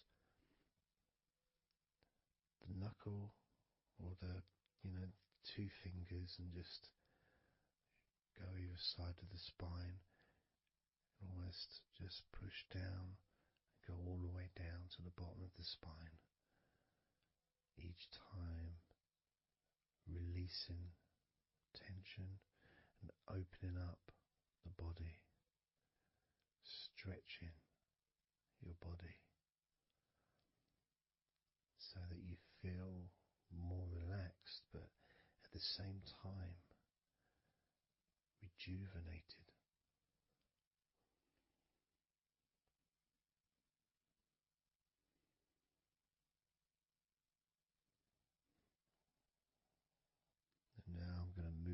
one side to your right side, and from the bottom of your ribs to your pelvis. I'm going to massage that area of your back. I'll stretch over the other side and I will pull the muscles gently and massage and push from one end, that side, all the way to my side, to the middle, in fact, to where your spine is. Massaging that side of your spine, the opposite side to where I'm standing. It's almost like kneading bread. There's that big area which is firm, yet lots there to massage.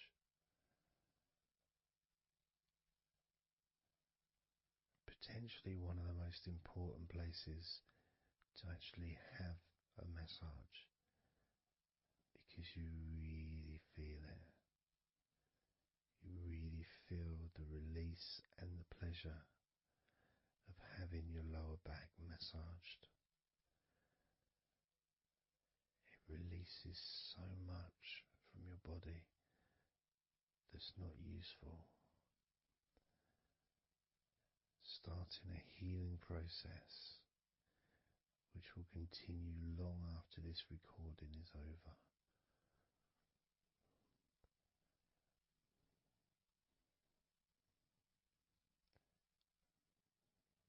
And massaging this part of your body not only feels really good for you, but it's actually fun to do, because it is, as I said, like kneading bread. It's a part that you can really get a hold of and really massage deeply, if that's your choice.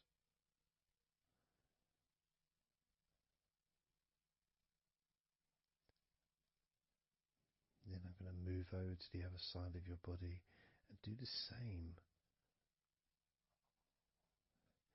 with the opposite part of your lower back, kneading and massaging from your sides all the way to the middle of your back where your spine is. Pressing and kneading,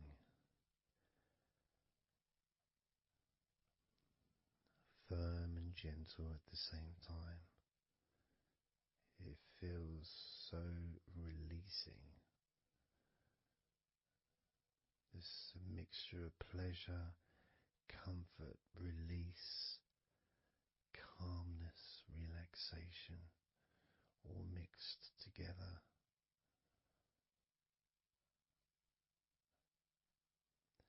Plus there's that feeling from your stomach as it's being stretched. Even though you're on your stomach now, you can feel it being stretched because that whole area is connected to your stomach.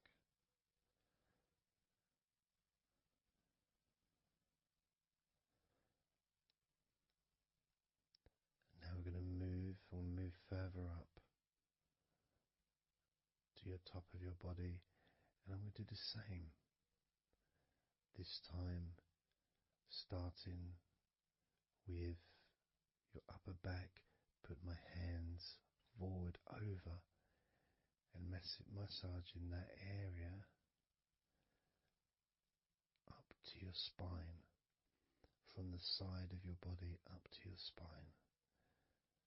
So some of that massage area, the muscle tissue, or whatever, fatty tissue even, will be possibly from your chest, because it's all connected. The chest and the back connect together. I'm going to be massaging and just pulling some of that skin from your side up and massaging that area of your upper back all the way to your spine. move down a bit and I'll continue with the middle of your back, doing exactly the same thing. As gentle or as deep as you choose.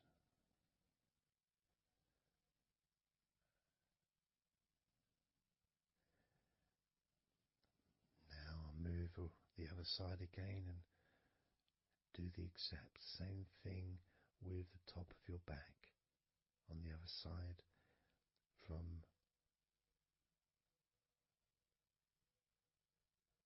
pretty much underneath your arm area, really,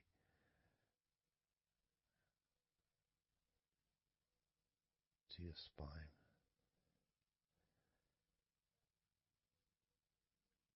And then continuing that all the way down, including your middle of your back.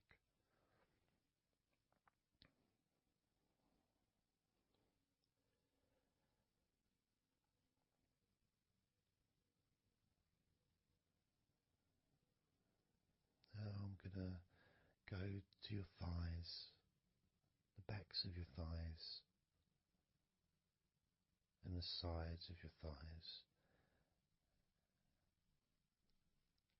Starting with your right leg, massaging the back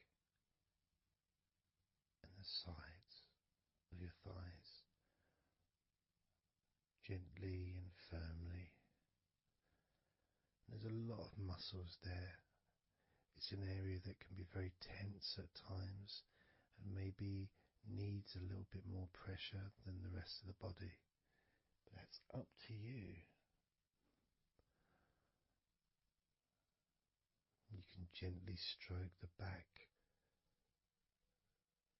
of your legs where, opposite your knee joint or underneath your knee joint. It's a very sensitive, gentle area.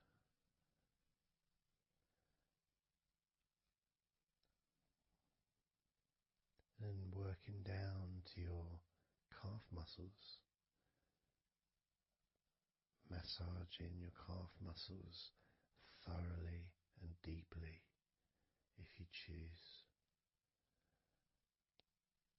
using both hands and fingers, digging deep.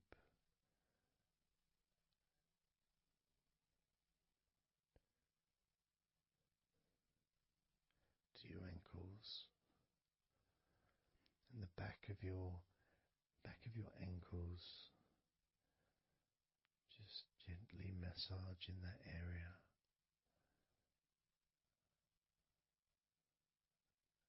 Maybe lifting the leg and stretching it a little bit.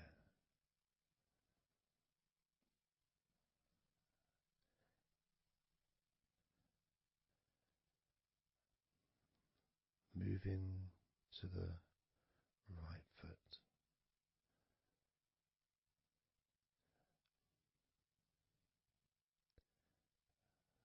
Massaging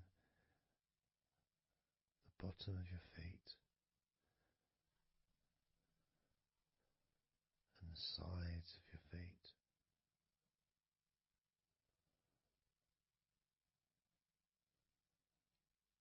Gently but firm enough so they don't tickle.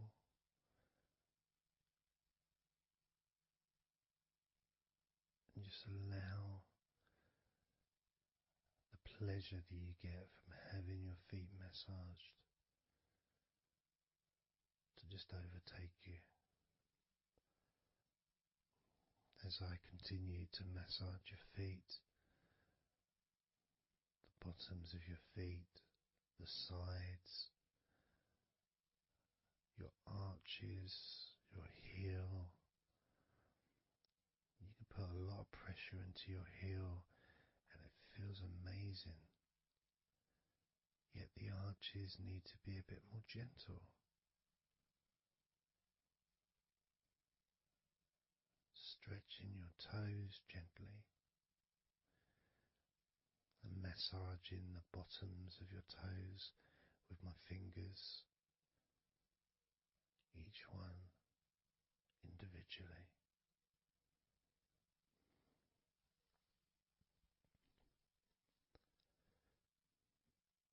Moving over to the left leg to do exactly the same thing. Starting at the top of the thighs, working the back of the thighs and the sides, massaging deeply and gently that whole area, working all the way down.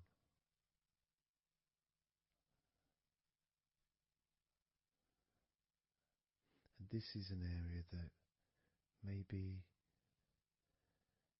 you could like to spend more time relaxing and massaging. So perhaps if you wanted, I could make a future recording where I spend more time on one particular area.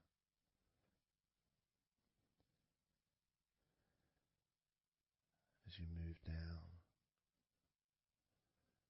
to your calf muscles,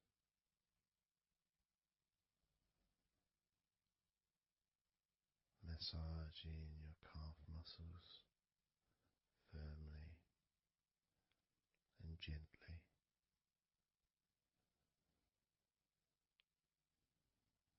Moving down your ankle and to your feet, massaging the backs of your feet, the bottoms of your feet, stretching your toes and massaging each toe individually. And that feeling of pleasure and release that you experience when you're having your feet massaged feels really good.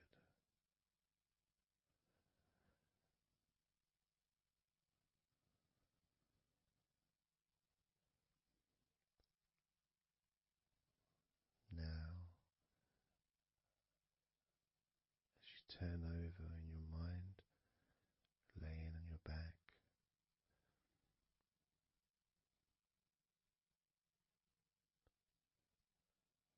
I'm just going to start again at your neck area,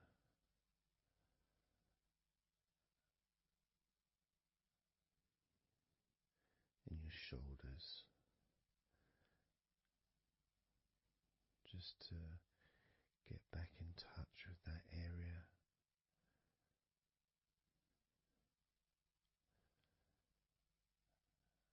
And as we move up,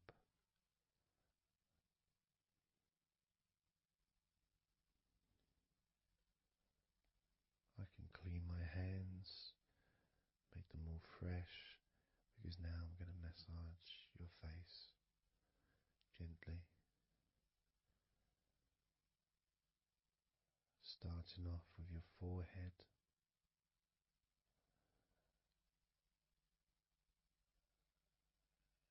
your eyes are closed, and I can just stretch your eyes a little bit, pushing up on your eyebrows.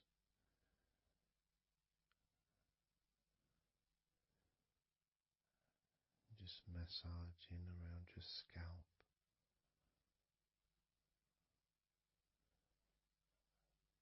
massaging down your cheeks, around your ears, into your jaw, gently, the sides of your neck,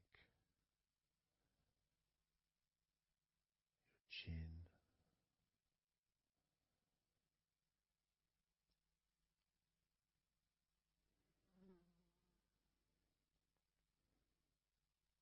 then just moving down from your neck down to your chest, starting by massaging the very top of your chest, collarbone is, either side of the collarbone.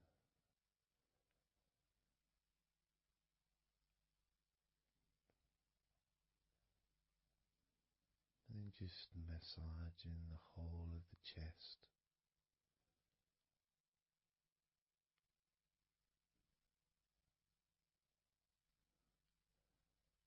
Moving the chest around.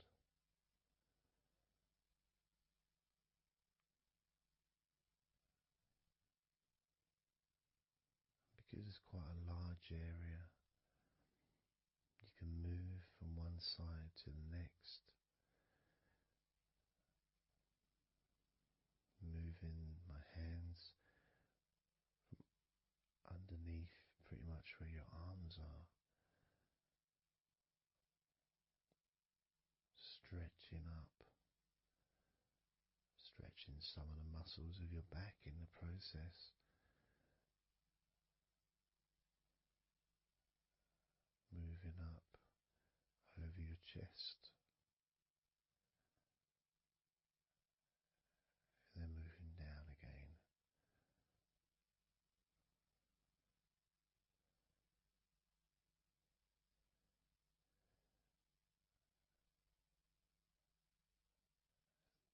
And then allowing my hands to just massage gently and slide down towards your stomach, starting in the middle of your chest. And then gradually my hands moving apart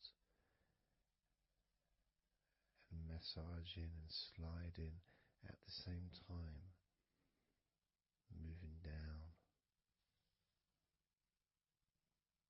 to just below your rib cage.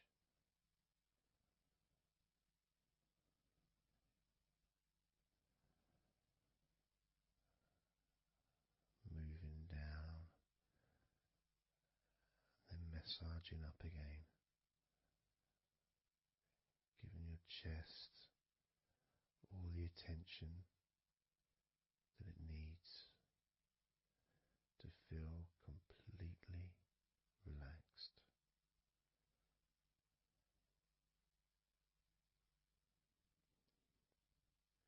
Remembering that I'm also going to be focusing on your sides as well, an area that really doesn't get much attention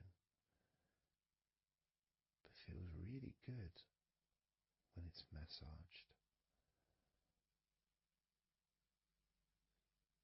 Just stroking my hands down the sides of your body,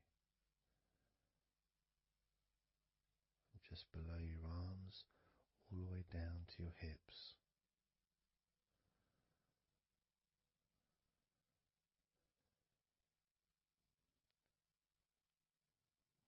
Now, moving to your stomach area, I'm going to stand one side of you like I did when I did your lower back. I'm going to do a similar process of just stretching the muscles from your side gently, massaging from one side to the next, moving that whole area from below your ribs all the way down to below your belly button.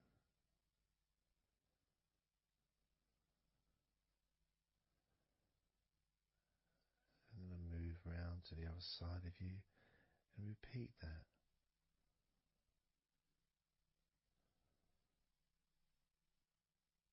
Process of relaxing deeply, calmly. You feel loose, you feel free. And there's something about having your stomach massaged that's different from any other part, because we do have a tendency of holding a different kind of stress in our stomachs that we may not be aware of.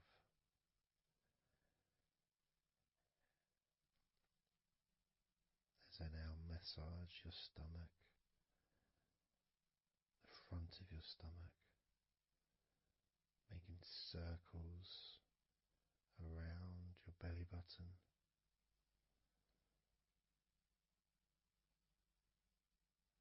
And then going the other way around.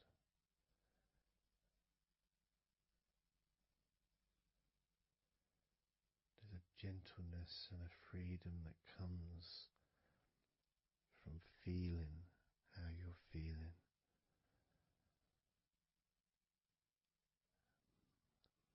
As I now move down the tops of your thighs, the muscles, massaging them.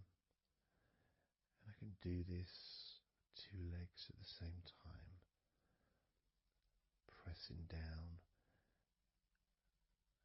massaging deeply those muscles in your thighs, the front of your thighs.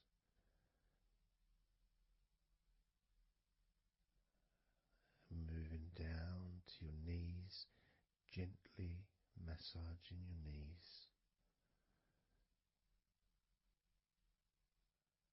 Sliding down your shins, putting pressure on either side of your shin, gently,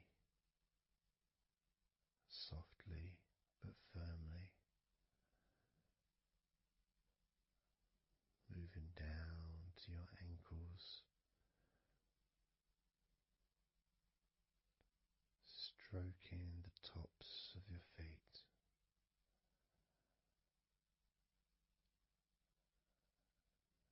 And then with each foot in each hand, just gently massaging the whole of the foot. The top, the bottom, your heel, your ankle, your toes. Massaging every part of your feet. It feels so good just to let go and enjoy the process.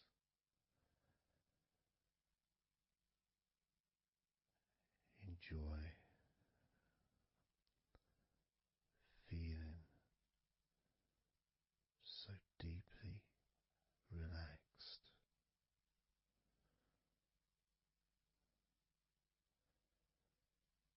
So much comfort and so many feelings that come just from touching your skin.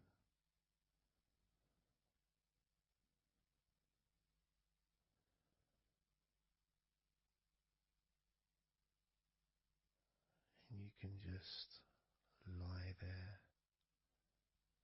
for as long as you choose, enjoying the feeling of deep comfort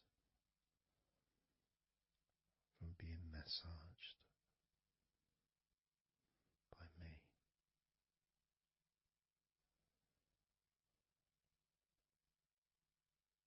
Enjoy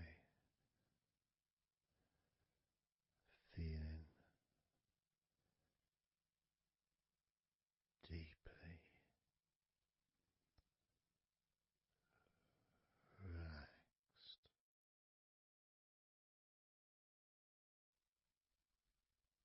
And all we're going to do is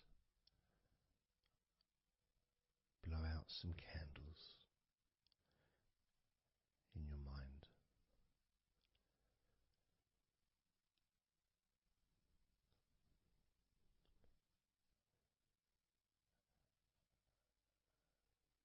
There are going to be 100 candles.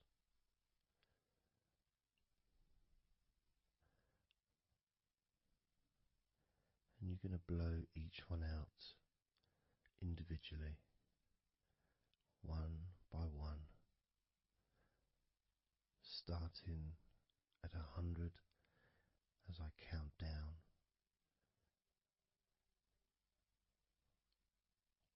all the way down to 1.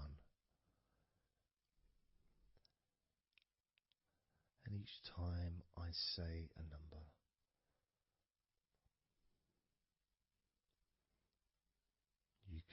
imagine that candle in front of you, and I'd like you to actually physically gently blow that candle out.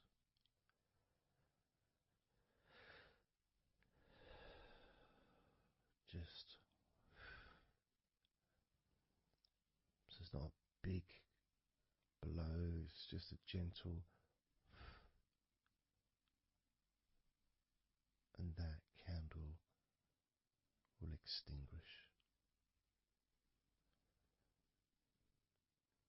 And then I'll say the next number as we move down,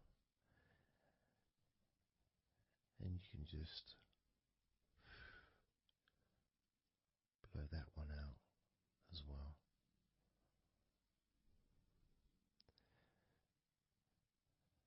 And as we move down the numbers, you'll find yourself feeling more and more relaxed. And if you need to sleep, you'll also find yourself becoming incredibly tired and sleepy. In fact, you may struggle to blow out all 100 of these candles.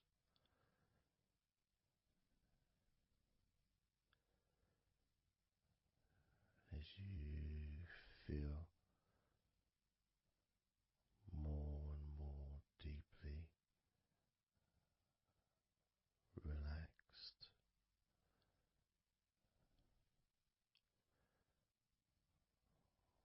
more and more deeply tired, and the further you go down, the more your mind starts to drift.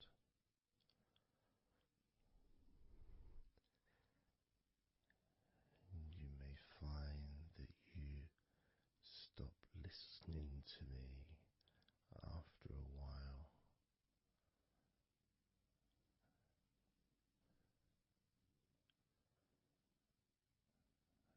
And even though there may be background sounds where you are, you'll be aware of those sounds at the moment.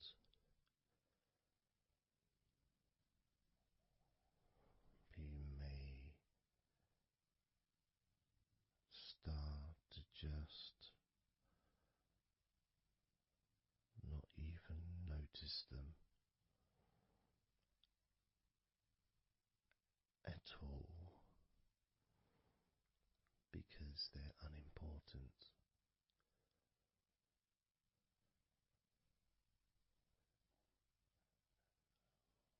Where I am,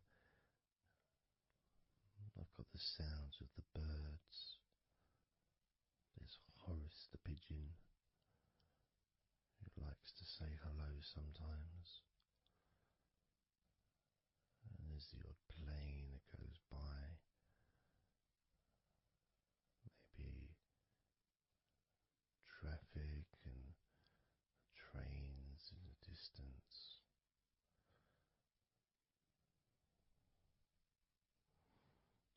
But none of that seems important whatsoever.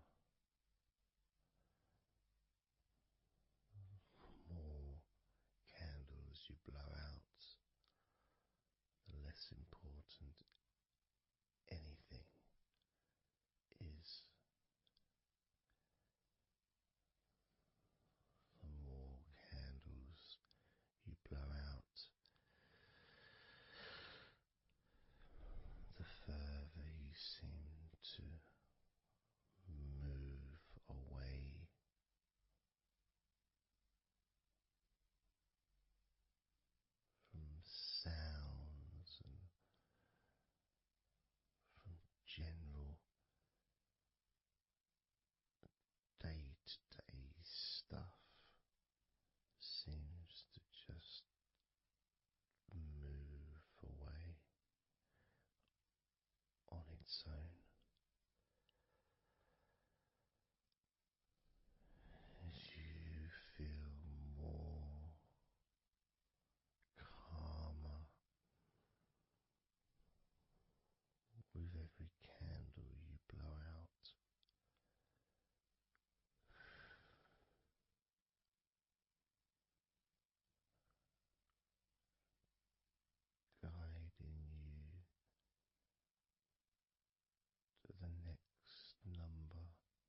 easy, so simple.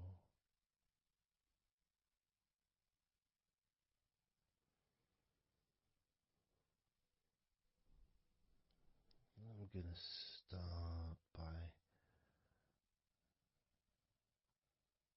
introducing the first candle, which is 100. First candle, which is 100. When you blow that candle out,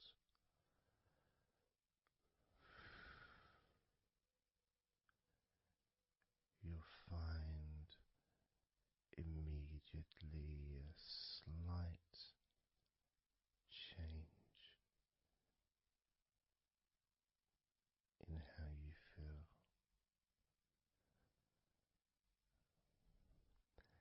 as well as a real sense of positivity growing within you.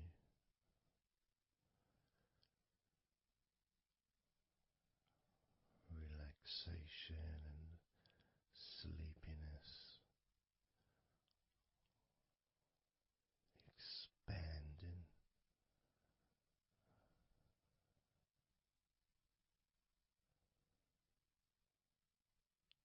starting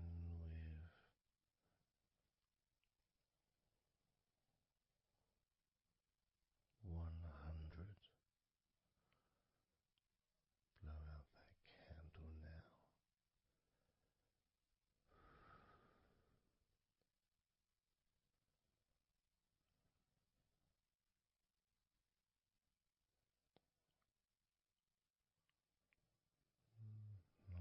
99.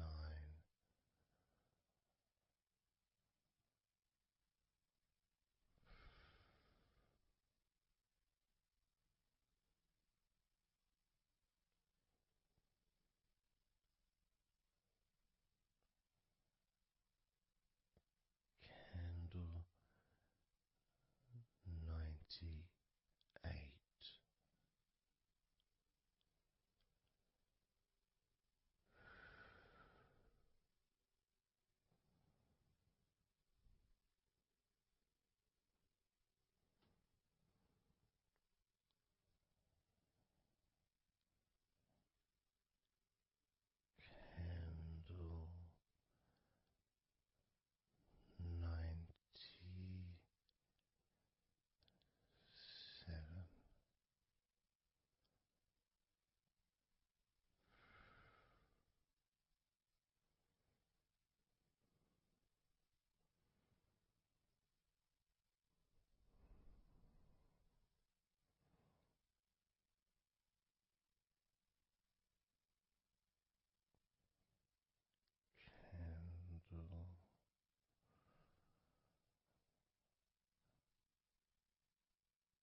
78.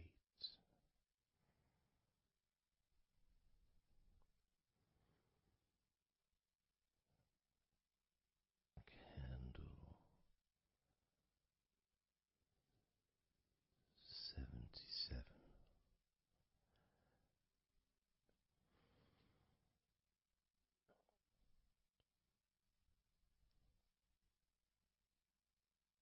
Candle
4.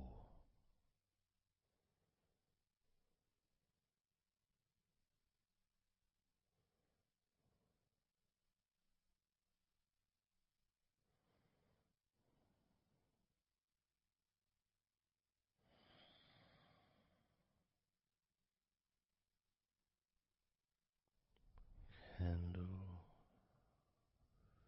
53.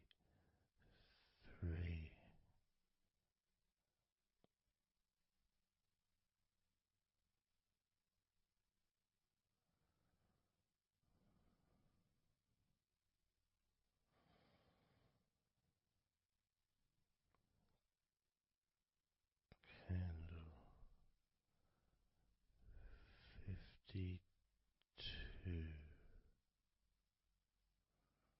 52.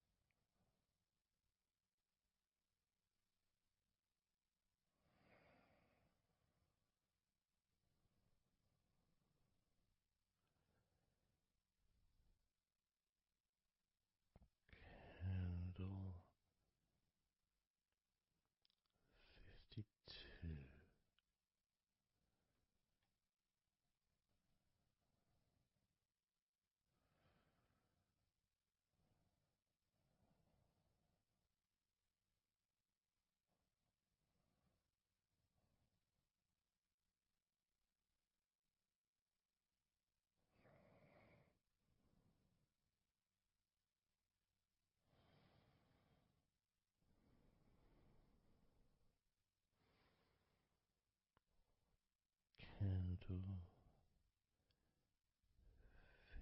52.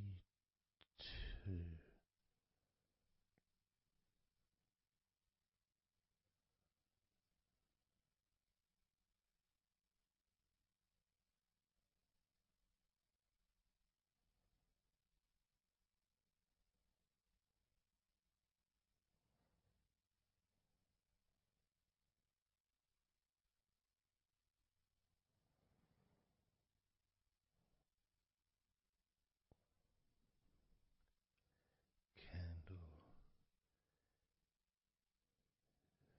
51.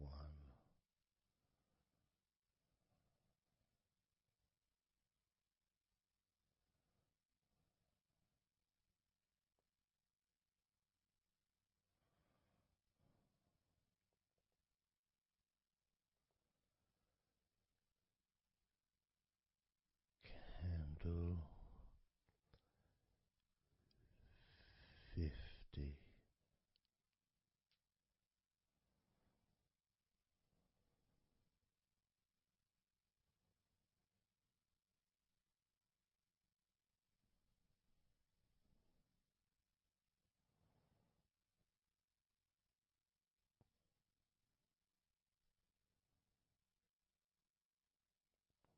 Candle 49.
those thoughts, worries, concerns about the past, thoughts about the future, and even things you've been thinking about today.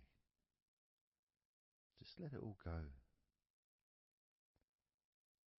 because none of it is useful in this moment.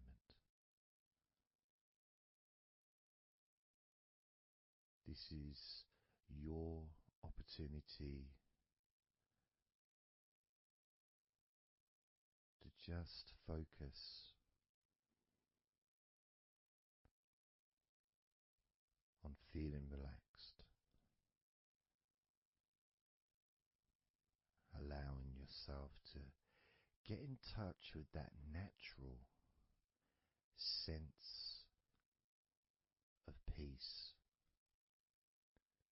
that we all have within us. It's available for everyone. It just sometimes takes a little bit of effort to set up the right time and place in order for you to just let go. Because when you do decide to let go and relax, that's what your body starts to do. Because you've chosen to just allow your body to unwind, and your mind starts to slow down. And it's a nice feeling. It's a nice feeling at the beginning just to know that you have chosen to decide to relax deeply. And because you've made that decision, your body will just follow suit. Because sometimes all the muscles in your body need is just permission from you to relax. Because so often we're busy, we're going from here to there, we're walking around and we're doing stuff,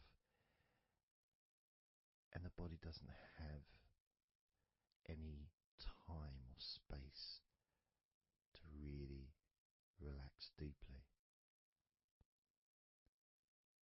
So it kind of waits for you to lead the way, waits for your permission. And when you do give your permission, when you give the say-so, when you say, okay, it's time for your body to let go completely and relax totally, your body just follows. It's almost like a breath of relief. Ah, good, I can now relax.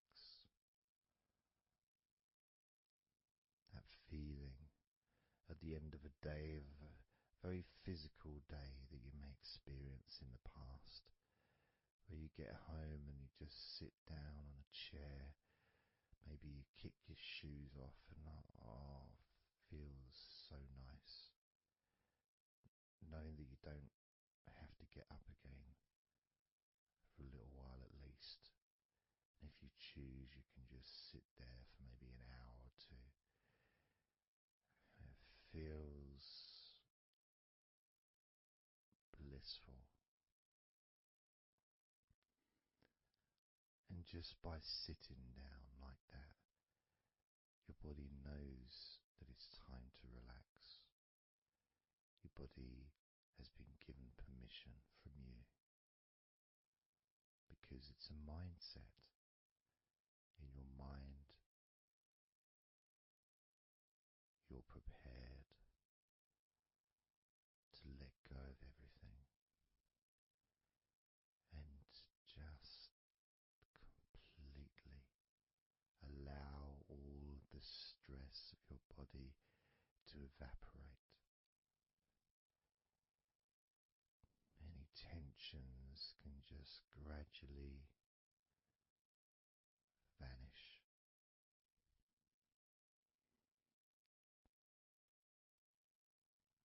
It's almost like magic, really,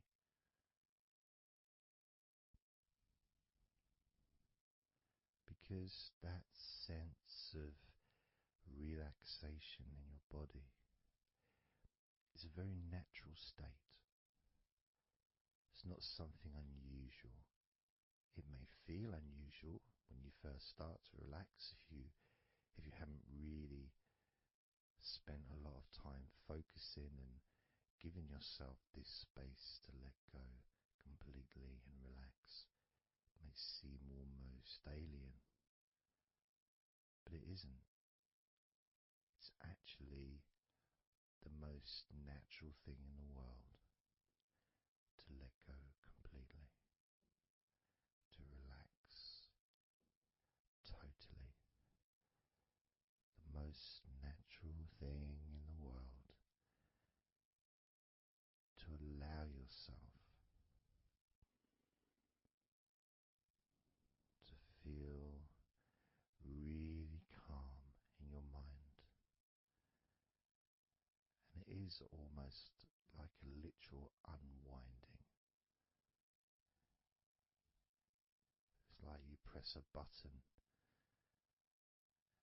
and all the tension just releases. And it's like a wheel, like a cog, like the inside of a clock just unwinding. And it's almost like you could see the little wind up knob that's used just going the opposite way that you would use to wind it up.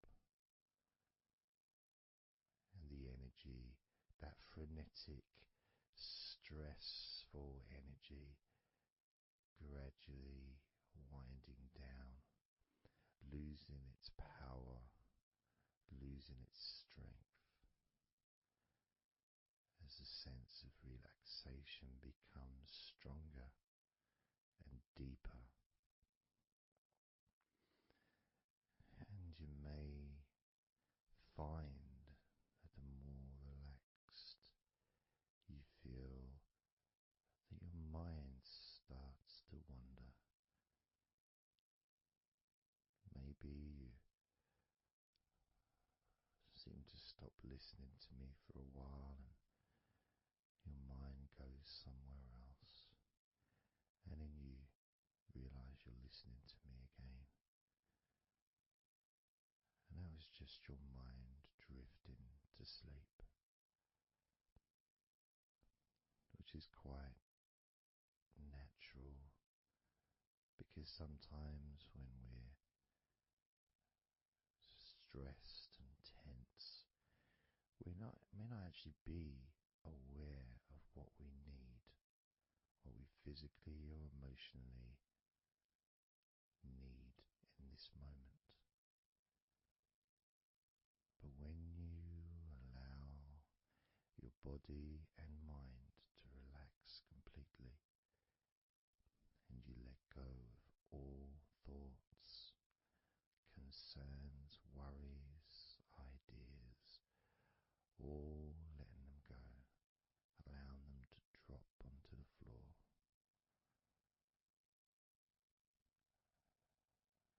You start to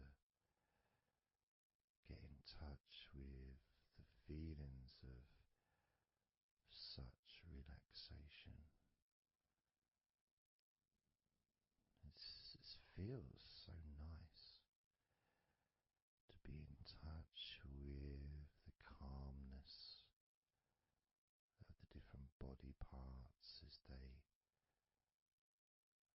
become looser and looser.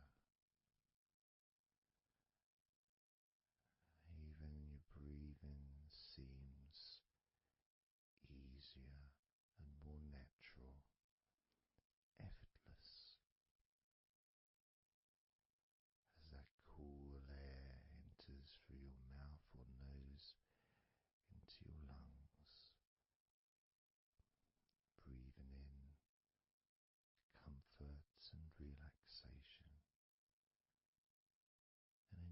leaving out any excess remaining tension or stress from every part of your body and mind. As you start to focus on your mind, maybe you notice that things have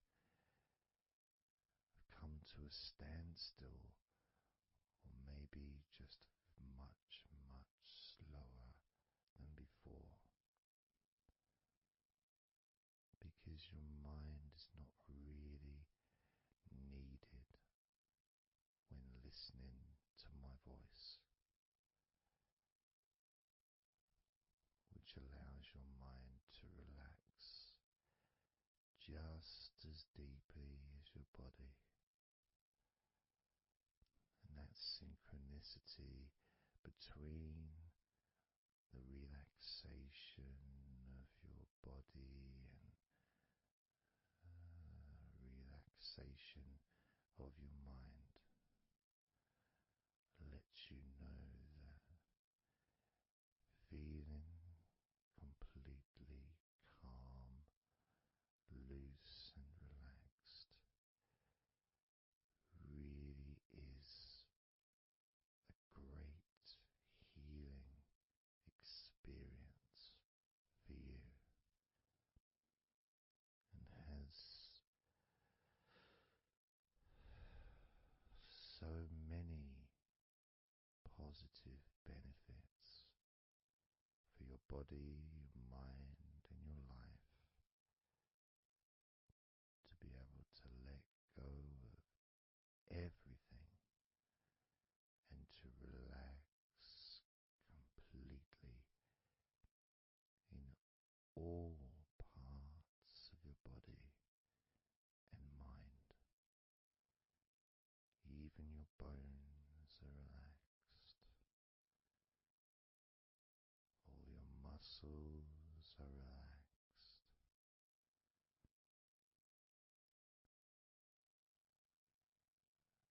Even the skin that covers your body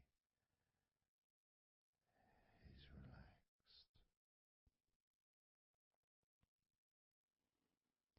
Every hair that you have is also deeply relaxed.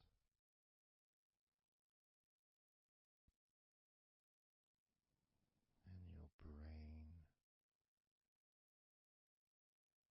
really starts to feel the benefit of this healing relaxation.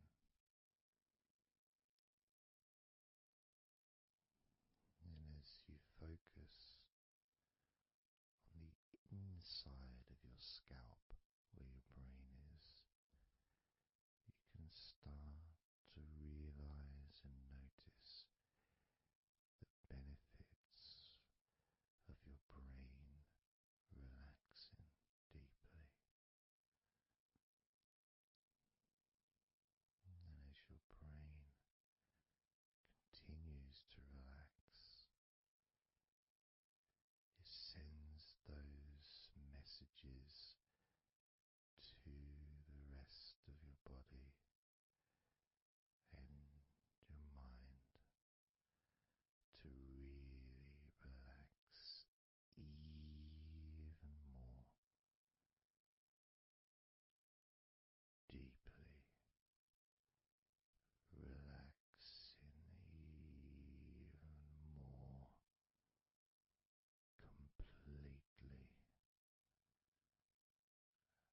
letting go of any remaining thoughts or concerns. Allow them just to drop onto the floor, because they're no longer necessary in this moment. This moment of deep relaxation and calmness, filling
amazing sensations of comfort that are spreading throughout your body, relaxing each and every muscle of your body even deeper, even deeper, much more deeper than before, much more comfort spreading through your body and your mind, feeling so peaceful and calm, so very, very peaceful in every part of your body, letting go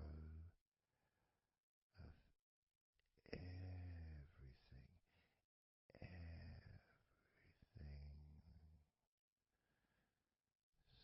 so peaceful and calm, so relaxed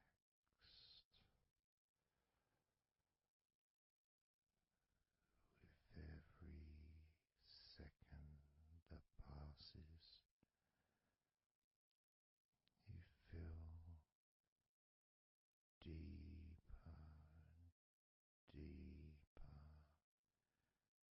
relaxed, deeper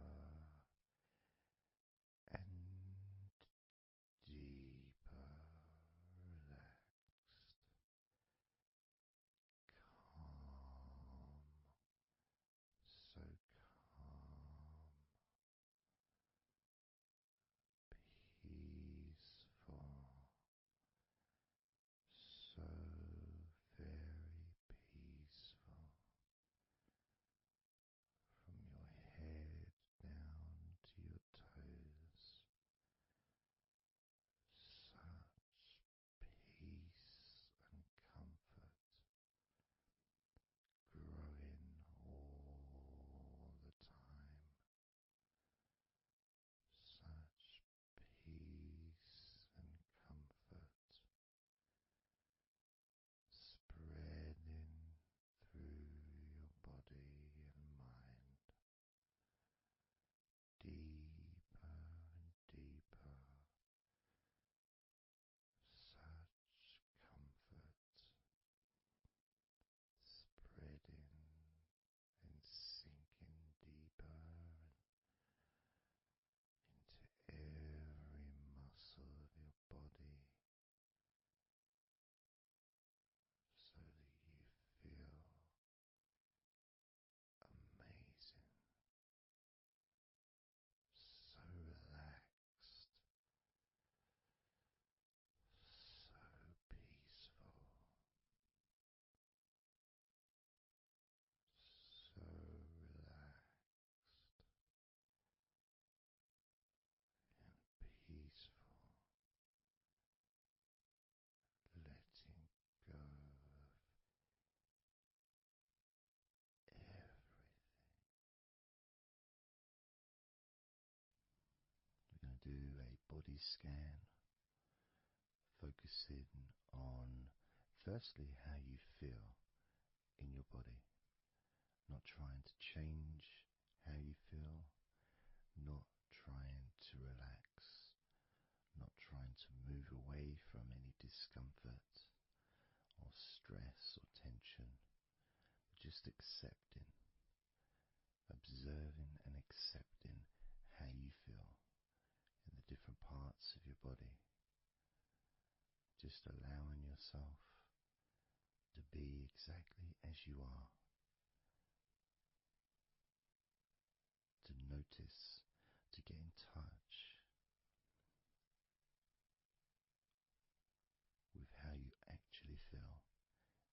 this moment. So we're going to start off by focusing on your hands. Just be aware of your hands.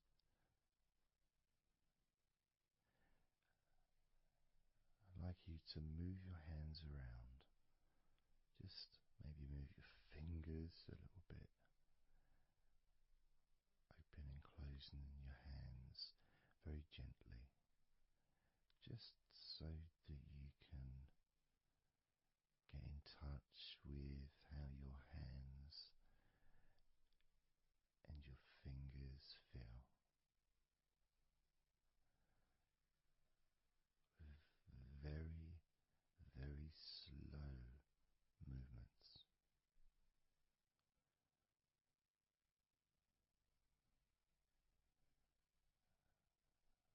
Focusing now on your feet.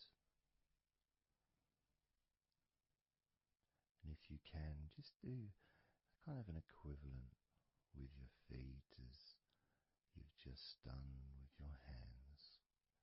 Maybe turning your ankles, moving your feet around, moving your toes gently, but only very gently and very slowly, noticing how your feet feel in this moment.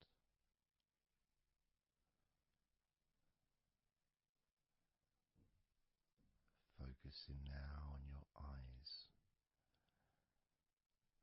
I'd like you to just focus on your eyelids. Maybe you can open and close your eyes a couple of times to really get in touch with how you feel when you do close your eyes. The muscle changes in your eyes when you do close them. Maybe raising your eyebrows, which stretches the tops of your eyes. Perhaps squinting your eyes, scrunching up your eyes, just so you can really get in touch with all aspects of how your eyes feel right now.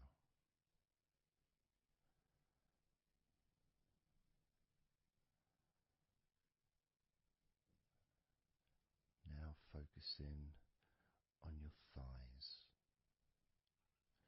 And I'm going to just ask you to gently tense your thighs, just very, very gently, just enough so you can become more attuned to the physical sensation of your upper legs, the front of your thighs and the backs of your thighs. Noticing and observing how your thighs feel right now.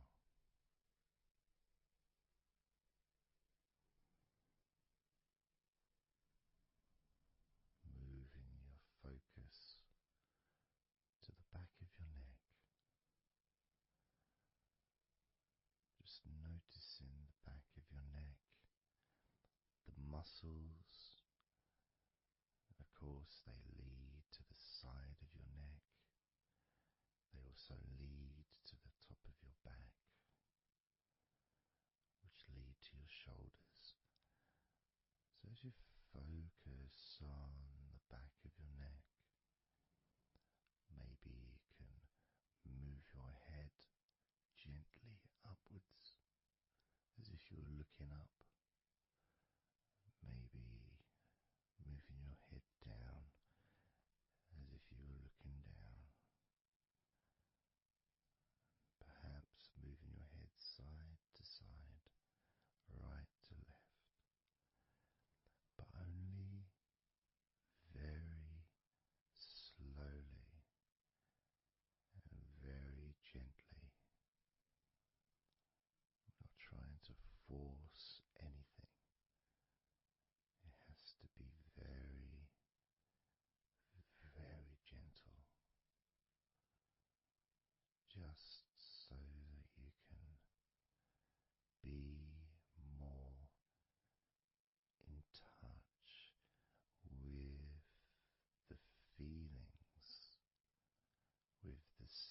sensations, the physical sensations of how the back of your neck feels right now.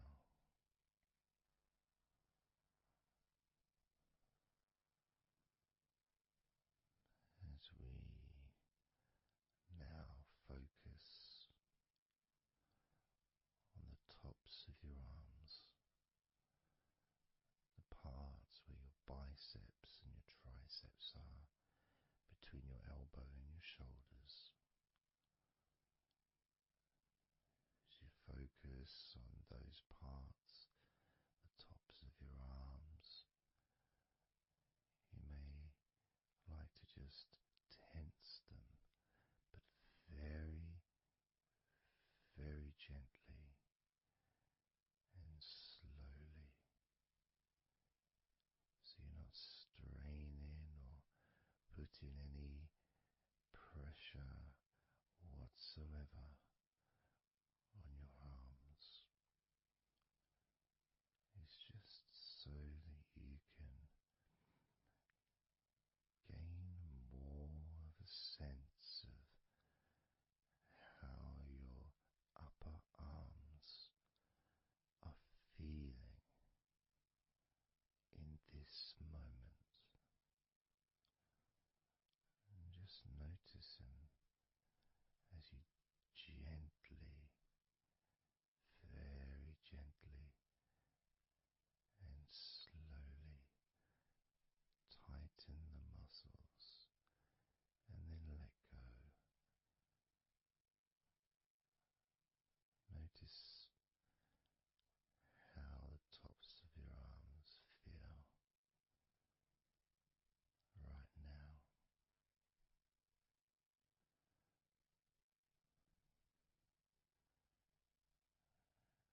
As we now focus on your stomach, the area, the lower abdomen area below your belly button, moving all the way down to your hips, just above your groin.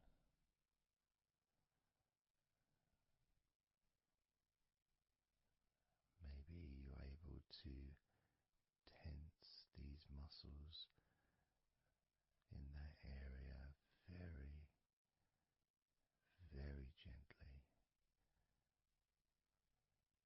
and slowly.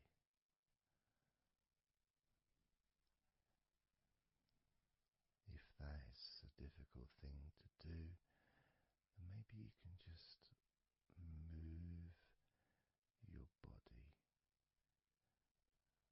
pushing your stomach up, maybe moving a little bit to the side, using your hips, just so that you can get more in tune with how your lower abdomen area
sensations that you are currently experiencing in your wrists,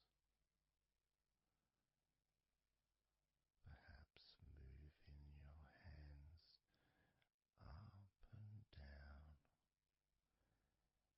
again very, very gently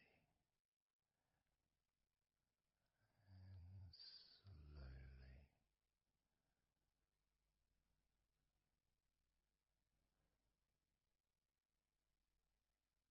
Very gentle and slow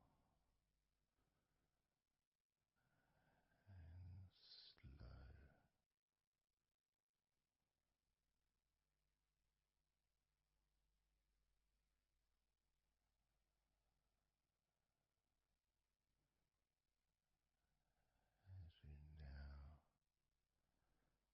start to observe your lower back.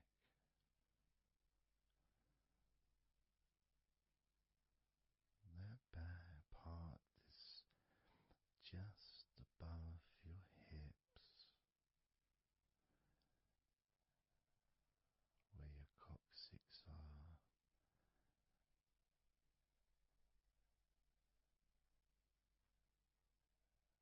That whole area, which also really does include the sides of your body, because those muscles are very much connected.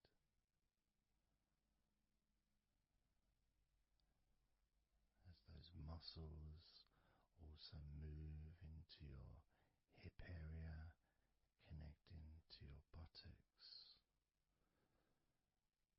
the sides of your hips,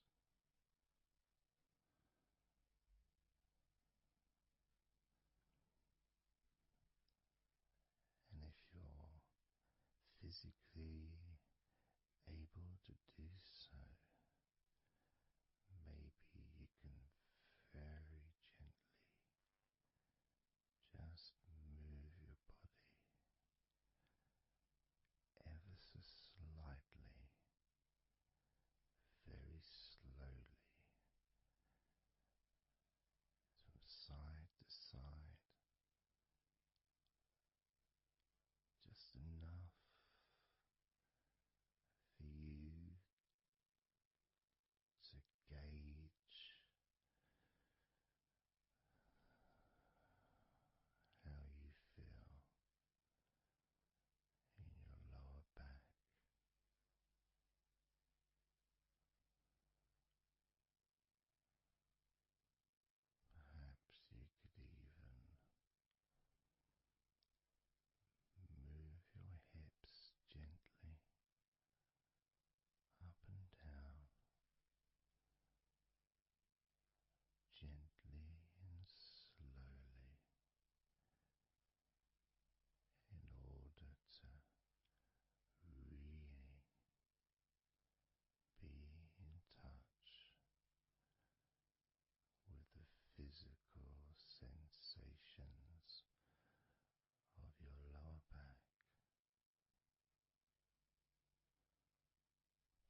everything starts to slow down,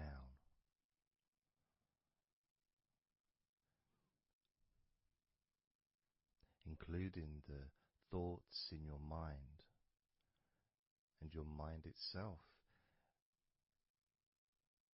just starts to gradually, it doesn't have to be instant, but just gradually starting to, it's almost like time is stretching.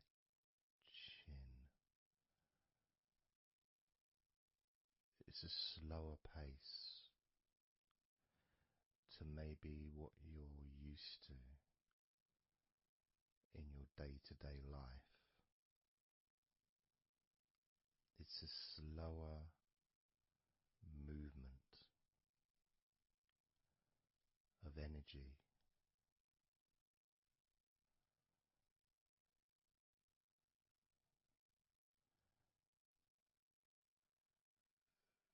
Very small movements which make up the larger movements, which is always the case. You know, when you move your hand, it might seem like it's one movement, but it's lots of minute different muscles moving in accordance with each other, and what happens in this space that we're sharing is we move from that big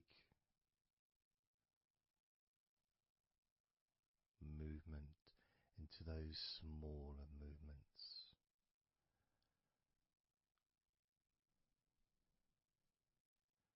starting to focus on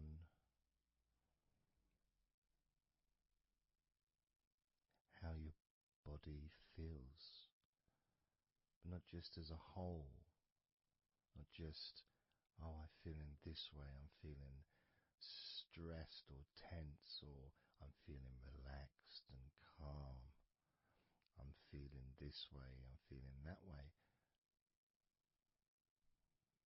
Starting to notice that your body begins to present to you small feelings around your body.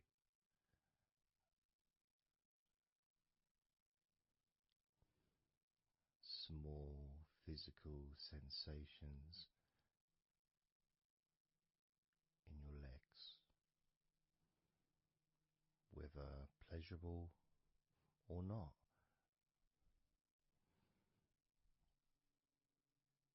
Maybe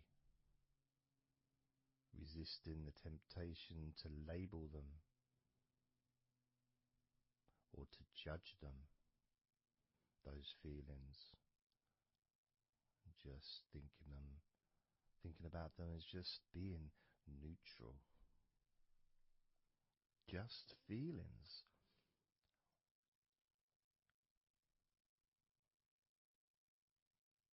Not being particularly concerned, but just noticing what your body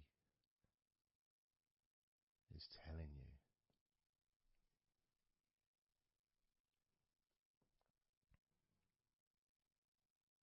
The feelings in your arms. Instead of feeling the whole of the arm, maybe notice those individual feelings of all those different muscles and the skin,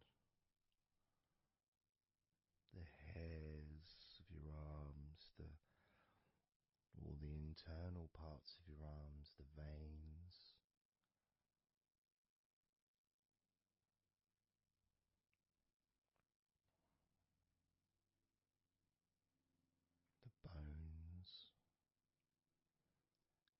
being aware of maybe your elbow on your right arm has a certain feeling. Maybe your left wrist also has its own individual physical sensation.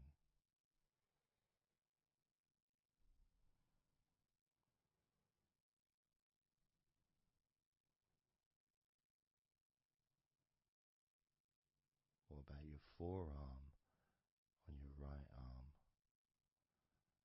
Your right forearm.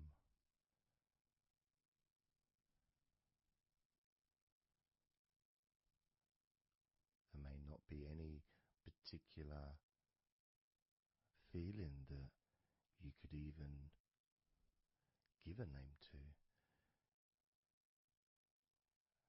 May not feel like anything other than just a feeling. It's there.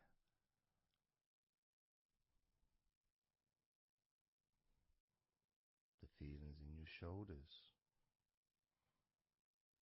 Perhaps your shoulders, when you think about them, kind of almost like they're the same, the same feeling. Almost like both of your shoulders are just one thing.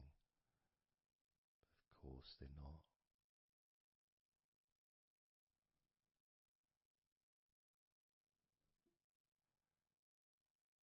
And when you focus on your left shoulder and then on your right shoulder, maybe you find that you move the muscles a little bit. Maybe tense the muscles gently.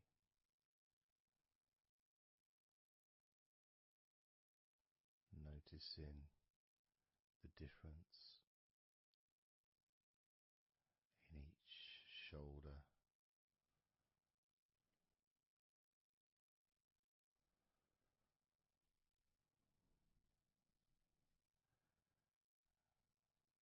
Your lower back.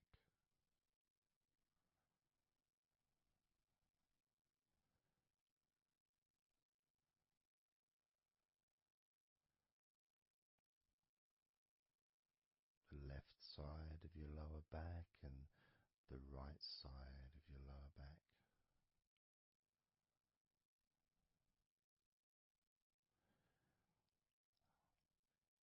Of course, that connection to your buttocks and to your hips.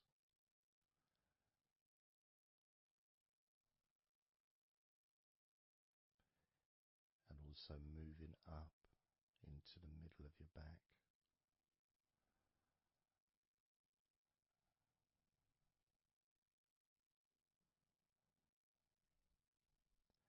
And sometimes, like right now actually, when I focus on that part, when I focused on my buttocks, and then I focused on the middle of my back, it almost felt like the muscles in my lower back were being stretched very gently, but just stretched a little bit, even though I wasn't doing anything to try to stretch your lower back. It just seemed to happen. The feeling of very gently stretching your lower back.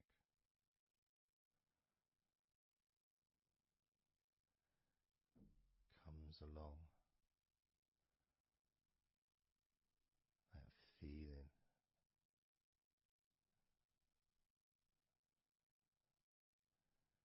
In your chest.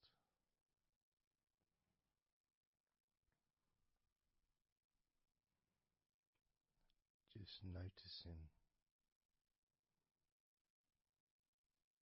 what sensations you are experiencing in your chest right now.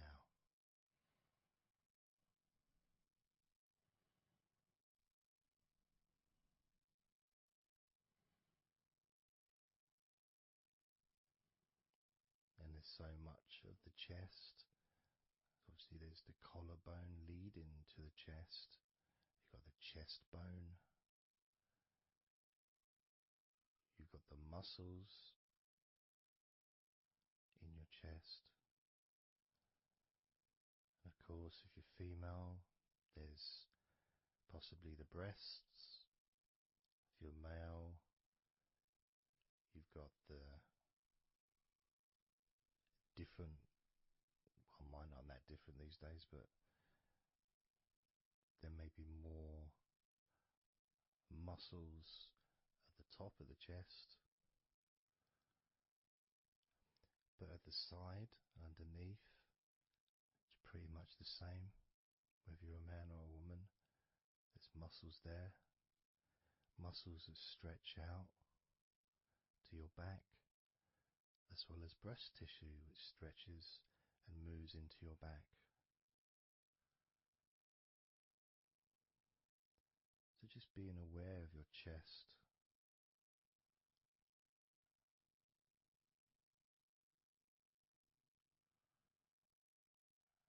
being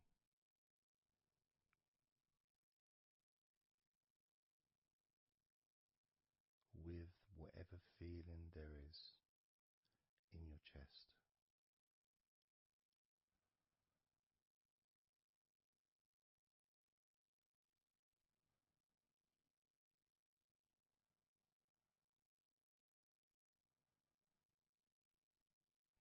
And when I notice that I focus on my chest, I feel it in my back, my upper back. I mean, I guess the obvious reason would be because, I'm breathing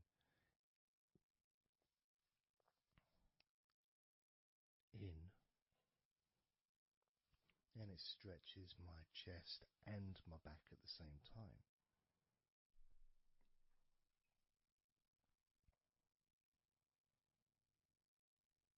Yeah, it feels okay.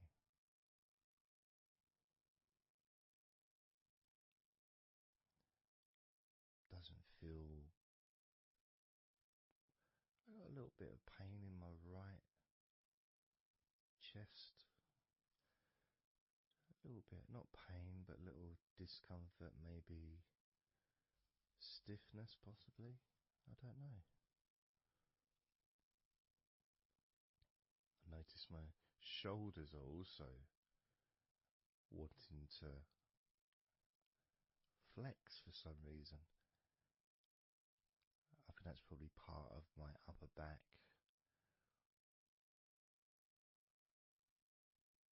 That connection between my shoulders and my upper back. Because I can move my shoulders and stretch the muscles in my back. Moving the shoulders backwards or up, which then moves I think it's the scapulars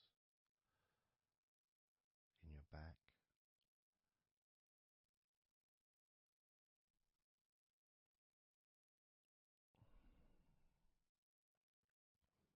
It feels quite nice actually.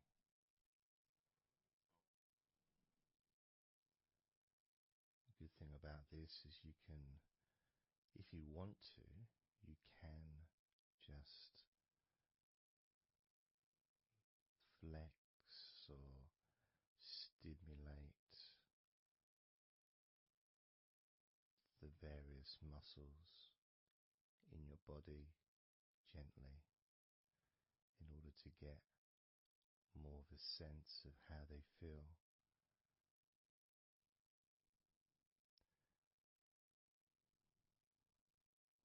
And when you're relaxing, when you do tense a muscle and you let it go and you let it relaxes way more than it would normally. But you have to feel that you're able to do that.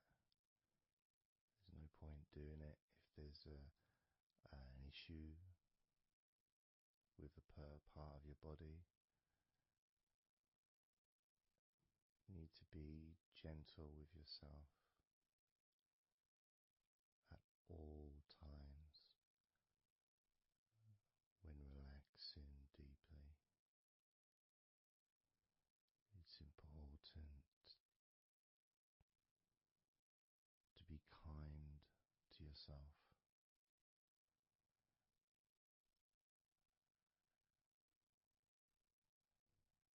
As you notice your mind,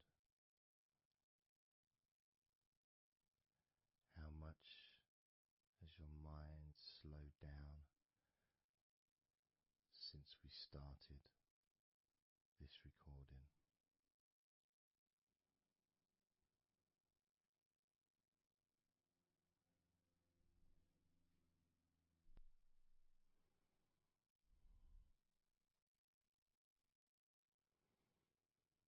How calm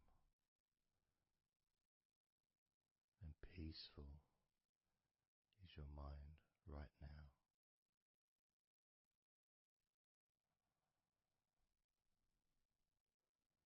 With nothing to think about and just my voice to listen to,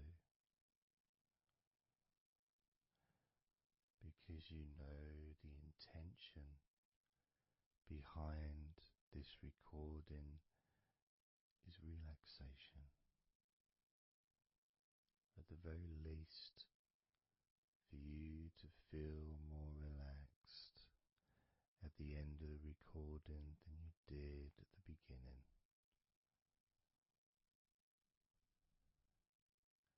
At the very least, for your mind to slow down as your body continues to relax, because that's what you want to happen. That's what you expect to happen.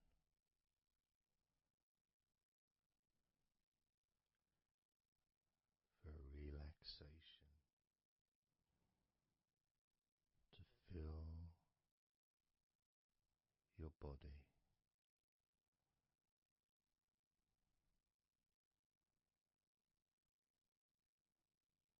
maybe calming your mind to the point of boredom when you start maybe to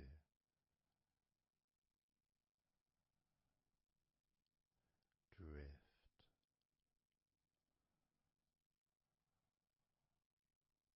away,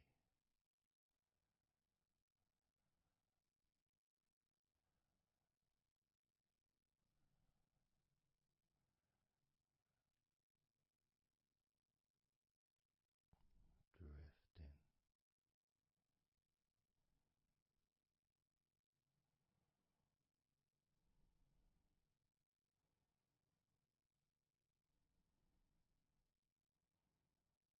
It's almost as if you're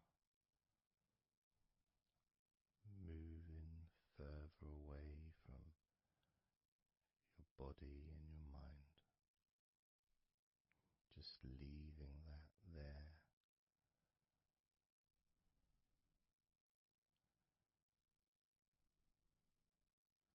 Kind of like an escape pod in a spaceship and movie, a space movie, you know, when they get into that little pod and it sends them far away from the spaceship.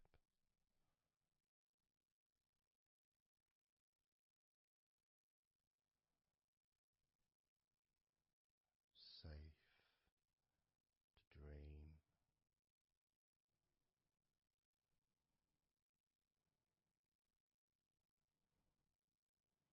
and continue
listening to my voice because your mind started to imagine something different. Maybe you started to almost move into some kind of a dreamy state.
physical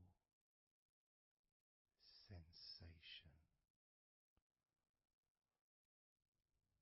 almost like there's a magnet outside of your head, sucking the tension and the stress and any remaining feelings that you don't want, sucking them out through your skull.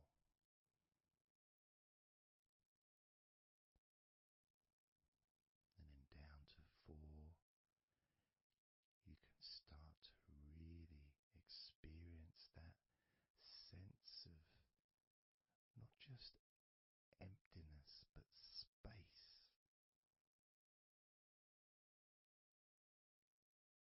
a place full of fresh air, a place where you can stretch. It's almost as if as you go down to 4 and 3, your mind is expanding with this sense of peace and tranquility growing. As it moves down to 2, when you get to 1, your mind just feels exactly how you want to feel. It's almost a perfect feeling,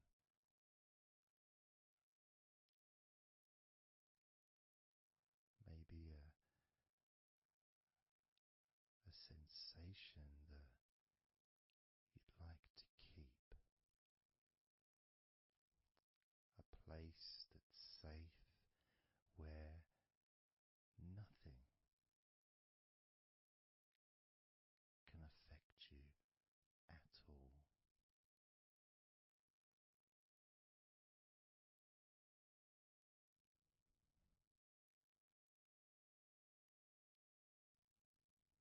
And you can stay in that space of comfort and confidence, confident in your own ability to create this space and this feeling of comfort within your own mind, just by counting from 10 down to 1. And this is something that you can do yourself when you're on your own. A time when you can maybe sit down, maybe just for a few minutes. Close your eyes and just count slowly from 10 down to 1.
noticing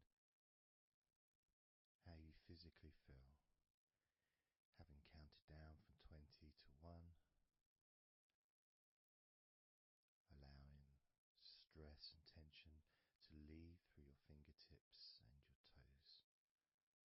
And as you focus on your fingertips, maybe they feel a little bit tingly, which is, I suppose, quite understanding considering the tension has been exiting your body through your fingertips.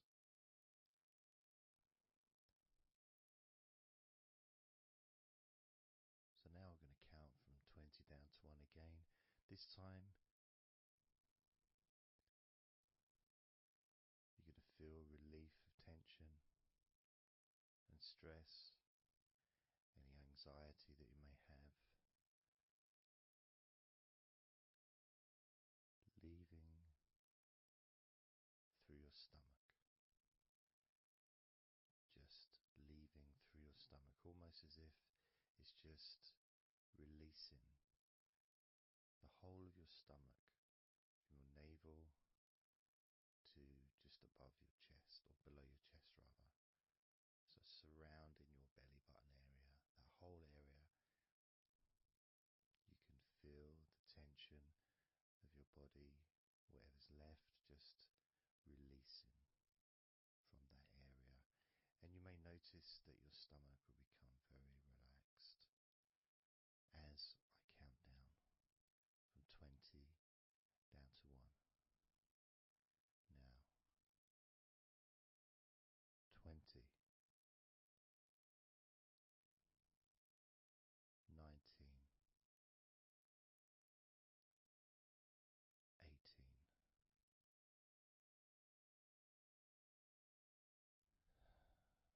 17,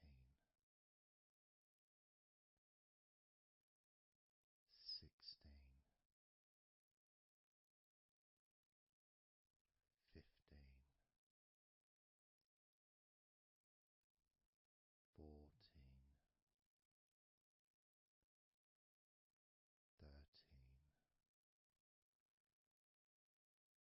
13, 12, 11,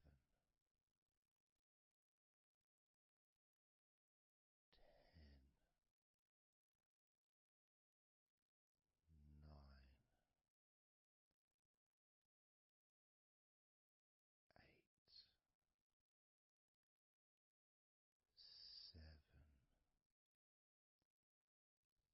7, 6, 5, 4, 3,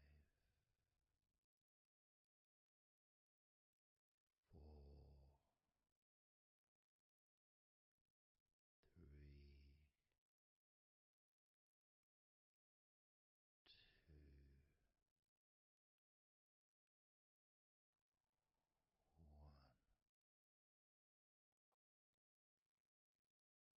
And you can open your eyes again if you choose, or you can just keep them closed because it feels relaxing. Just notice how your stomach feels. And notice as you focus, just do a little scan of your body. Just notice how your body feels. Focusing on your upper body, your back, chest, stomach, legs, arms, hands, feet. Just noticing. And you may start to feel more of a sense of tiredness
something, you know, the kind of mask that covers your eyes but also covers quite a lot of the forehead. And focusing on that area, because that's the area that we're now going to release tension and stress from your mind, from your brain and from your mind, and any tension that you may have remaining in your face, in your neck, in your jaw, in your eyes, your forehead, or your scalp. So basically any tension within your head area, including your mind and your brain.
like you to make up your mind that you're going to relax.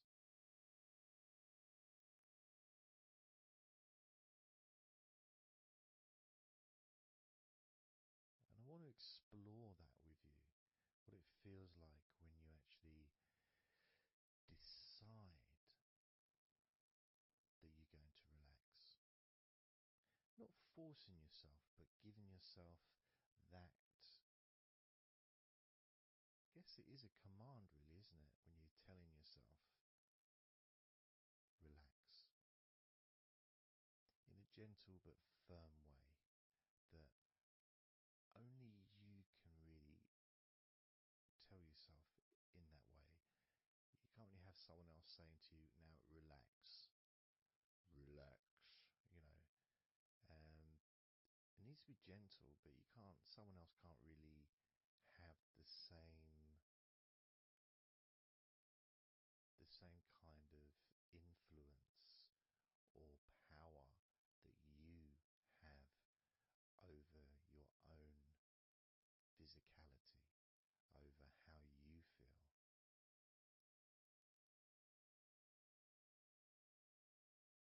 Because when you say it to yourself, it means more. It's personal, and your brain and your unconscious mind and your body listens to what you say.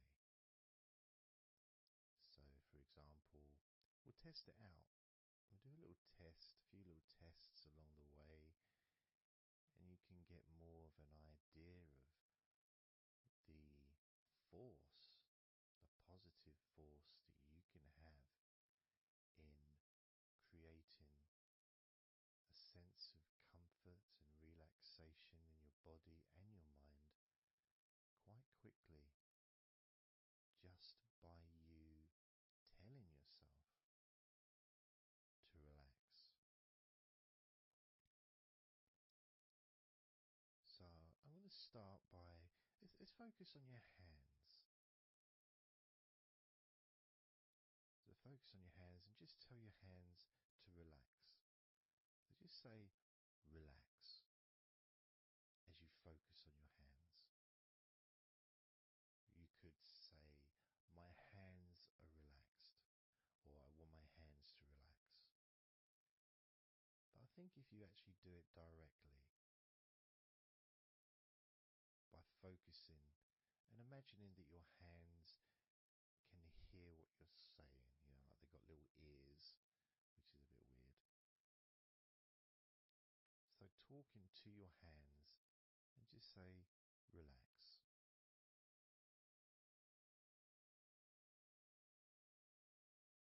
Noticing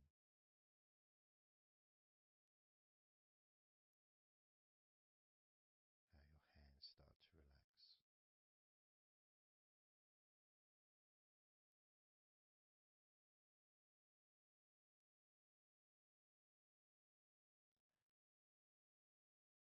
Now focus on your eyes and tell your eyes to relax.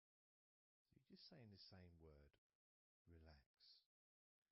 And find the right tone for you. I might say relax, but you might say relax or relax. You might say it differently to yourself, and that's important for you to gauge what feels right for you. So just tell your eyes to relax whilst focusing on your eyes, your eyelids, the muscles around your eyes, your eyebrows, and just tell your eyes directly, relax now.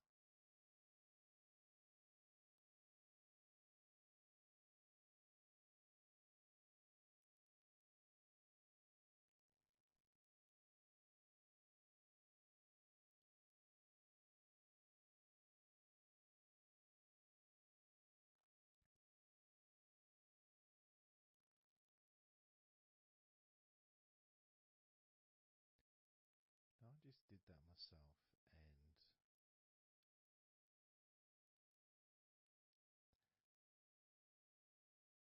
sometimes you may feel that you need a bit more time for the different parts to relax, because I start talking again and maybe that part hasn't relaxed fully. But what will happen is it will just continue to relax even though I'm talking. And that's happening with my eyes. Something else I noticed is when I started focusing on my eyes, they actually they got worse before they got better in a way. Sort of, I felt a degree of tension growing in my eyes and then disappearing. So I think what that was really, it was just me becoming more aware of the tension that was already there, that I wasn't focused on it before. So I wasn't really acknowledging it or really conscious to those feelings.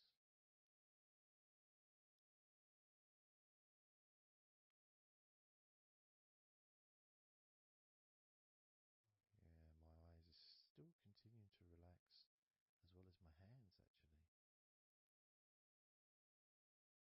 My hands have got a certain kind of energy, like not buzzing, but I can kind of feel a degree of energy in my hands. Maybe that's where the tension's being released.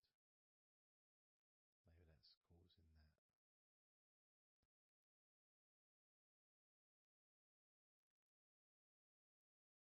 The next part, I think we should focus on the back of the neck. That's a part which quite often, well, for me, holds tension. I don't know about for yourself, but I think it's quite a standard place where tension is sometimes held. So, and I'm doing exactly what you're doing as you do it as well. So I'm telling my body parts to relax as well. So if you tell your neck, the back of your neck, focus on the back of your neck and just say, relax, in your own words, in your own tone, in your own voice. You can say out loud or you can just say it to yourself internally. But you're focusing and you're saying it literally to the back of your neck, as if the back of the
feel generally, how your body feels.